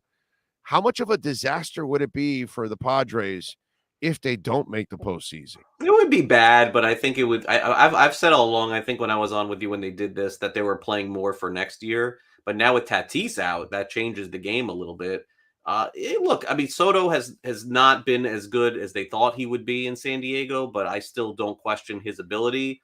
It is very hard to just mash unit a team and just bring a bunch of dudes together and expect that you're going to win a World Series. But you're right, Orlando, making the postseason, if they didn't get in, would be a little bit disastrous. But I do think them having a full spring training with these guys next year, getting Tatis back in June, having Soto, some of these other players that they have, Machado's, have a great year. I think next year will be a year you'll see them jump off a little bit. It wouldn't shock me to see them not make it. All right, so let me just end it with the negativity. The Marlins. What do we know? What is the plan for next year? Do they plan on doing anything for us to try to, entice us to love baseball again? Win. Try to win. Try to really be a decent team. I'm not asking you to go out and challenge the damn Dodgers because I know you can't. They've got an endless amount of cash. But I'm just saying. It'll be a lot. I will say this. It will be a lot more interesting to have me on in a few weeks than it will be for the next few weeks, because I just don't think that look, do I know some things that are happening, and do I have a little bit more of a clearer picture? Yes, I do. I'm not going to say that I don't, but I'm not going to sit. There's a lot of jobs that are at stake right now with the Marlins Orlando. I wouldn't want to be that person that someone's talking about me like that.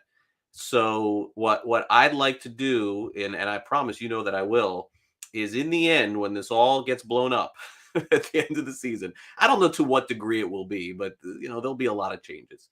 When it happens, we will definitely run through it. I think that they're formulating a plan as to how to move forward a little bit, and I think it will be interesting. And again, there'll be a lot of information that I'll be able to bring to you, but it's kind of pointless right now. What's happening right now? It's a disaster. They're playing out the stretch. I know. They I don't can't care score about this runs. It's no disaster. fun. To answer your question directly, are they going to be in a position next year to win? Win what? They're not going to make the postseason next year based on the team that they have this year. Yeah, Are they but I gonna mean, spend can they money? that's what I mean. A little bit, but not to your liking. Not enough to your liking. Man, I just want our baseball team to be decent, dude. God, Well, you're what? telling me. I mean, I've been doing this I for know, 5 years. I know. I've been doing this for what am I talking? I take it back. I've been doing this since almost 1993. Okay. Yeah, you've been doing it a long I've been time. around longer than anybody covering this team in some way as media, but I've been really the last 5 years when they started over again, I jumped back in harder because I believed in what was going to happen. And now we've hit this huge fork in the road again. And this is another, no one wants to say it. It is sort of another direction. Another rebuild is strong, but it's another. They're not good enough to be called a rebuild. It right, but with Jeter gone and Gary Denbo gone and more people gone after the season, it's another little bomb drop and say, okay, now where do we go from here? It's tough, man. It's tough. I can't sit here and say that their win projection when we do that next year, Orlando, on FanGraphs or FanDuel or anywhere else you want to go. If you said to me, based on what you know, Craig, and what you think they'll add in the offseason, how many games do you think that their projected number to bet against, win or lose, or what will they project it to be? It's going to be in the 70s. It's going to be in the mid to low 70s again. So they will have to be massive overachievers next year to make people happy. And they're only going to win about 65 games this year. So you're telling me that they're going to, no matter what they do, they're going to have a 20 game improvement next year based on moves they make this offseason? They'll have some kind of a young and unproven manager or something on this team. I would agree. Yeah, they're not going to have. But again, as we get closer to all of that, I will absolutely be able to shed a lot more light on it. Unfortunately, I'll be fun with you because I enjoy doing this with you, but it's going to be a boring no info conversation until we get to the end. And full transparency, that's what the Marlins Orlando are waiting for. As soon as this season ends, or right on the cusp of the end, Turn the page. floodgate in terms of that will open up. There's nothing that I could say right now that's going to add any color to this until those things happen. Well, you can already tell changes are coming. All right. Tell them about the Sports Grid, my friend, so they can check you out twice a day.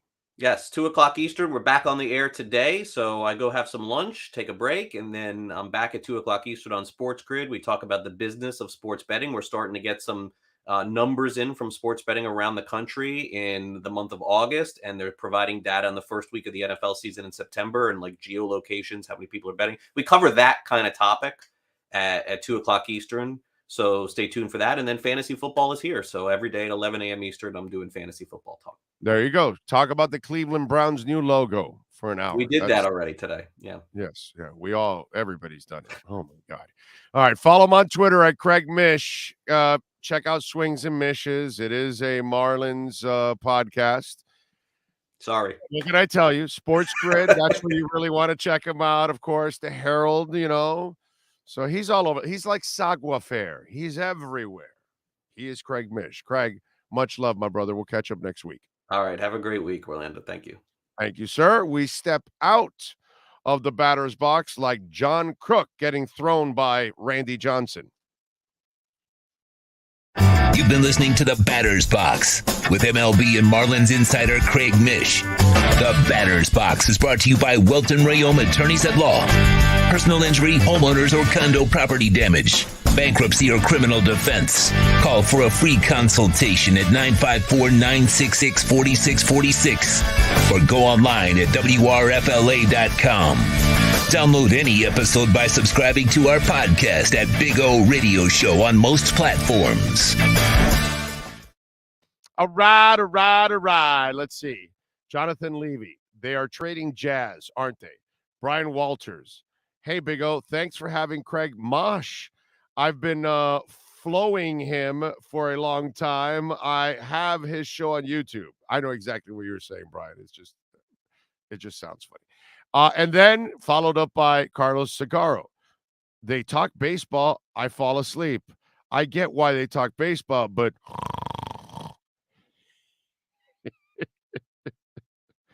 I'm not eliminating it, okay? I love baseball. I'm going to keep talking baseball. I want to have a baseball segment on the show. I want baseball fans to have something that they can talk about. There isn't a lot of baseball talk. We'll get to the playoffs now. We'll be able to talk about the other teams. It sucks. I would love to talk about the Marlins, but if the Marlins don't want to make themselves interesting, then we'll find the other things that are interesting in baseball, and we'll talk about them. What else can I tell you, man? I'd love to be, talking Marlins and giving them a ton of love and all that stuff, but what can I do? But I do love baseball, and I'm going to continue to talk about baseball. And that segment, I'll believe it or not, people are downloading that segment a lot on the audio side. So the baseball fans, they don't have a lot of options. So at least we give them a little fix for them, basically, is what we're doing. All right. When sports and business collide, folks, we like to do something that is called the KSDT CPA Sports Business Report.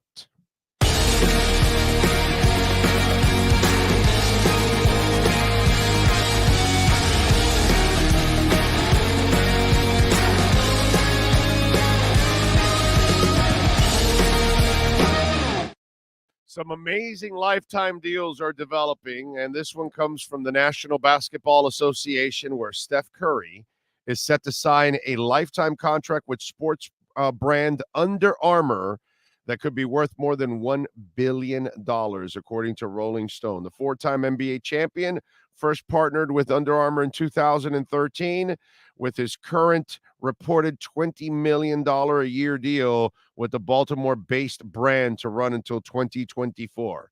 Interesting, we're talking about the Orioles now. We're talking about a brand that makes its home in Baltimore.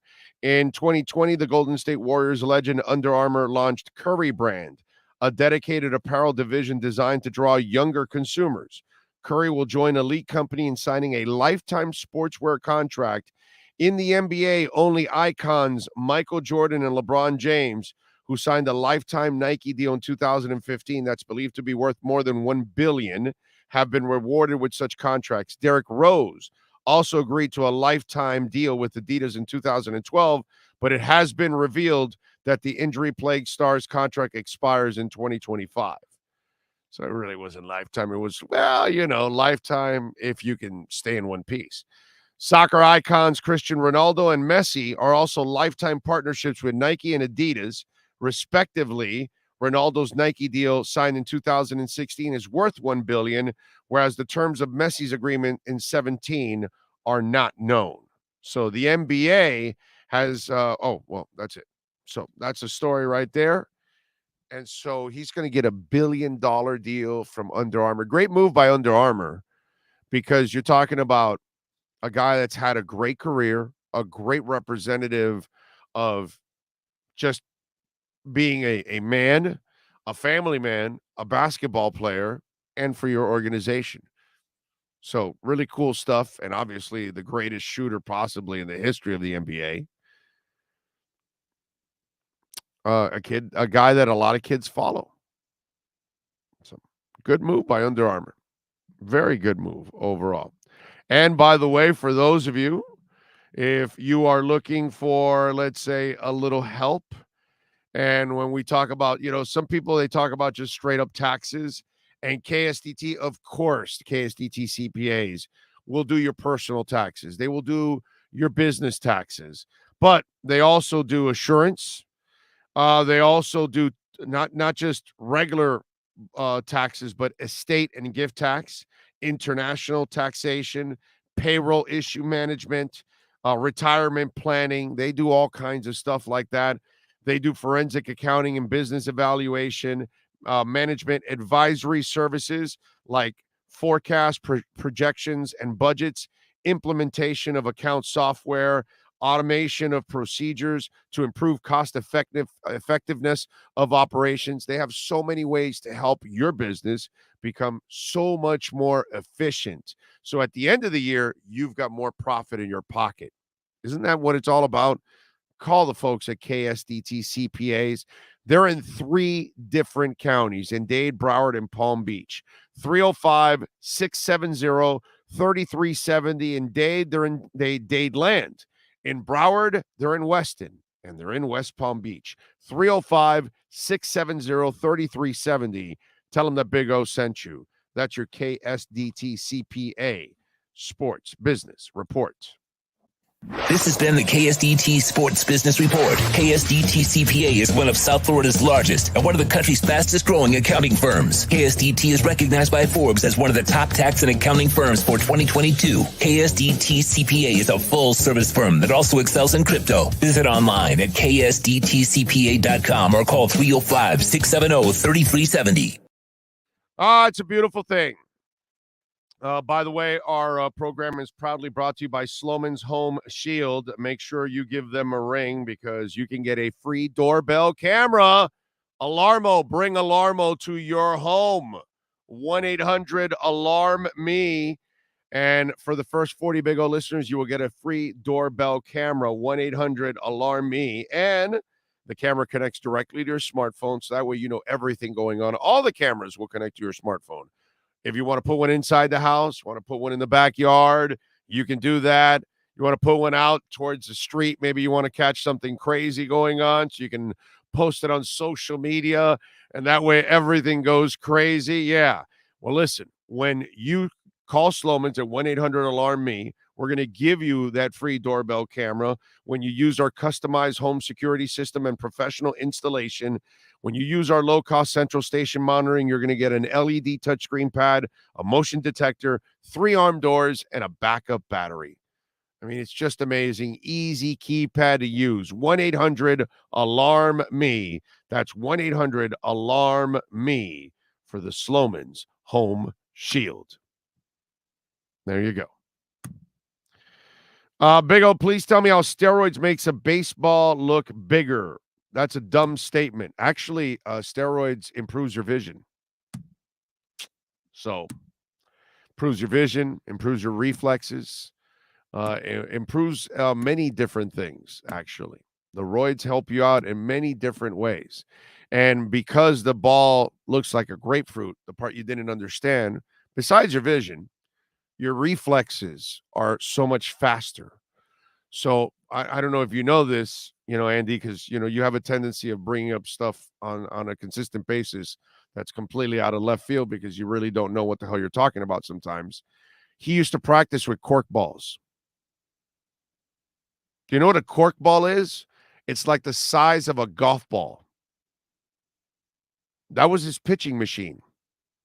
So what do you think the baseball looks like? Don't know if you knew that, Andy. But the steroid fiend had a pitching machine with cork balls. The guy was seeing cork balls. So what do you think the baseball looked like to him? A grapefruit. You can see a cork ball. You can spot a baseball a mile away. Plus, your reflexes are so much faster. You're stronger. It helps you in everything. Why do you think Ben Johnson became the fastest man in the world? You become stronger. You become faster. Reflexes, everything. Even vision has been known to improve with steroids. So you get everything gets enhanced, including your head. It grows also, which I had no idea. Did anybody know that your head can grow and then shrink? Have you seen Bonds? Go look at Bonds in his heyday, when he was, and his head is just like it's like he put a helmet on. And then after that, done. I just looked up this baby cakes thing. Laughing my ass off, dude. He should have showed them the actual mascot on the field, not the logo. That thing is creepy as hell. I know. Big O, I just put a little on Flow. Ooh, Robert, me too. You got it at 185, 186. I love it. I love it. I have loaded up on Flow now the last 24 hours. I loaded up on the last dip when it came down to that under the $2 area, 191, 192, 189, 186, 185. I think I may have it even as low as, I think I may have a little Flow under 184, maybe. Let me see. Let me see my Flow. Let me see my Flow. Got 186, 188. No, yeah, that's it. Those were the lowest ones. 186, 188, 185. That's it. Those are the lowest ones that I've had. And I've bought it several times there. So I'm with you, my brother. I got myself a little Flow also. We're not financial advisors, by the way. Okay? Just in case for all of you out there.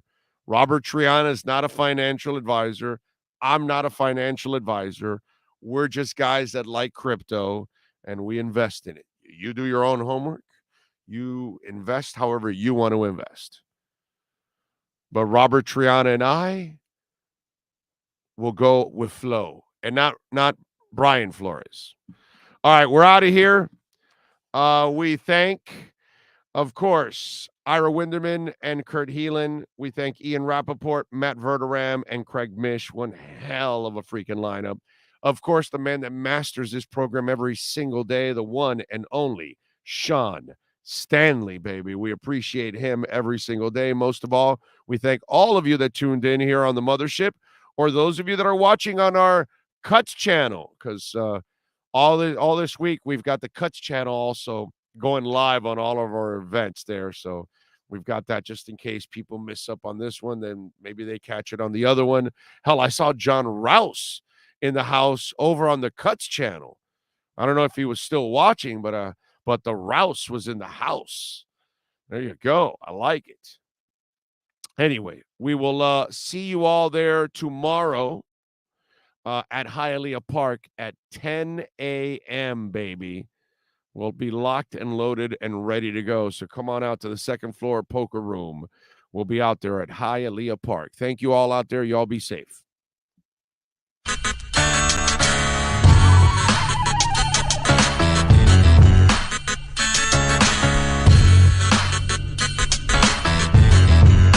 This is the Big O Show.